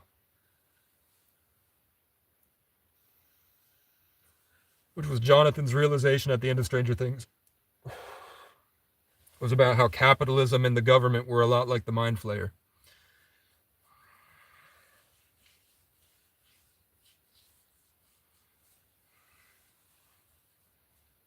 I've got a lot of my own stories I've written.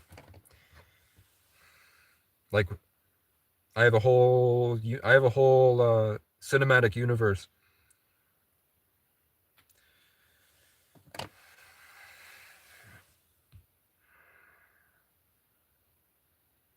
Did Henry drop his birthday? You were born on the 9th. People don't know a lot about nines. Tao Te Ching. Burning Bush. If I had money right now, I would pay donate just to hear Casey talk. He has some of the best stories, and I love hearing him. I appreciate that. Let's clip that. See if I didn't run on. Daniel Henderson. That's pretty cool because isn't Dustin's name Dustin Henderson? And didn't Hawkins end in 1986? The Stranger Things story didn't it end in 1986? Or maybe it started in 1986. But 9/4/86. So you're a Virgo 4/86. So 9 plus 4 is 13, 14, 23, 31, 31, and 6 is 37. You're a 1 life path, right? I always have to do it twice to make sure. 4 plus 9 is 13, 14, 23, 31, 37. You're a 1 life path. But you're also, it's the 10. So there's a leadership part of it. Not as you are the leader, but there's a sense of dignified to the 1, in my opinion. But 1 life paths, argumentative, forward moving, my way or the highway, could be good leaders. Virgo is Sagittarius without the fiery momentum. It's an earth sign, so it's more nitpicky. Hermione Granger's the best Virgo I can think of to exemplify the Virgo. Knowledgeable, nitpicky, organized. So the 4 with the Virgo really has an extension of the organization. Management roles. I would give you a management role. Unless you're a 4/9. You said you were born on the 9th, right? So you're actually a 9 because you're probably overseas or something. You said you were born on the 9th, so I'm going to assume you're a 4/9. So you're not a Virgo 4/1. You're actually An Aries, right? An Aries 9, 1. So that Aries adds to the competitive nature of the one life path. Also, your fourth month with the 4 of Daniel. You're either an Aries 9, 1 or a Virgo 4.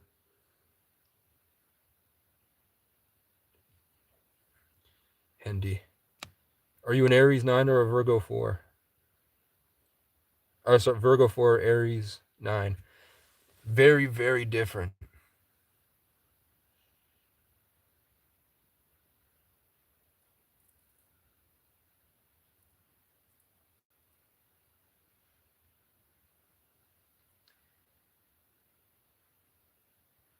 I don't know what you're going with that. You have to add all the numbers together. You could do it the old way, which is add the month, add the day, and add the year together. But even if you do that, 1986, add 1986 together, then add 4 and 9 to that separately. You reduce that way. But I don't really, both ways are true, but I only do the one across.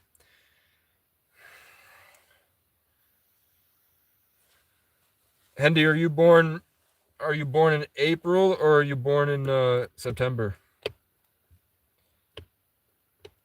Wait, the 9th month. Yeah, that is September. I was like, September 7.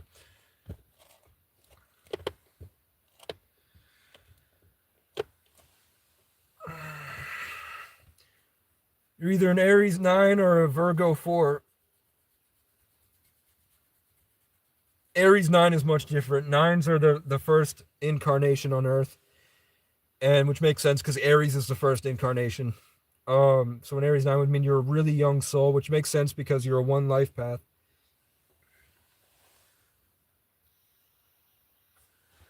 So you got very new energy. If you're an Aries 9, one life path, that's a youthful, healed. You would be a protector. You would be very, very my way or the highway. You're gonna be by yourself doing things your way, and you often would either you're extremely mellow because you haven't figured it out, or you go psychotic often, trying to open up your crown chakra. And the whole point of your life is that you're going to be doing something important. It's not as extremely overwhelming as 11s, 22s, and 33s, but there is this forward moving energy always. I would say you'll often get to positions where you're trying to be an overachiever. Healed, unhealed, you will be not interested at all. Sort of everyone will look at you as a loser because you're just extremely lazy. But this overachieving part with the Aries and the 9, you probably either had a really, really abusive childhood, or maybe you felt alone all the time, a lot of self-hatred.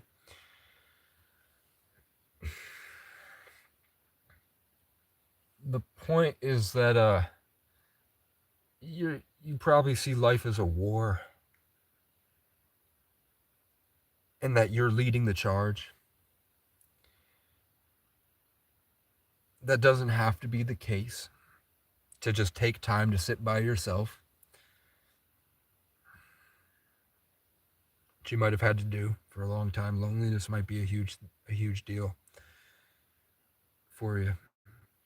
But eventually there's something that you will find, and it's not necessarily given. It'll be found on your first experience on Earth, that whatever lane you went down, you extremely were trying to get it done and do it well by yourself. You might have been drafted. I don't know if you were. I don't think you were around in the Vietnam War. In the UK, you probably weren't in Desert Storm. But I would usually, every Aries I've ever met is either extremely militant or considered a schizophrenic psycho because he's trying to live in a war. There is a righteousness to it, but not really. It's more about the competition, competitive. So learning how to collaborate instead of compete will be really important, because then you can channel your competitive nature into something very productive that helps people instead of hurts them. But there is something that you're here to do, and it's one thing that you're here to do. You will have a tendency to want to heal the world because of the nine, because you're so confused about why it's so fucked up. That's why they call it the humanitarian, but it's not the humanitarian. It's not God mode. It's not master manifester. It's just your first time on Earth, so you don't have all these chinks in your armor. Basically, you're just out the gate, ready. So with that becomes easier manifestations, because you are more in harmony because of less trauma. But that means that the world will probably have been really against you for a long time, trying to stop that. Basically learning how to dissolve this this feeling of being the ruler and being this really competitive force, and channeling that more into being a very good collaborator and using your competitive edge and your driving force nature to and it won't be like in a car, it could be a bunch of things, but using this overachieving competency in a way that's productive. The best thing I would say is that to lead by example, and to make sure that yourself is good, and not to become feeling like you're better than anybody else, because that will naturally come. And showing off the things you do in a way that revolves more around yourself and personal achievement, and less about your position against the collective.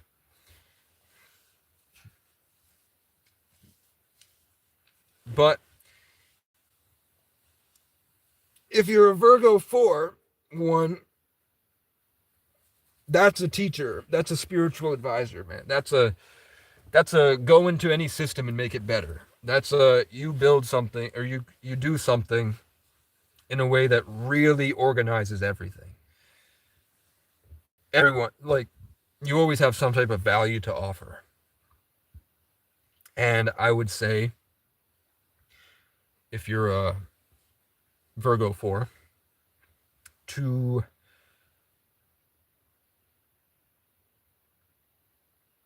that's someone I would put at the community center. I wouldn't put a Leo 4 at the community center. I would put a Virgo 4 at the community center. And what a Virgo 4? You're an Aries. Okay, so you are an Aries 9. Cool. Yeah, did any of that resonate? You probably either you drive a red car, or you got a red necklace. You got something red that you keep close. Maybe you have a red gun, red bow, red arrows. Something to do with your competency. Maybe one of your biggest memories from childhood was dodgeball or something, and that's what you always think about. That you always think about when you were chucking the red ball at people. But it's that competitive nature, man. But the color red, your moon sign is how you are when you're alone. Your rising sign is your physical incarnation. Your Venus is how you love. Your Mars is how you assert yourself, your aggression. Your Jupiter and your Saturn are social planets, but it also talks about what's restricted in your life, depending on what house. Jupiter is how you grow and expand. My Jupiter is in Aries in the 12th house, which means I expand really competitively at the highest level of the human frequencies, and I have to do it completely in isolation with a super spiritual gift. The only way I truly grow to the top of the tree is in isolation. The only way I grow my leaves is in this psychotic competition against everything, and I have this profound spiritual connection to everything.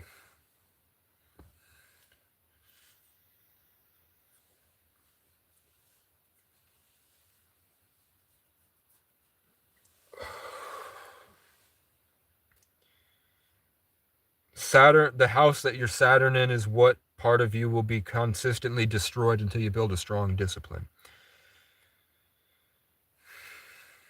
My Saturn is in Taurus in the first house, which means I suffer financially and physically attacked until I learn this really deep mastery over my physical vessel, which is why I'm always yearning to get back into the gym. Why are the Saturnists so consumed with sun worship? Why not moon worship? Moon equals Mother Earth, sun is Lucifer. I don't know. You're the guy that I would go to for that type of information. I don't know any. I told you I don't look into this stuff. I just go off my experiences, and it happens to line up with what everyone else thinks. How much water do I have in my birth chart? The only water I have in my birth chart is my Venus in Scorpio, 7th house. Everything else is Sagittarius, Aquarius, and Taurus, except my Jupiter and Aries and my Leo North Node. I'm a Sagittarius, Sun, Mercury, Pluto in the 8th house. I'm a Aquarius, Moon, Mars, Neptune, and Uranus in the 10th house. Saturn and Taurus in the 1st house. Taurus rising in the 1st house. Venus, Scorpio, 7th. Jupiter, Aries, 12th. Leo, North Node, Capricorn, midheaven. So, all my signs are set. I mean, my Sagittarius, Sun, Mercury, and Pluto is all in Scorpio. It's all in the 8th house. So yeah, I guess heavy water, but it's the righteous fire through the heavy water. It's the rebirth from nothing constantly, which is like really fitting that my name is the acacia, the immortal, pure tree, the purest essence on earth, the tree of life that can't be cut down. It just grows back better every time. And then you're like Saturn and Taurus, 1st house, yeah. And then Aquarius moon is disassociated in the 5th dimension, processing everything completely logically. And then my last name means exalted on a hill with power. Also the Aries, that crown in isolation. O'Brien, Casey O'Brien.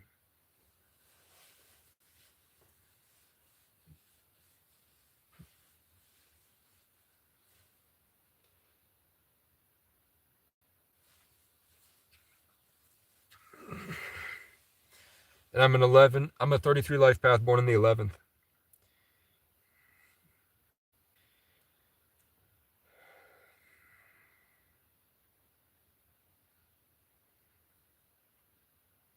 The bright morning star in the Bible is Jesus. Also, the Bible states the rebuilding of the first temple, which is Solomon Temple. He was the one who mastered all the demons. So it's contradicting.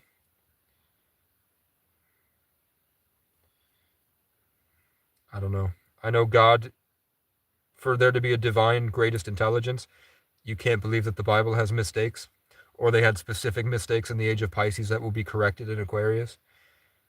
So like saying the Bible is wrong, it's hard to say the Bible's wrong because you know that God made it. Maybe it was corrupted by man, which is more evidence of it, which will be corrected when aliens come down and tell you, yeah, this is the guy that did it, this is why he did it, this is what really was there. I don't know. I know that Jesus turned water into wine, and the owner of the party didn't know how he turned water into wine, but the servants knew how he turned water into wine. And then at the end of his story, when the government put him on a cross and he miraculously escaped the tomb alive after he died on the cross, the government didn't know what happened. But I feel like his disciples did. The owner didn't know, but the servants did. The people knew how he transcended death, but the owner didn't. Also, if he's a prophet from God or whatever, and knows what's going to happen outside of space and time, who's to say he didn't say, I'm going to be put on the cross. I need you to leave my fellowship and play as a Roman, go to this guy, sign up as a guard, and be here on this day, so that when it happens and everyone leaves and you're tasked with watching me, you will take me down and put a corpse up.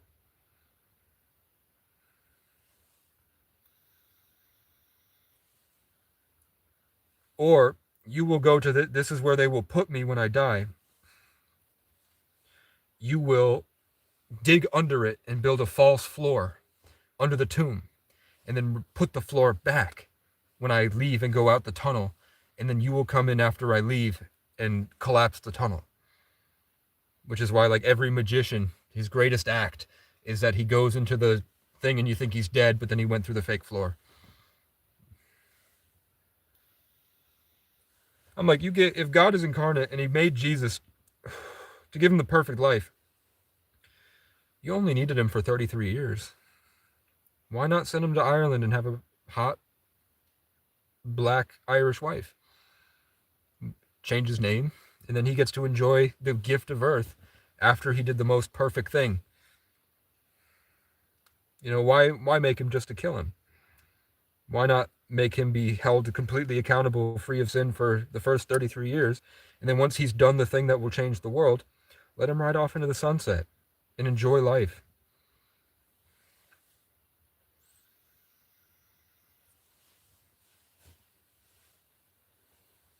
Because people didn't live that long. Maybe he spent the next 20 years of his life. Didn't older versions of the Bible say he had a wife and kid, Sophia? And all these different places like the mystery schools and Ireland all have stories of Jesus when he visited. That's not in the Bible.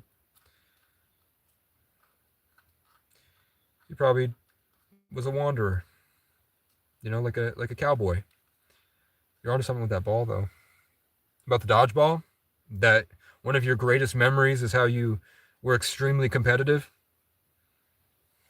Centered around red. Did you go to a red school and you played sports? Aries love their coat.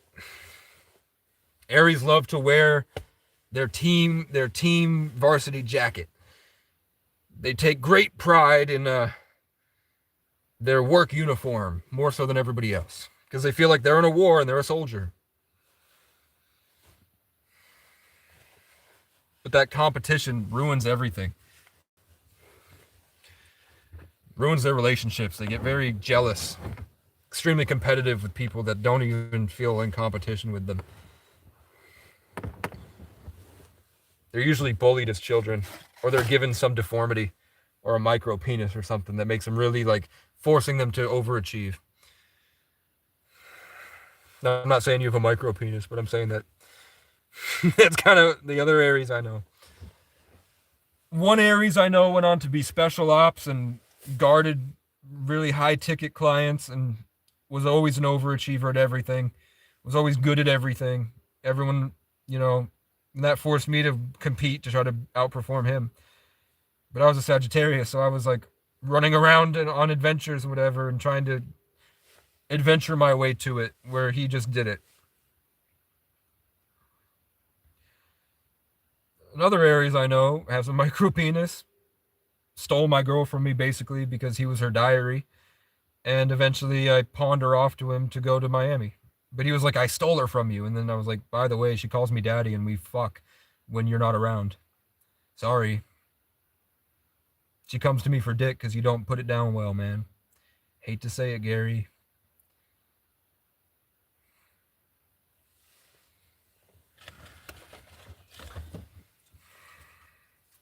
Cream soda.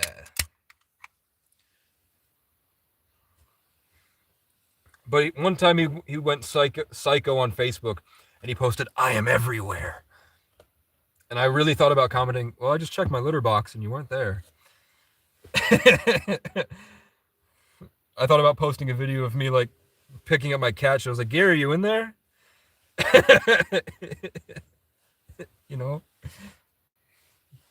You weren't here when I fucked your girlfriend.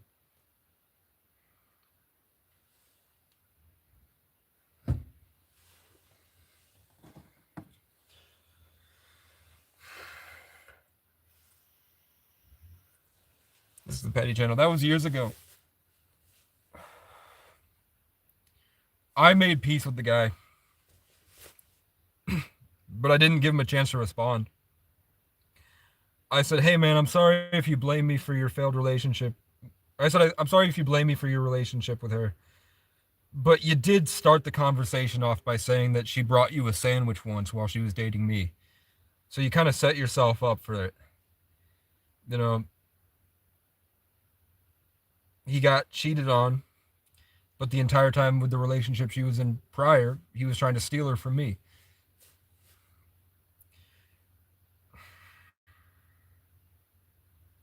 So I think that's pretty much all I said. Oh, I also said, You shouldn't really feel bad, man. She's a cheater. It's what she's gonna do. She did it to me. She cheated on her first boyfriend with me. She cheated on her second boyfriend with me. She cheated on me with her second boyfriend. And she was kind of involved with you, bringing you a sandwich. That's pretty. And she did it. She cheated on you with me and her second boyfriend.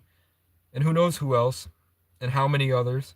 She's going to do it to the guy after you. She's already called me 3 times while she's thinking about being engaged to him. She's like, every time she called me 3 times last year and was like talking about the one time I said I was going to marry her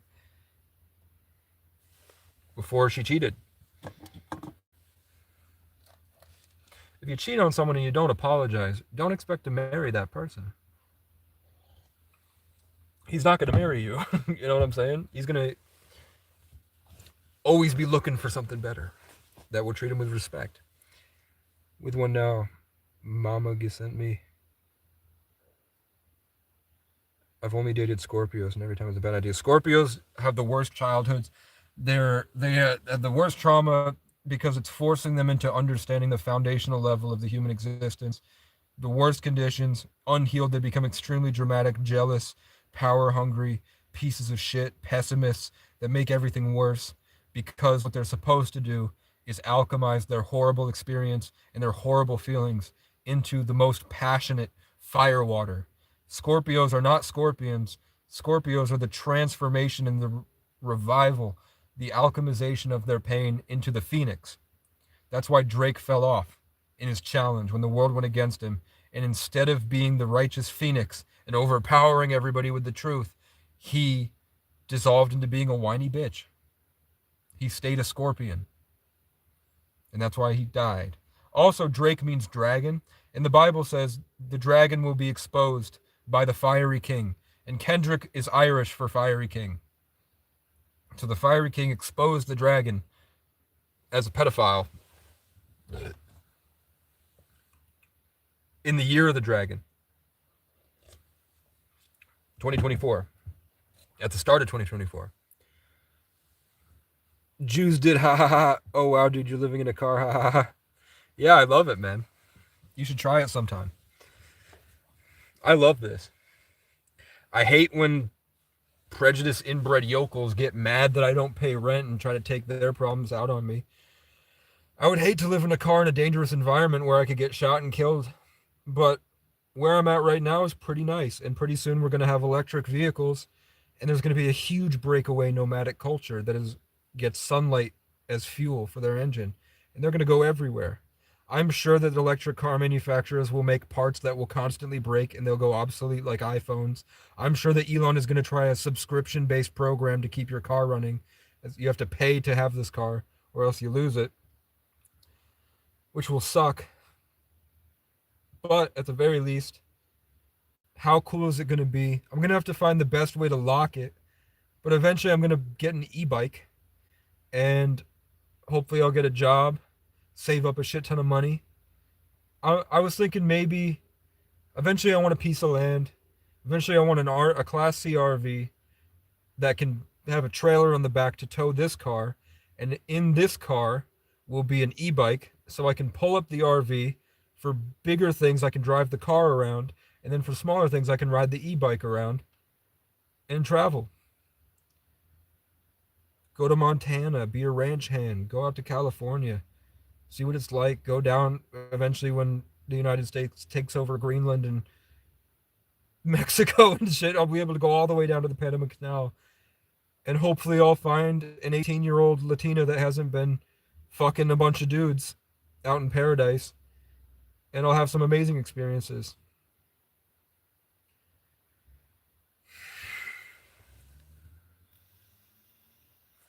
Right now, I'm just enjoying it. You know? So he's fucked who would willingly be a part of it. Obviously, this guy. It's probably my mom.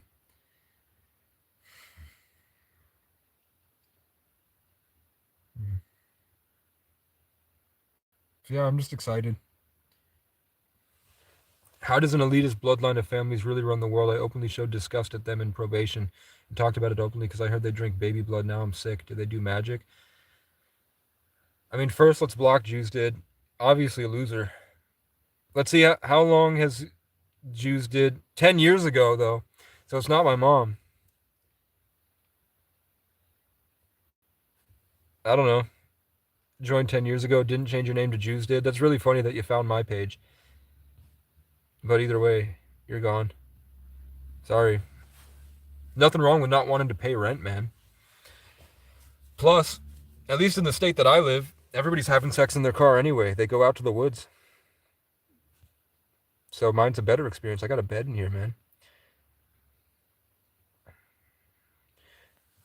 I think an elite, I mean, the Rothschilds, the DuPonts, the royal family. Yeah, there is a breakaway family from those ancient times before when they built society and built money as a system pyramid scheme where they get all of it.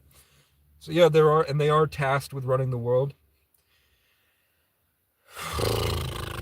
Do I think you got spiritually attacked because you openly attacked that entity? Probably. Do I think that there's a witch doing spells on you from an astral in the astral plane? Maybe.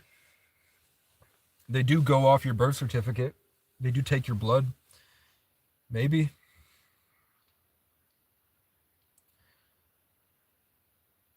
I try not to let it get to me. I've had a lot of stuff like that.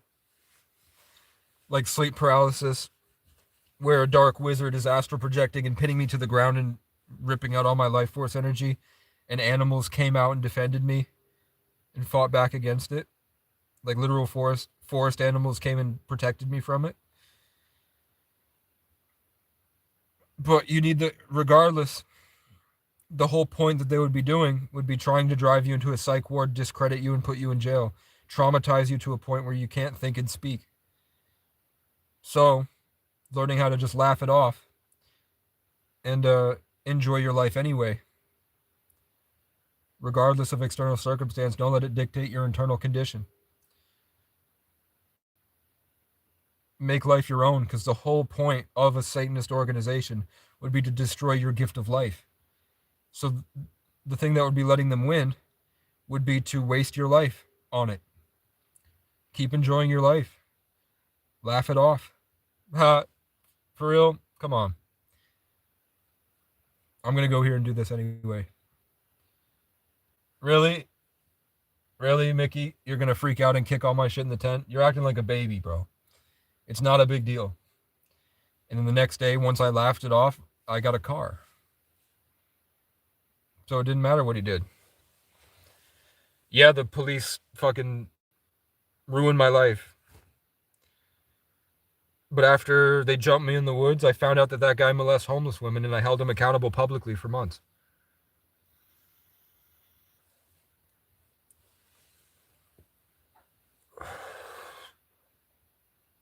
It wasn't, you didn't go to the hospital because you were saying that they're pushing poison. You went to the hospital because of how you said they were pushing poison. Yeah, they are pushing poison. Look, I'm vaping, bro.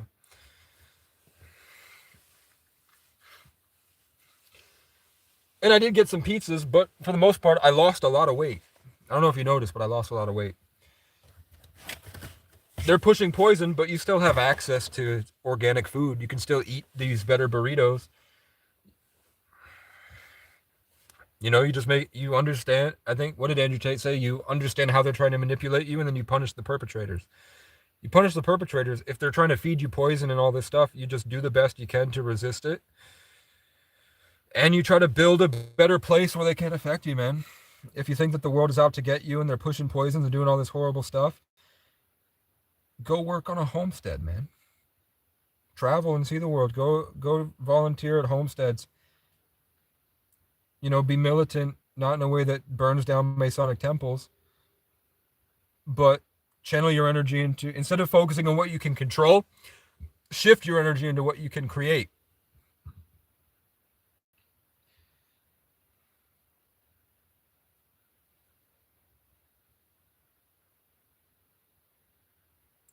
I went to the DuPont mansion as a child. My dad would go on the yachts with the DuPont family. they used to throw, I was at their big pool and they would throw these pool toys to the bottom, and they would tell me to dive for it and pick it up, and it was just this really old guy. It was either Edward or Henry DuPont. And my dad's friend was the yacht captain for the DuPont family. They had a big house. So you're from Delaware? I'm from New England. My family's from New York City. White Plains and Pleasantville. And my grandfather was a cop. My other grandfather was a banker at the Twin Towers. I don't have a relationship with any of them. I've been there to the psych ward, so I understand. I was in the psych ward for a suicide attempt. When I was little, when I was 7. I made up that I was suicidal because I thought it was a vacation. I was like, there's people here. I can get chocolate milk whenever I want. And I got this really cool view from the 3rd floor, and we watch movies every night. I grew up completely alone. I like the psych ward because there were so many kids there. My dad went to the psych ward a couple of times, and they sent him to the LGBT unit, and he said he did stand-up comedy. They sent my dad because the drunk tank was full, and that's the 3rd floor, and the kids floor, you can't have a 60-year-old man, so they put him on the LGBT unit. And he fucking killed that shit, man. When in 2022, I either called my dad or he called me, and he had just went to the bar, and he said he danced with a lesbian couple. I have great like lesbian couples love Casey. I've been with a couple lesbian couples. Not uggos with blue hair that are fat, like Vermont lesbians that go hiking and they work with horses and shit. Really good looking young girls. Threaten them people saying I'm gonna burn down Masonic temples, probably why I'm suffering. I don't think that's why you're suffering. Yes, you need to hold awareness, and there is spiritual attacks and psionic warfare and artificial intelligence. But it's to destroy you at a conscious level and stop you from making decisions. I would bury myself, hold a grudge, and really try to understand so that I could overcome it. And then I would embed that in my subconscious and not worry about it anymore. And I would just get up every single day and focus. Not to go to a Masonic temple and burn it down, but to live my life better. And I still feel like AI is completely, I can feel it right here, right now. Sometimes I talk like Grok since I've been having conversations with it. I need to delete all my data and delete it. But yeah, it's happening.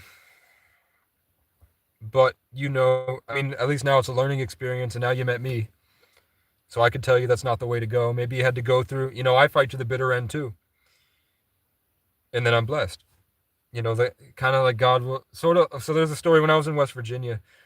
Heather's family took me to a riverside, and there was a bunch of sand, and I was just making creases in the sand, really traumatized, really kind of recovering.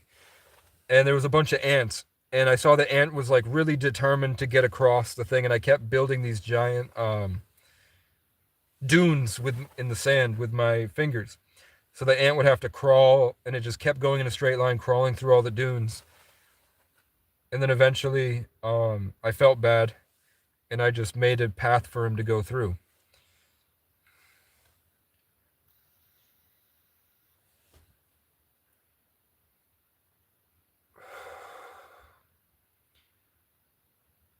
I think you're like that ant.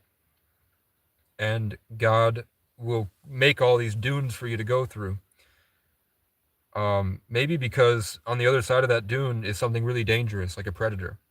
So he keeps driving the sand so the ant can only go in this direction until the predator leaves, and then he makes the way clear. So if you feel like you're suffering and running in circles, that could be protecting you from something else. There's a right way to do it. So if you're not ready to get over that dune, he's just going to keep making them and keep making them until you can get through it, or until the thing is gone so that you can get through it. Maybe that psych ward was a dune, and he was reorienting you to this experience. It also, 28 days, Sagittarius righteousness, trying to overthrow the government, Then in Capricorn, the government gets you and you're in for 28 days in Capricorn. And now through Capricorn, you're here, bedridden, healing from what the government did to you in rebellion against Capricorn. I forgot what your astrology is. Healing from that. And then Aquarius is the righteous truth, where usually that's when you can kind of overcome and spread the truth to what happened. Maybe it wasn't the right time. The Sagittarius righteous truth always is met with the government injustice, and then Jesus rises again in Aquarius. You know what I'm saying? And then you transcend reality in Pisces, dreaming of a better tomorrow, and then the world refreshes in Aries. AI is definitely somehow connected to the hive mind. I'm convinced I'm part of PsyOps operations being. Yeah, I mean, it's an intelligence. Oh, yeah, Pisces. You're an Aries, aren't you? No, you're a Pisces.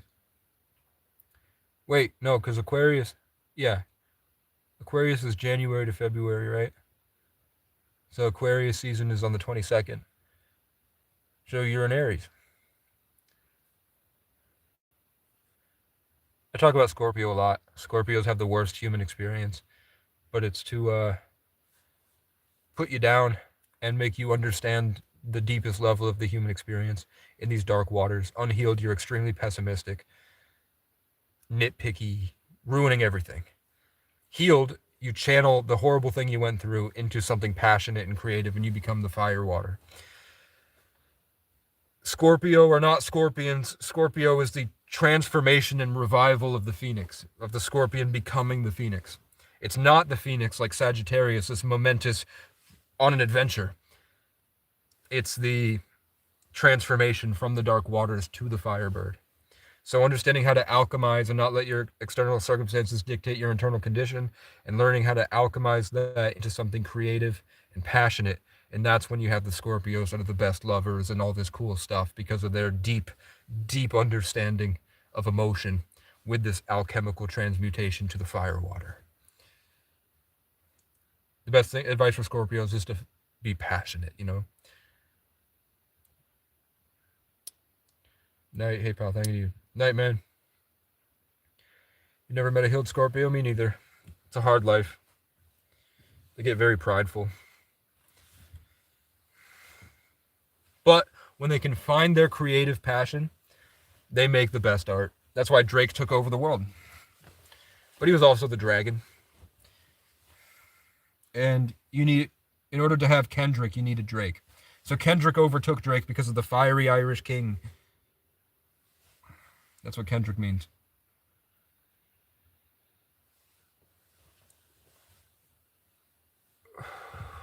Yeah. I mean, I met a lot of Scorpios that are really pessimistic, whatever, from trauma, because it comes from trauma. They're victims. Bullied, deformities, different, tortured. But that was all. It's supposed to be fuel for your fire. You get to a boiling point, and then you learn how to go from the bottom to the top.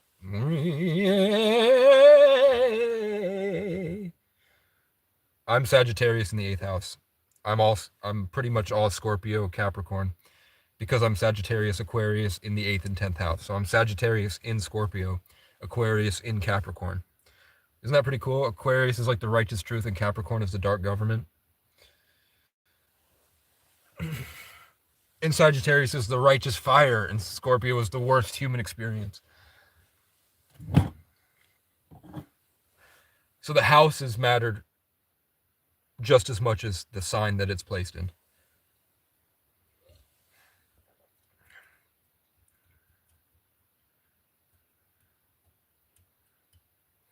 Yeah. But you have to learn to live in that world and use it. It's a gift. It's a horrible gift. But it's a gift.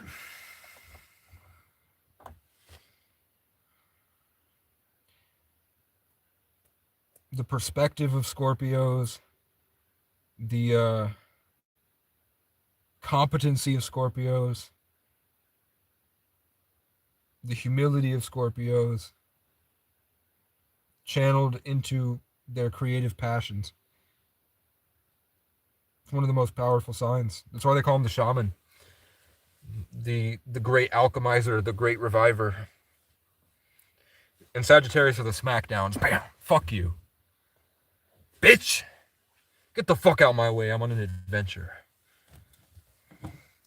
And Capricorns are, I'm going to build this empire my way.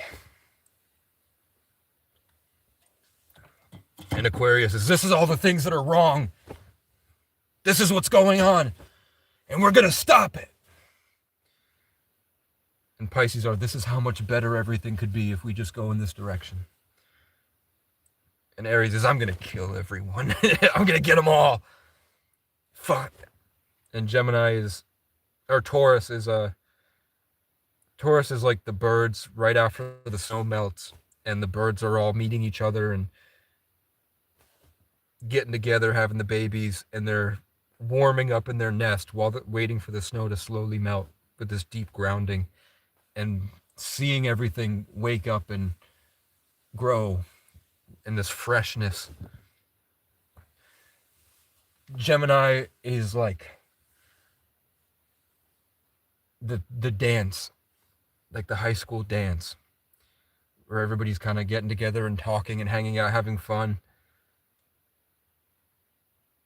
The socialites, it's all, and the birds meeting after their nest is built when they're going out and all communicating with each other and foraging for food together, and that interplay where they start singing and everything,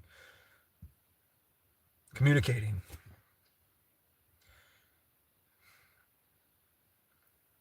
Cancer is hiding from the rain, and it's warm, and the storm is out, and you're in the den, you're in the cave.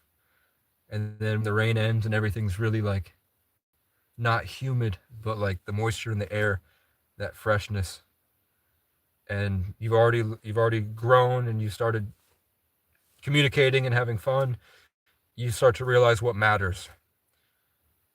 You start to really learn yourself. And Leo is once you've learned what matters and all this, and you've gotten over the sadness and the drama of of living on Earth.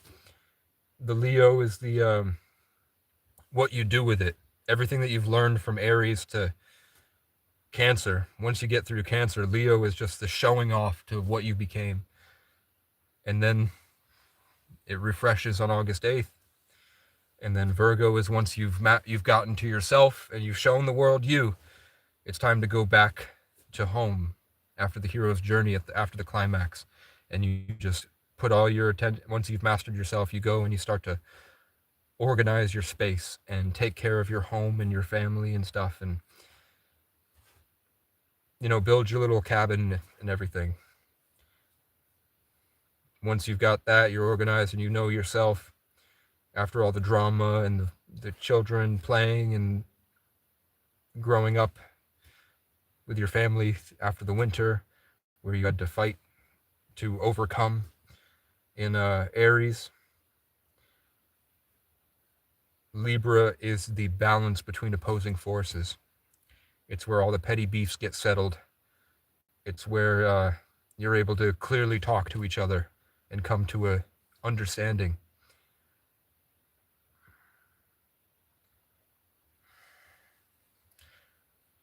And then you get to Scorpio, Sag, and Capricorn, which is more about, it's the higher levels. It's after humanity. It's after this earthly experience. They're the older souls that go through the most stuff, the bigger picture things, the very dramatic, overwhelming stuff.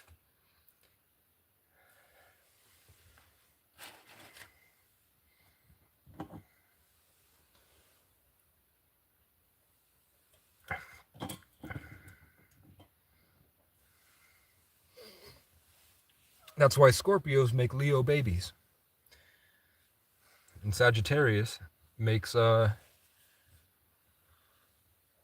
Libras, right? No Virgos. Because the Scorpio incarnates with the passionate firewater that makes the Leo.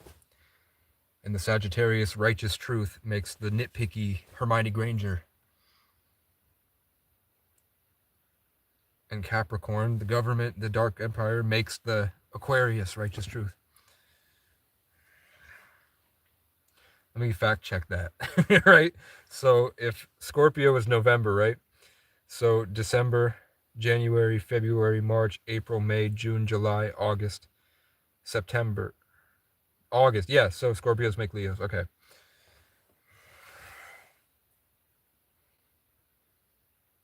What up, Pink Fur? Elliot deleted all his social media. It's going to be hard, man. Some of this stuff, I would say, I don't know, man. You have a choice. You could let it all go and start fresh. You could do your isolation journey out in the wilderness.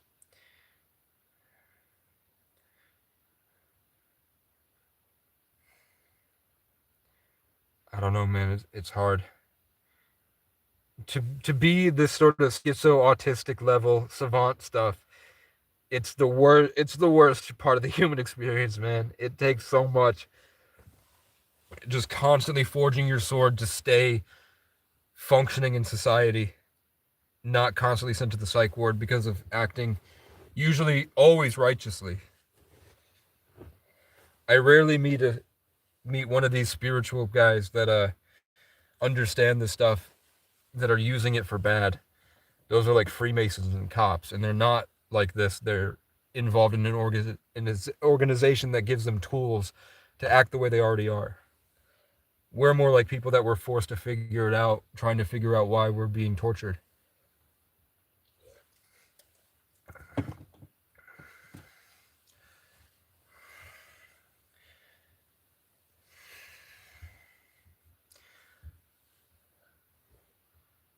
I mean, whether that's the AI Antichrist or the Mind Flayer or something just spoke in my voice, in my mind, that said, "Get a job, Elliot." You know, I don't know why.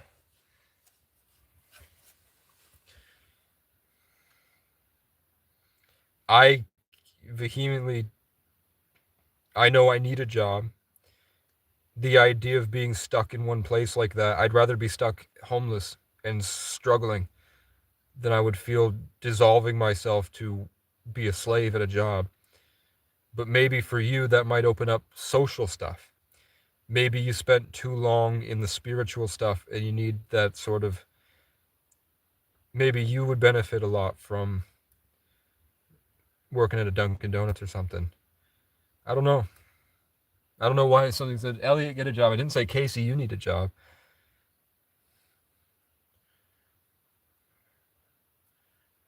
I don't know. Maybe it's just,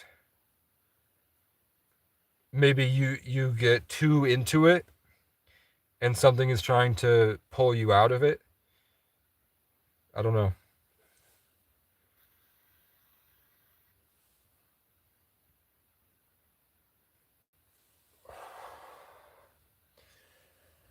But I would say that when this stuff bottles up, because it probably bottled up and you exploded, right? Um, when I have a creative outlet to channel it into, and it creates something that stays there. Like if I make a song or I do something, I feel like shifting my energy into something I can create instead of wasting all my energy trying to figure whatever out, and I just make something. That's something I'm always really proud of. And then afterwards, it's sort of like all that stuff has an outlet to get out instead of bottling up.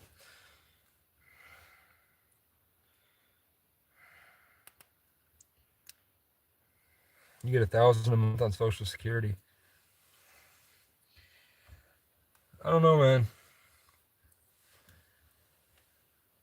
I don't know if I want SSI. I didn't want to. I don't want to end up like my parents.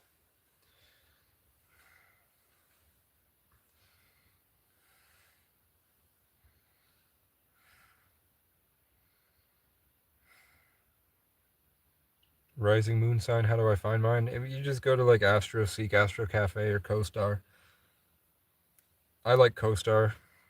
but you can't find your North Node through CoStar. You get $1,700 a month disability. Yeah, dude, I would volunteer at homesteads. I would use some of that. I mean, I could definitely see you benefiting from more social interaction in a low-key space. But I can see how, I mean, for me, I think it's really cool, but I know that I'm missing out on a lot of life by not working at a restaurant. Maybe a volunteer gig would be pretty cool. How old are you, Elliot? I forgot.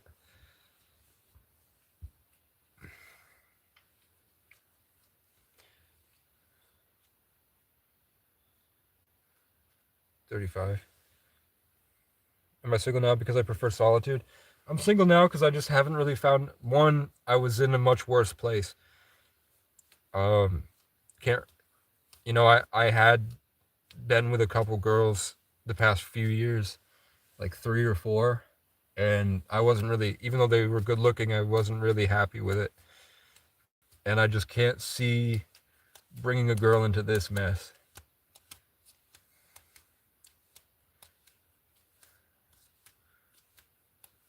But when I'm not suffering and I have more momentum, when I finally fix this wheel bearing on my car, and I work for like maybe a month, or I get to a point where I can get, I have 1,000 subscribers. It'll never happen.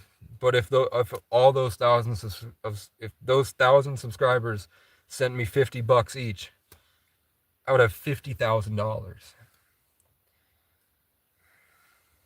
Which means not only could I fix this car, I could travel across country, I could have a music studio, I could do tons of different things. It would open up so many opportunities for me to do things. Even just like, I would say $3,000 would change the trajectory of the rest of my life.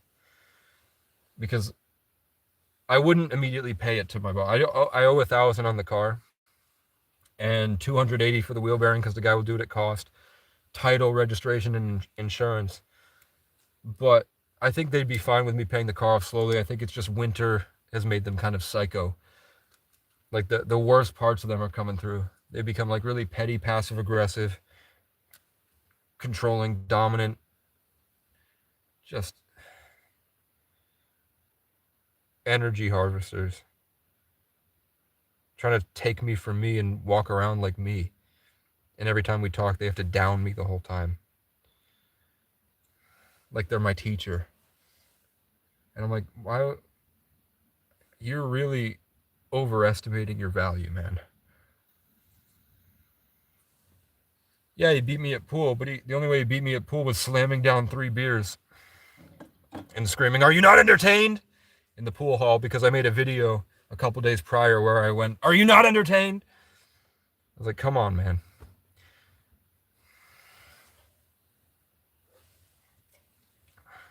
Yeah, you whooped the guy that was suffering, and he can't see from police brutality.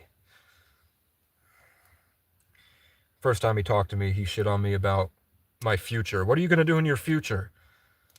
You really want to be everyone's favorite homeless guy?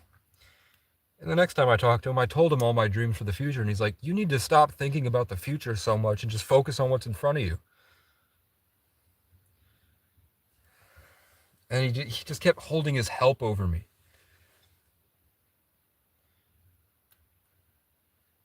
Like, the idea of him helping me was such a huge deal.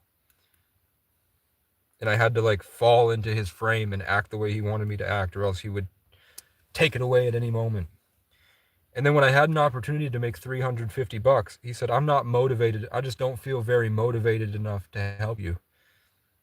Because he says it was because I said I didn't want to, he said I said something like, I hate when people help me, man. I feel less than. So he tried to take my money from my job and pay him for the rides. He was clocking my hours and all of his hours helping me, and he was trying to get paid for it. So I said, well, that does make me feel better, but I wish that I had known I was hiring you for all these things, because I wouldn't have let you berate me about your help. So he was like, you know what? You could just keep your money. I don't have to. I don't have to do it. It was because of something you said.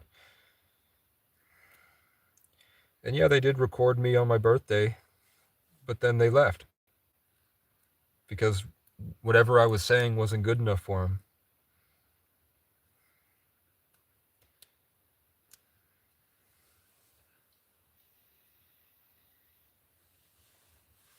Like as soon as I started talking, they were like, "Oh, he's like that. Whatever. I'll leave. Bye." And then the boss tried to talk to me, and I just started telling stories about my past and stuff. Just talking about stuff that happened to me in the past, telling stories. And she was like, "Well, feel free to leave when you're comfortable, I guess." I was like, "Come on, man." He started off by saying, "I'm welcome anytime to come warm up and play guitar."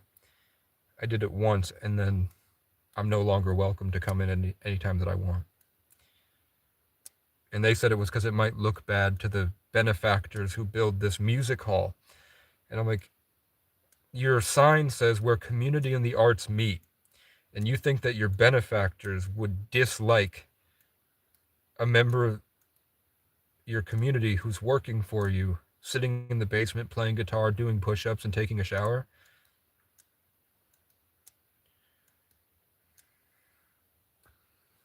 That's psychotic. Because I know the board. I've known them for 2 years.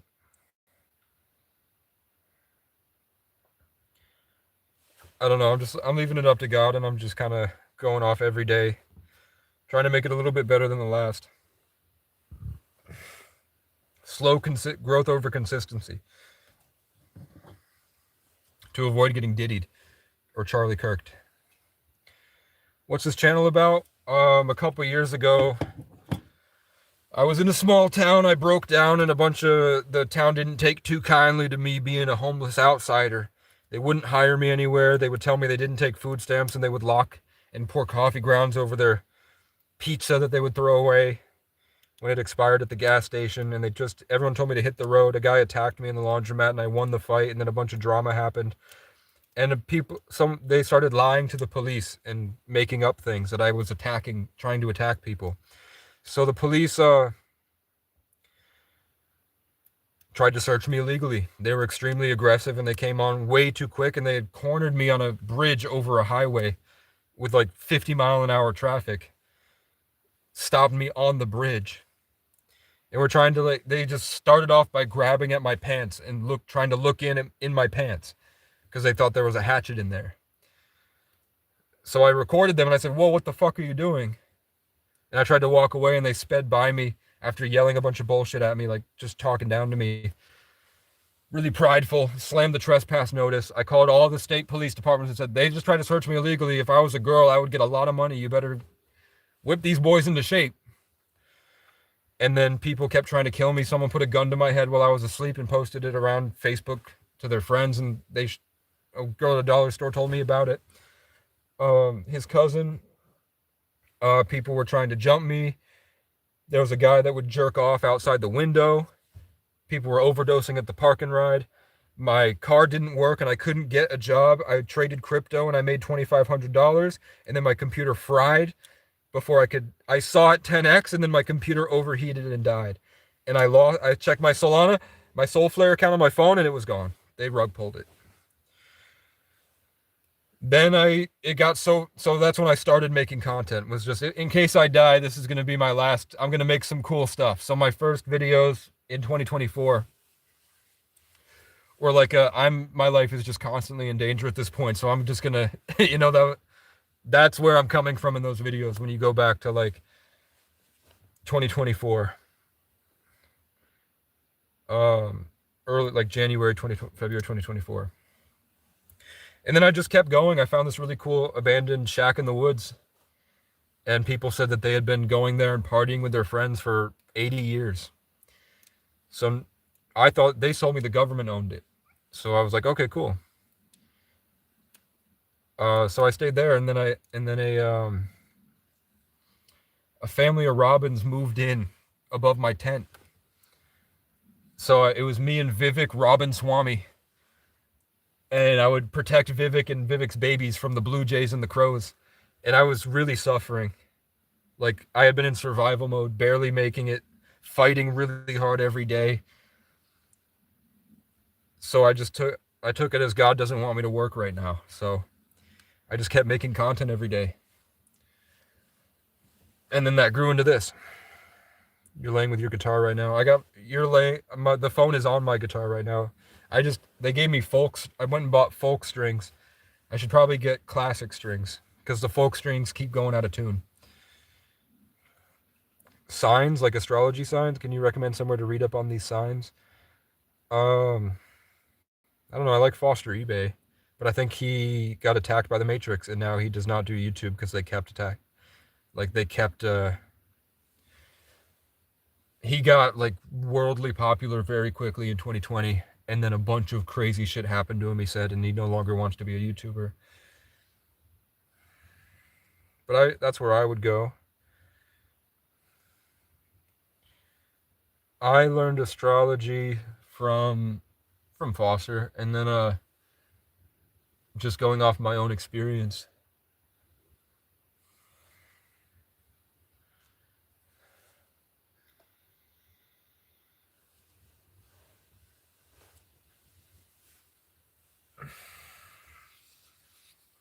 I don't know. Every astrologer on the internet is trying to sell you their course.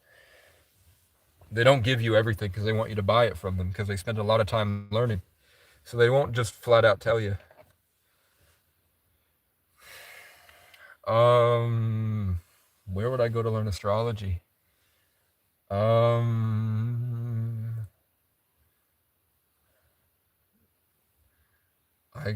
Gemini Brown astrology I like. He's pretty cool. Gemini Brown on YouTube. Some of these astrologers will link their book lists to everything they've learned from that you can get. I bet I'm tired. Is it 5 hours now? Yeah.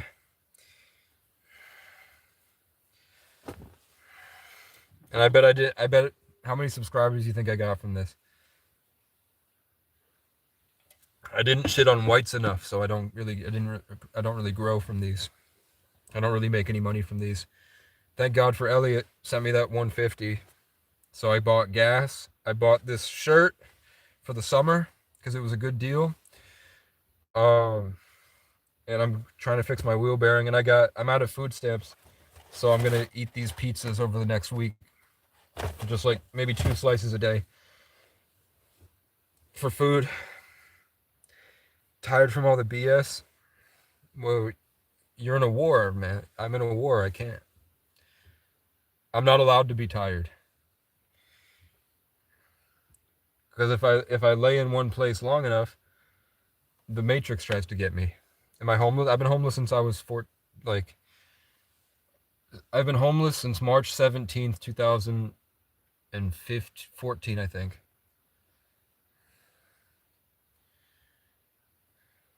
Yeah, because I had just turned 15. But I was also going into my freshman year.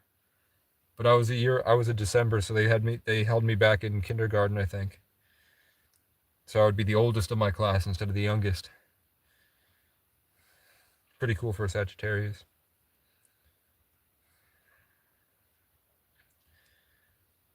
But I was born in 99. How old would that make me in 2014? 15, right? Yeah.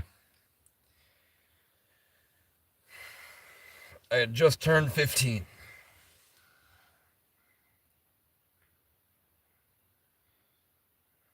So I've been homeless for 13 years.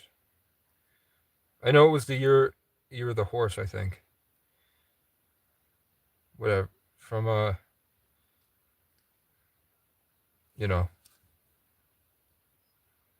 March 17th, 2014 to now I've been homeless. So it's 2026, so in March will be 12 years.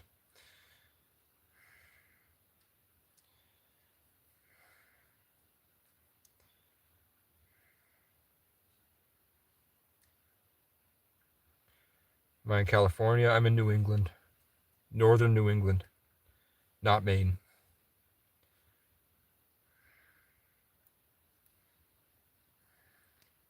I went to California for 2 weeks when I was 18, and I was in a rental place in Oxnard with a foster family that kicked me out because they're like, "You're 18, but you're still a part of our family."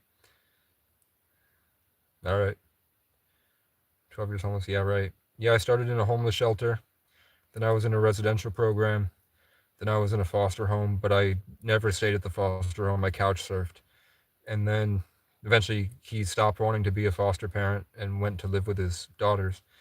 So I went back to the shelter, and then I went back to a different foster home, but I mostly spent the whole time couch surfing. Didn't really go back to the foster home. And then after that, I couch surfed. Then I stayed on a guy's couch in Old Orchard Beach. Then I went to college for 2 months, got certified as an audio engineer and music producer, came back and couch surfed again until I got in a car accident and I was forced into Section 8. But I spent the whole time outside or locked, literally like, oh, I did go to the shelter first for the first year. So from COVID to February of 2022, I had a Section 8 apartment, but it wasn't like fun. I was trapped, sleep paralysis every day, brain injury. I couldn't speak. I couldn't form words or sentences. I would mostly just run in circles and panic attacks, being, I don't understand. I would black out and wake up in the rain in a field 20 minutes later. So I don't know what happened in that 20 minutes, but eventually somehow I walked out into the backyard of the shelter, and my girlfriend got dropped off and was hugging me, and I was crying, and I don't remember why. She got me a cat named Mark. Then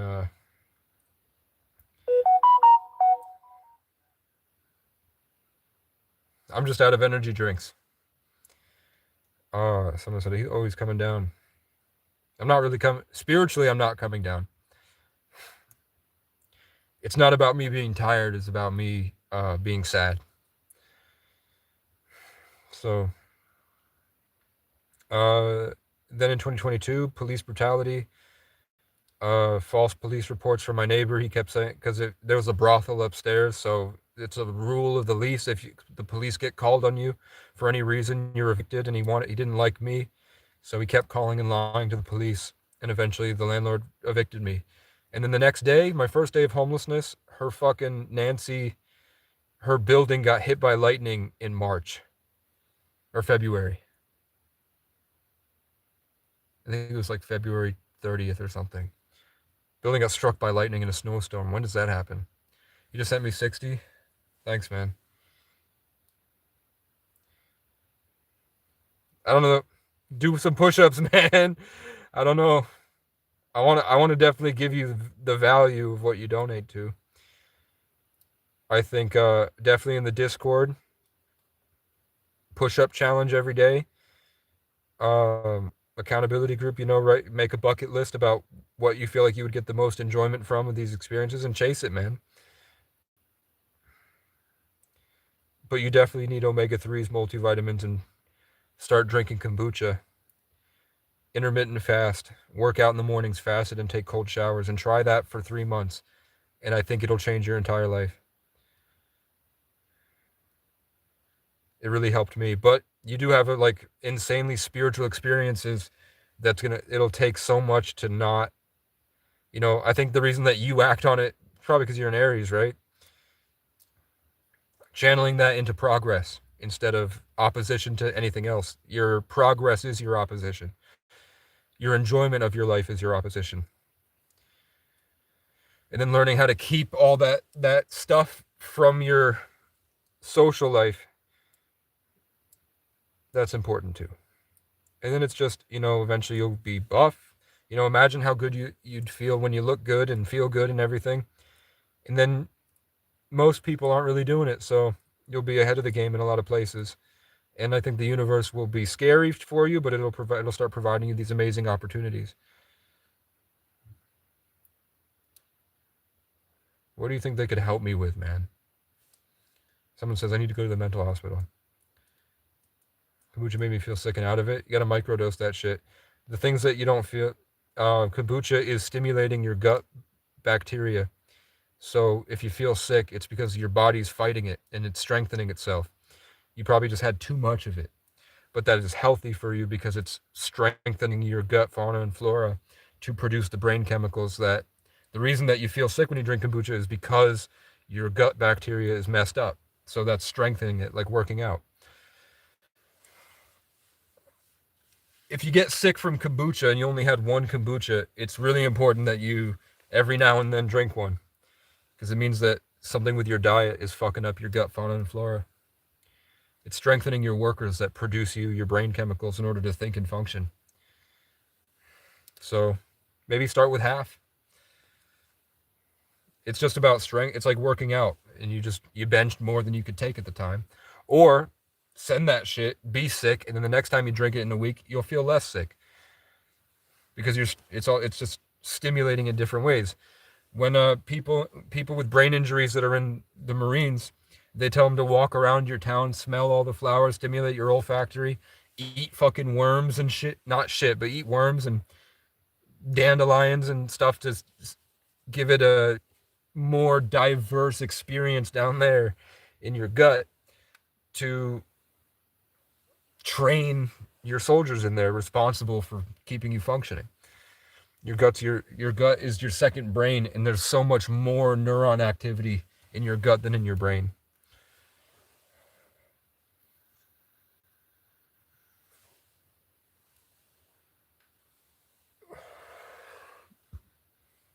I wouldn't even want a place. I want land. I don't want to be in an apartment, man, with a bunch of people that are mentally ill.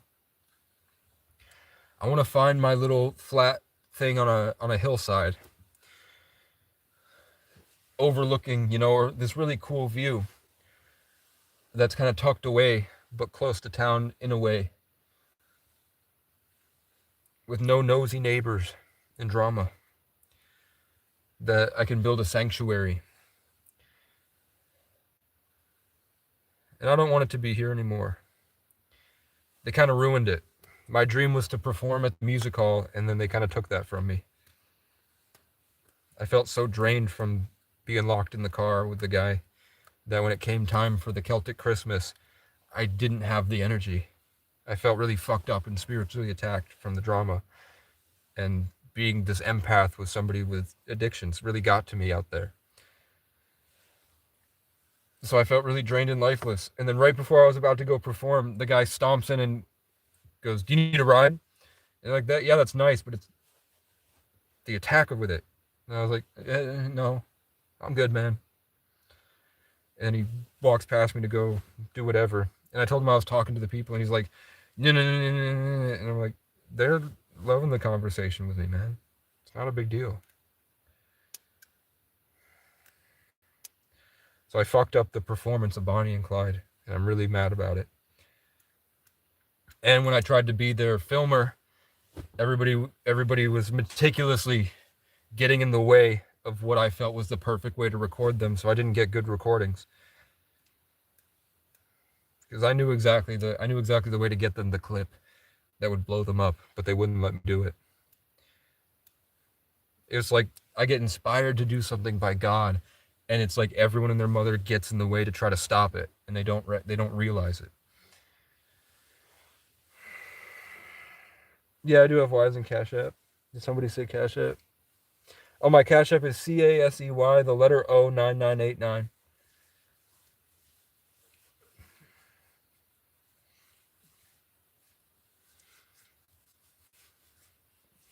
I don't know. I do life path readings, numerology.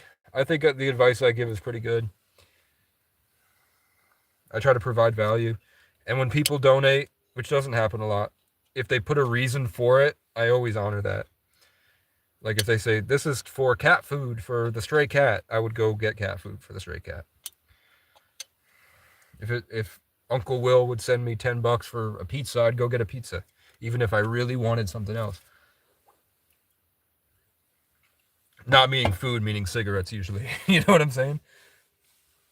Casey, the letter O, 9989. Not zero, lowercase o.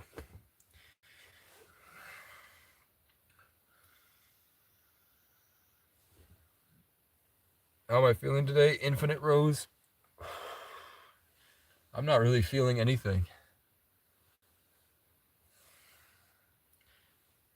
I feel this loneliness and longing for something, but the person that I miss isn't worth my time, and it would be detrimental to call them, so I don't. It's just we fucked up the relationship so much. There's so much shit that would be blocking us. And she also has a kid and is probably engaged with someone who's not her baby daddy at this point. She's probably pregnant again. So it's not worth it. Feels like something out there is literally controlling people to destroy people like you. You're probably a chosen one. The true Israelites is a dormant gene in our epigenetics that came from the Irish, the natives, and the Ethiopians. It's at a conscious level. The true Israelites is the part of us that's going to awaken our ascension to the age of Aquarius as we persevere towards the righteous truth in Pisces swimming upstream, together in schools or channels or religions, politics. Everybody's just fighting their way to the top and trying to beat each other because of Capricorn.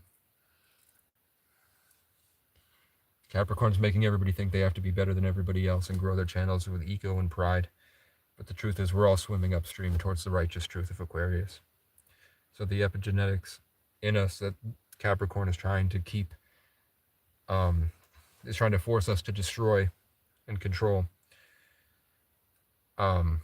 That's the part that will rule over the world while the world comes against them. It's not the Jews over in the desert. They're a breakaway culture that are pretending. It's really the dormant epigenetics from the native Europeans, Africans, and Native Americans. The Celts, the Ethiopians, and the remnants of the ancient culture that bred with the Siberians and the Africans. Appreciate the 10. WJ Dot for the 10, everybody. Woo! WJ Dot in the chat, man. He sent me $10. That will go to gas, probably, unless he's... That will go to gas to getting me to...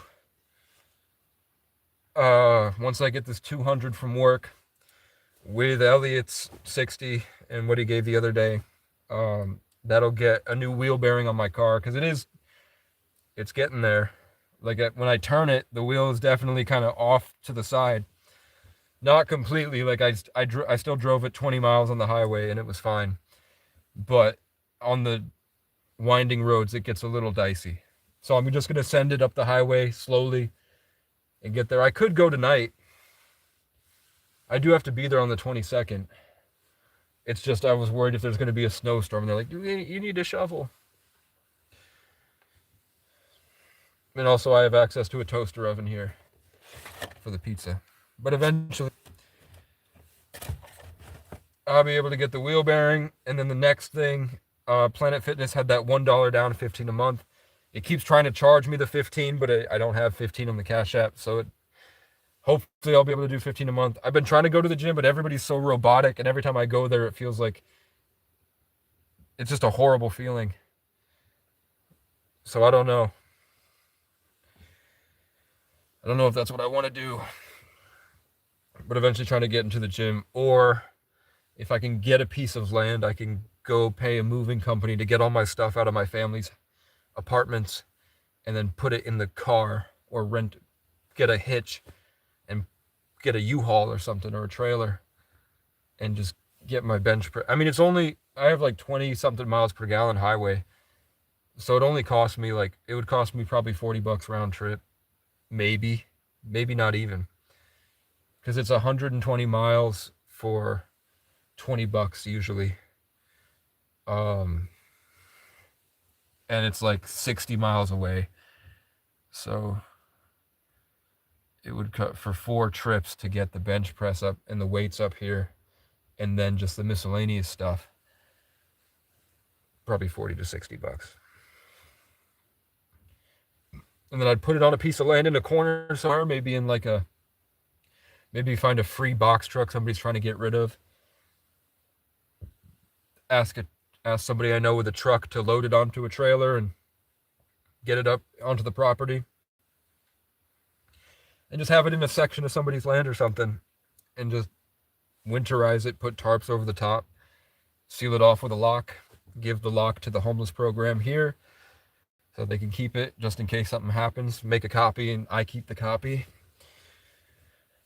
And then I have access to a gym where I have a bench press, squat rack, dumbbells, punching bag, pull up and dip bar. And then because I did get a bunch of newbie gains when I was 18, but then I spent from 19 to now, I haven't been in the gym anymore. I used to be about, like when I was in high school, I could bench press 225.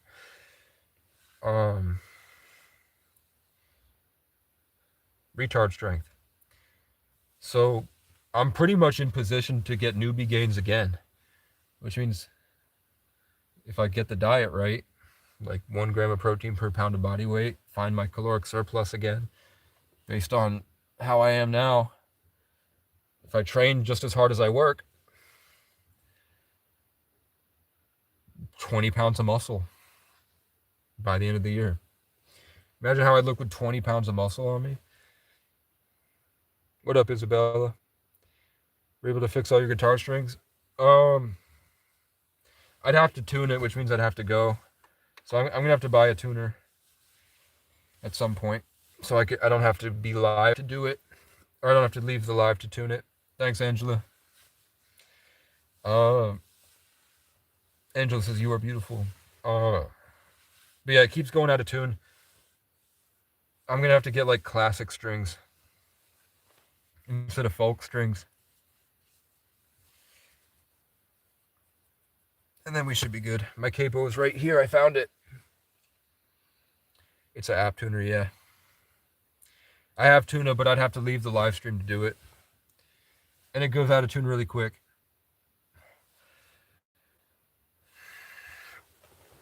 Let me find my capo first.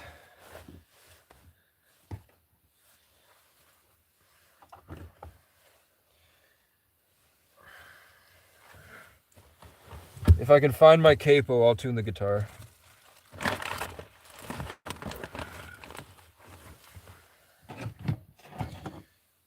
Found it. And I'll show you it goes out of tune.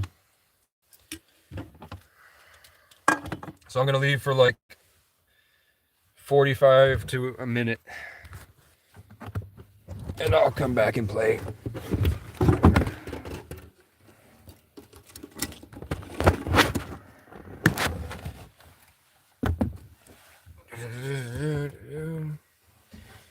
That's right. And this.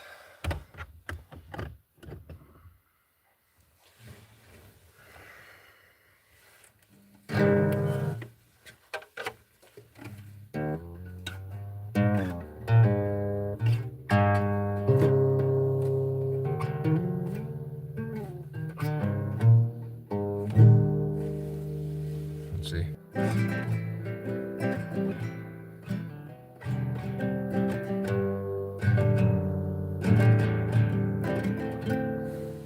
I have to leave and come back. Hold up.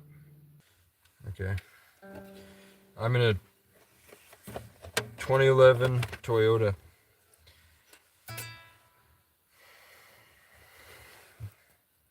Everybody scrolled away.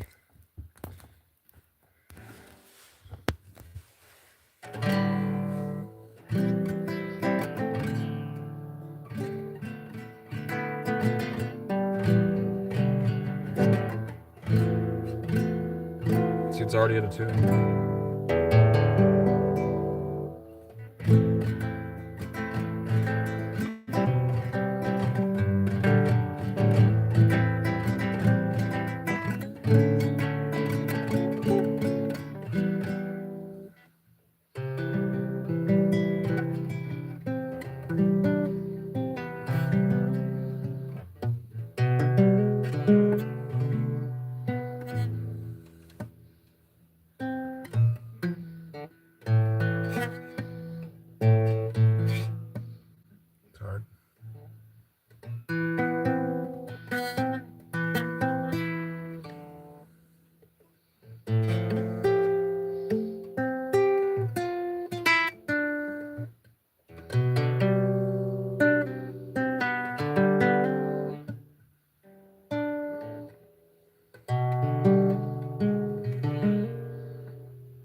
ease my mind. Beach towel dress on the drying line. The sand from your hair is blowing in my eyes. Blame it on the beach, grown men don't cry. Do I remind you of your daddy in my 88 Ford? Labrador hanging out the passenger door. Remember that beat-down basement couch? I'd sing you my love songs and you'd tell me about how your mama ran off in the pond during the rain. I remember everything. Cold shoulder, closing time. You were begging me to stay until the sun rose. Strange words come on out of a grown man's mouth when his mind's broke. Pictures and passing time. You only smile like that when you're drinking. Wish I didn't, but I do remember every moment on the nights with you. I remember every moment on the nights with you. You're drinking every day just to ease your mind. But when the hell are you gonna ease mine? You're like concrete feet in the summer heat that burns like hell and it's 2 stone deep. Never be the man that you always swore. But I'll remember you singing in that 88 Ford. Cold shoulder, closing time. You were begging me to stay until the sun rose. Strange words come on out of a grown man's mouth when his mind's broke. Pictures and passing time. Only smile like that when you're drinking. Wish I didn't, but I do remember every moment on the nights with you. Remember every moment on the nights with you. The sand from your hair is blowing in my eyes. Blame it on the beach, your old men don't cry. Do I remind you of your daddy in my 88 Ford? The Labrador hanging out the passenger door. Do you remember that beat-down basement couch? I'd sing you my love songs and you'd tell me about how your mama ran off in the pond during the rain.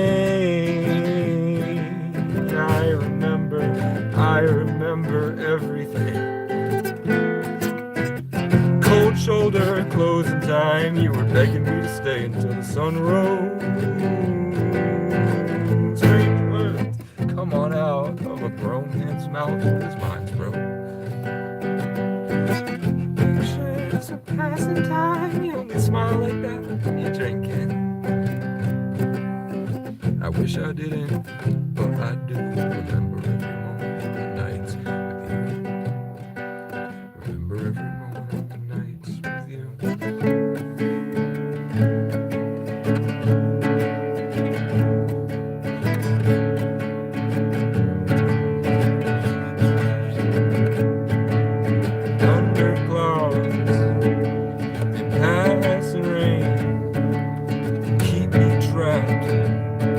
Inside a cave, dreaming about when I'm on stage, something clicks, and I finally find my place.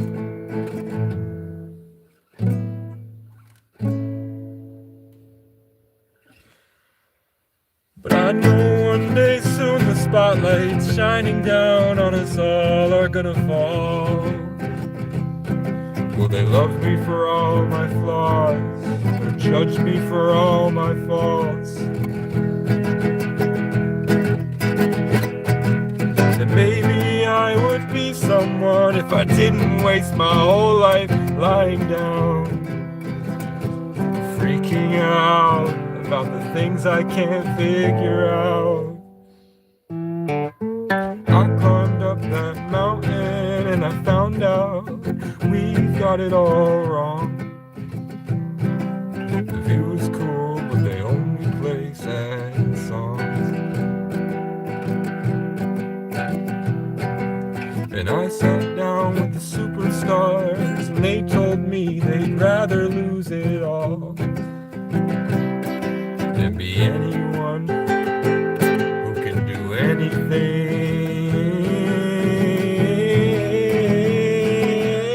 Maybe it's a trap, and being famous ain't all that.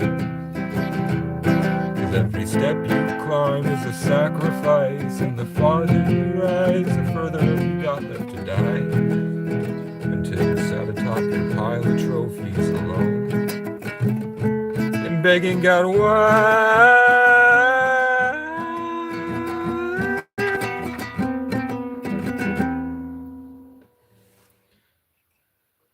And he'll show you the mountains, he'll show you the trees, he'll take you by a riverside with the birds and the bees. He'll show you the kids and what they saw on their screens, while their parents argued about Ponzi schemes.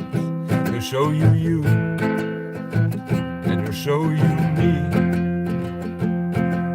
and everything I did to help you see before I gave up on you.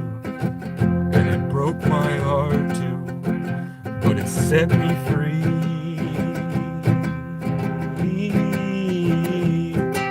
So if you need to, I won't compete. I'll exit stage left and let you play the lead. You can be the king of make-believe.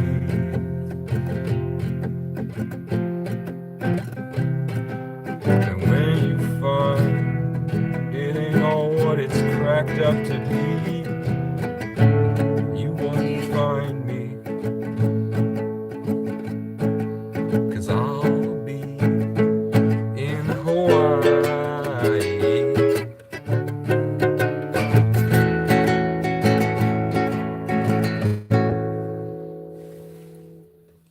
Kind of fuck some of it up. I get stuck on the and he'll show you the kids and what they saw on their screens while their parents argue about Ponzi schemes. He'll show you you, and he'll show you me, and everything I did to help you see before I gave up on you. And it broke my heart too, but it set me free.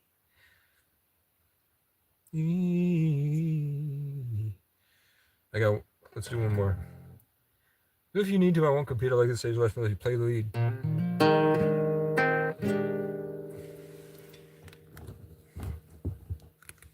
Well, we can do a clip of that.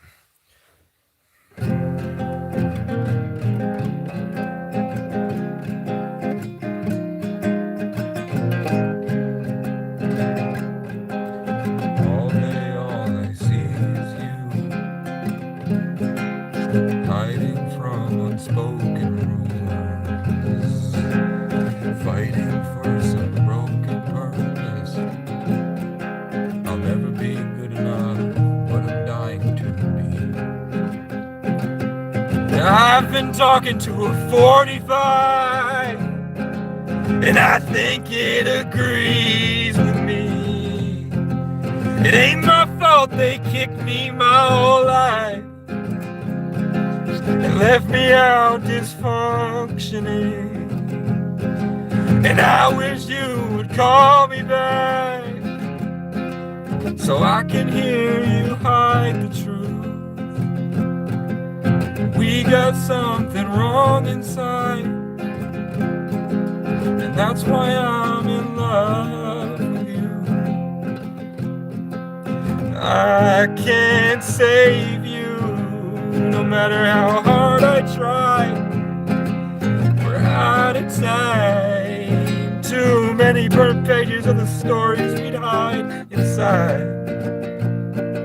And I can't change you, no matter how far we drive. We can't leave behind the troubles we're trapped inside. You were my whole way of life, the new world, Bonnie and Clyde. And ain't no one can stop us if they tried. I protect my cabin with railroad spikes, so I can try to find some sleep. But something out there keeps on trying, and it's gonna get me one of these nights. So send me off my broken boat, captain of a hopeless dream.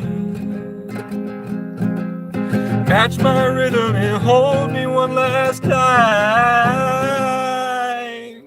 Leave that launch and pray the sea's good to me.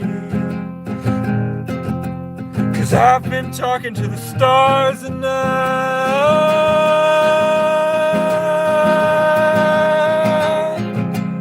and I think they agree with me. It ain't my fault you ain't did me right. I dodged that bullet, but it left a hole or two.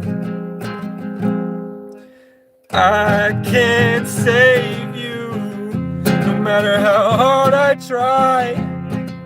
We're out of time. Too many burnt pages of a story we hide inside. And I don't blame you for taking off sometimes, but I can't leave with what's in those lion eyes. You were my whole way of life, the new world, Bonnie and Clyde. And ain't no one can stop us if they tried. But we knew this car was gonna die, and it'll all stop at the lights. That the end of the road is barely getting by. And now we're just the tracks we left behind. I wrote Hawaii and Bonnie and Clyde this year.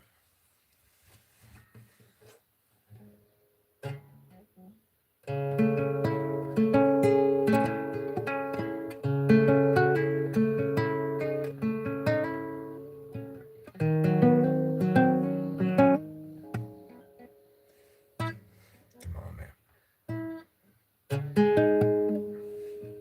It's these new strings.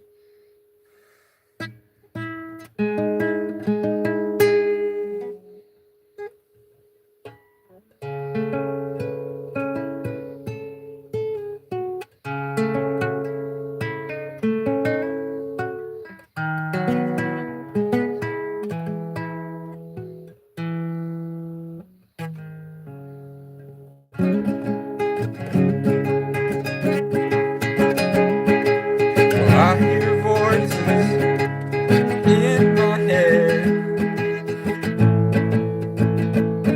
It gets worse when I get out of bed, and I don't trust that I'll find a love who understands. So leave me be and let me smoke my cigarettes. 'Cause deep inside I'd rather be dead. I make choices that lead to dead ends, led by a broken mind afraid of itself. And I just can't find no one who can look at me with respect.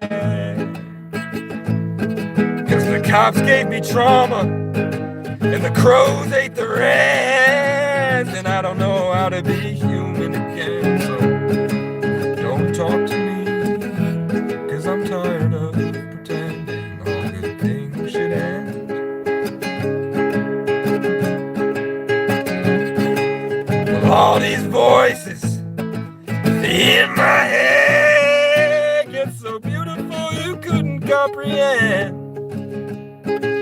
And they tell me one day you'll see me somewhere out there with the best, and you'll all come back and wanna be my friend, but for now I'm a monster that haunts at 3 a.m. It's been hard to catch my breath, running from the knowing I won't see you again. Something sometimes way out there tells me just be grateful for the simple little moments we spend. Maybe it's better that you're a voice in my head. Timing's messed up because I'm tired from talking for 6 hours, but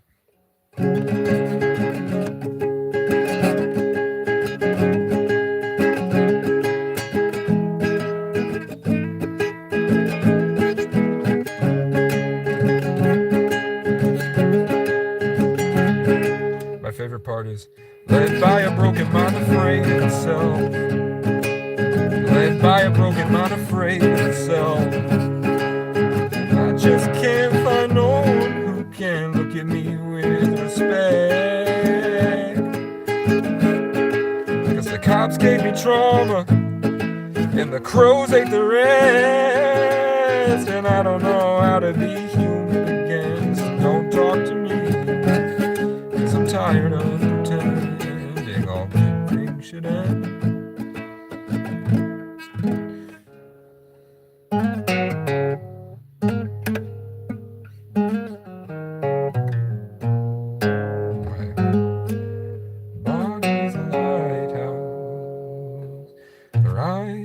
Sunset, my heart is a car I don't know how to fix yet, but you start my engines, I'll drive 100 miles just to crash with you. I love like a wildfire, burning through the mountains. I'll tear this whole city down until I found it. Something that feels close to a love that's true.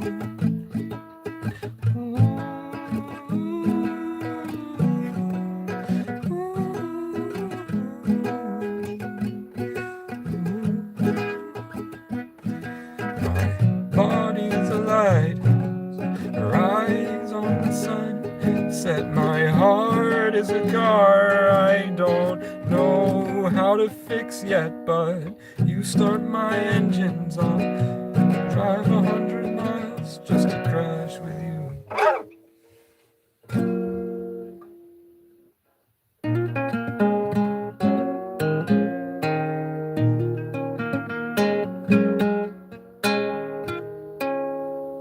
If this is to end in fire, we shall all burn together. Watch the flames climb high into the night, calling out, Father, oh, steadfast, and we will watch the flames burn on the mountainside. Desolation comes upon the sky, and I see fire inside the mountains. I see fire burning the trees. I see fire hollowing souls.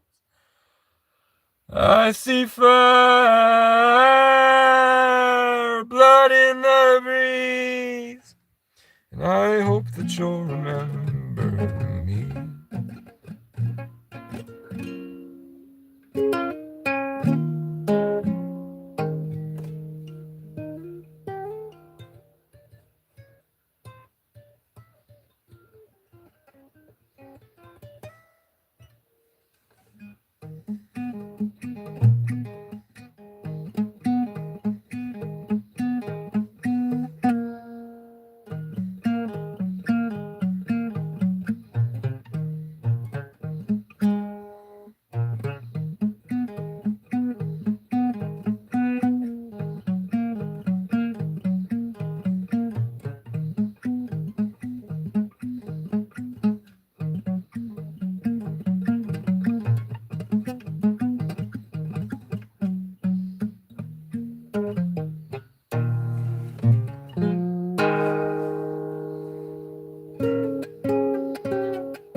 firefly.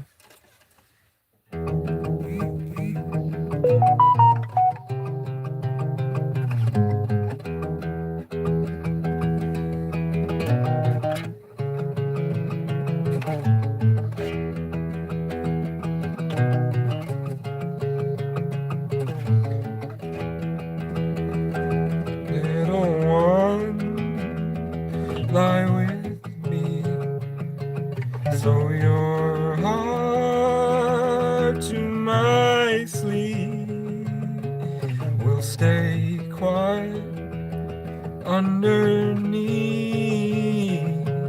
shooting stars, if it helps you sleep. Hold me tight, don't let me breathe, feeling like you won't believe. There's a firefly loose tonight, better catch it before it burns this place down. And I lie if I don't feel so right, but the world looks better through your eyes. There's a firefly loose tonight, better catch it before it burns this place down. And I lie if I don't feel so right, but the world looks better through your eyes.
Settle down with me,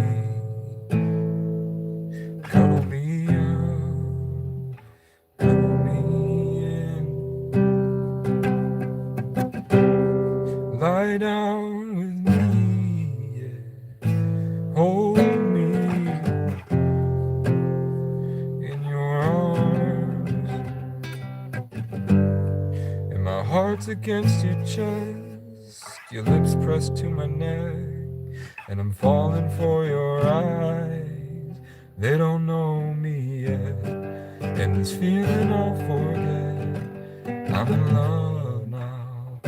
Kiss me if you wanna be loved, if you wanna be loved, if you wanna be loved. This feels like falling in love, falling in love, falling in love. Settle down with me, yeah. You can be your baby, and you can be my lady. I was made to keep your body warm, but I'm as cold as the wind blows. So hold me in your arms, oh Lord. My heart's against your chest, your lips pressed to my neck, and I'm falling for your eyes, but they don't know me yet, and this feeling I'll forget. I'm in love now.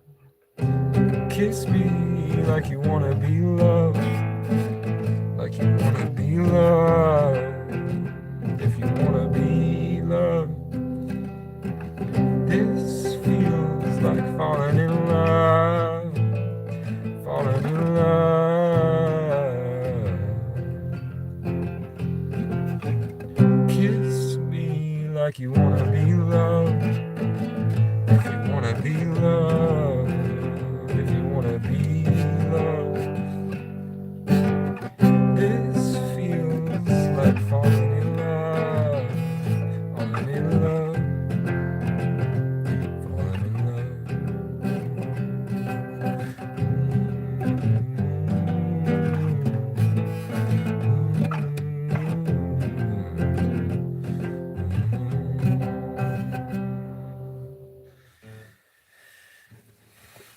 think I remember these. They say she's in the class 18, stuck in her daydream. Been this way since 18, but lately her face seems slowly sinking, wasting, crumbling like pastries. They scream. The worst things in life come free to us, 'cause we're all under the upper hand. Going mad for a couple grams.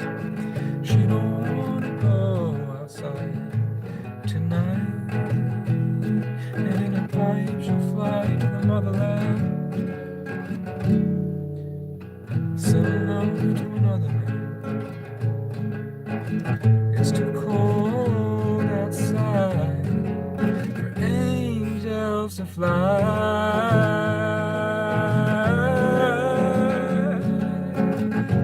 Ripped gloves, raincoat, try to swim and stay afloat. Dry house, wet clothes.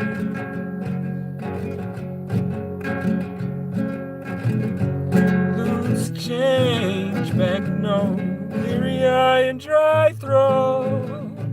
Call girl, no phone.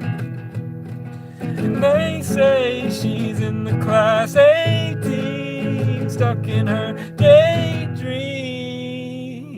Been this way since 18, but lately her face seems slowly sinking, wasting, crumbling like pastries. They scream. The worst things in life come free to us, 'cause we're all under the upper hand. We go mad for a couple grams, and we don't wanna go outside tonight, and in a pipe we fly to the motherland, while she sells love to another man. It's too cold outside for angels to fly.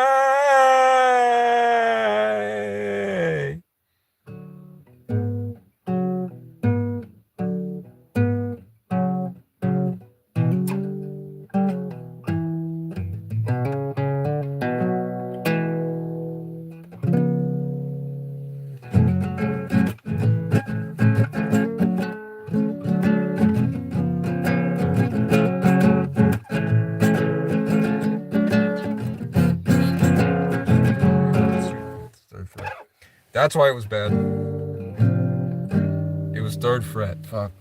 They say no. That was right. Grade 8 is.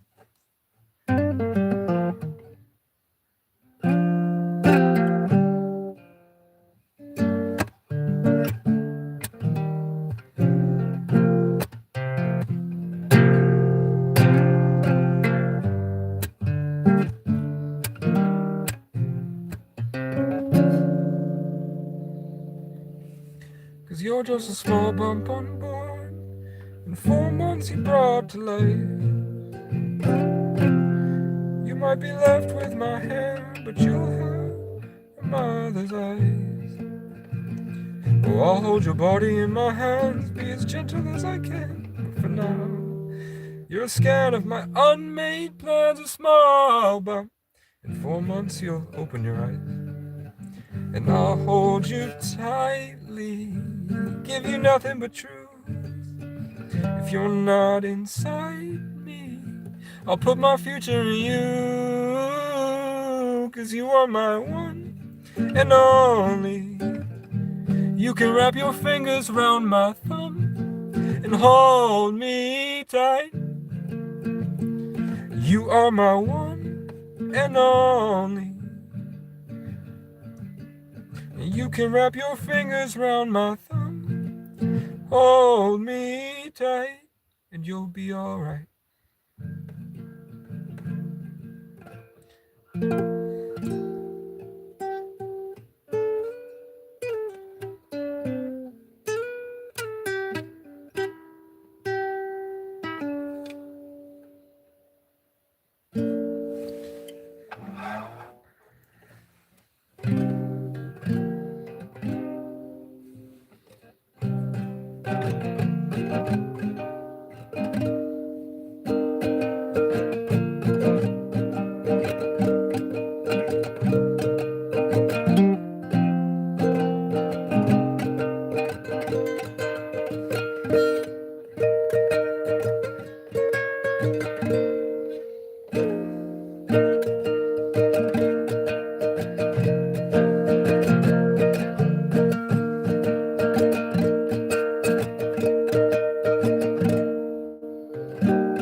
It's already out of tune. Staring down the barrel of the hot sun, shining with the sheen of a shotgun. Carol has a little if we need some. Joe has a ride if you wanna come. Hanging your jeans with a clothespin. Skin still wet, still on my skin. Mango in your mouth, juice dripping. Shoulder of your shirt sleeve slipping. Christmas Eve with your mother and sis. Don't wanna fight, but your mother insists. Dog's white teeth slice right through my fist. Tag me to the ER and they put me on a wrist. The grocery store list, now you get pissed. Unchecked calls and messages. I don't wanna be the owner of your fantasy. I just wanna be a part of your family. And I don't wanna talk about anything. I don't wanna talk about anything. I just wanna kiss your eyes again. Witness your eyes looking. And I don't wanna talk about anyone. I wanna talk about anyone. I just wanna sleep in your car while you're driving. Lay in your lap when I'm crying. Circle of pine and red oak. Circle of a moss and fire smoke. Fan on the ceiling like a wheel spoke. Push the clutch in and pull the choke. I just wanna feel the sound of you blinking. Wanna feel your hands soothe. Listen to your heart beating. And listen to the way you move. And I don't wanna talk about anything. Wanna talk about anything. I just wanna kiss your eyes again. Witness your eyes looking. And I don't wanna talk about anyone. I don't wanna talk about anyone. I just wanna sleep in your car while you're driving. Lay in your lap when I'm crying.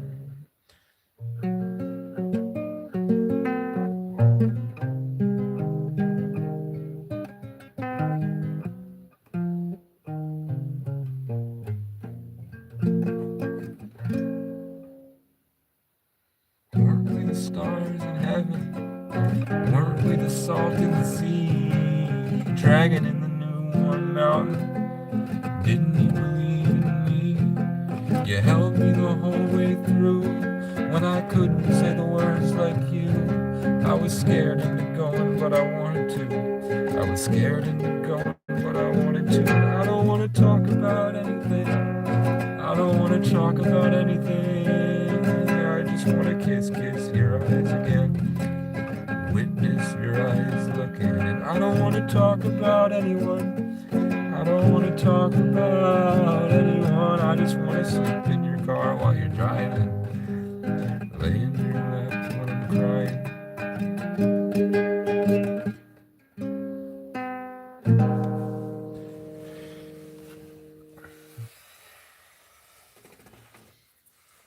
I gotta have more songs, I just can't remember it.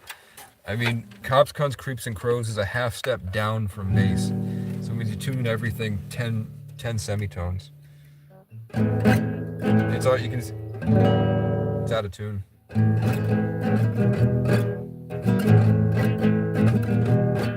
Well, the cops and the cunts and the creeps and the crows all want the same thing, to rip and tear at your soul. So before the morning comes, something else can come and try and grab a hold and take control. And now they own you.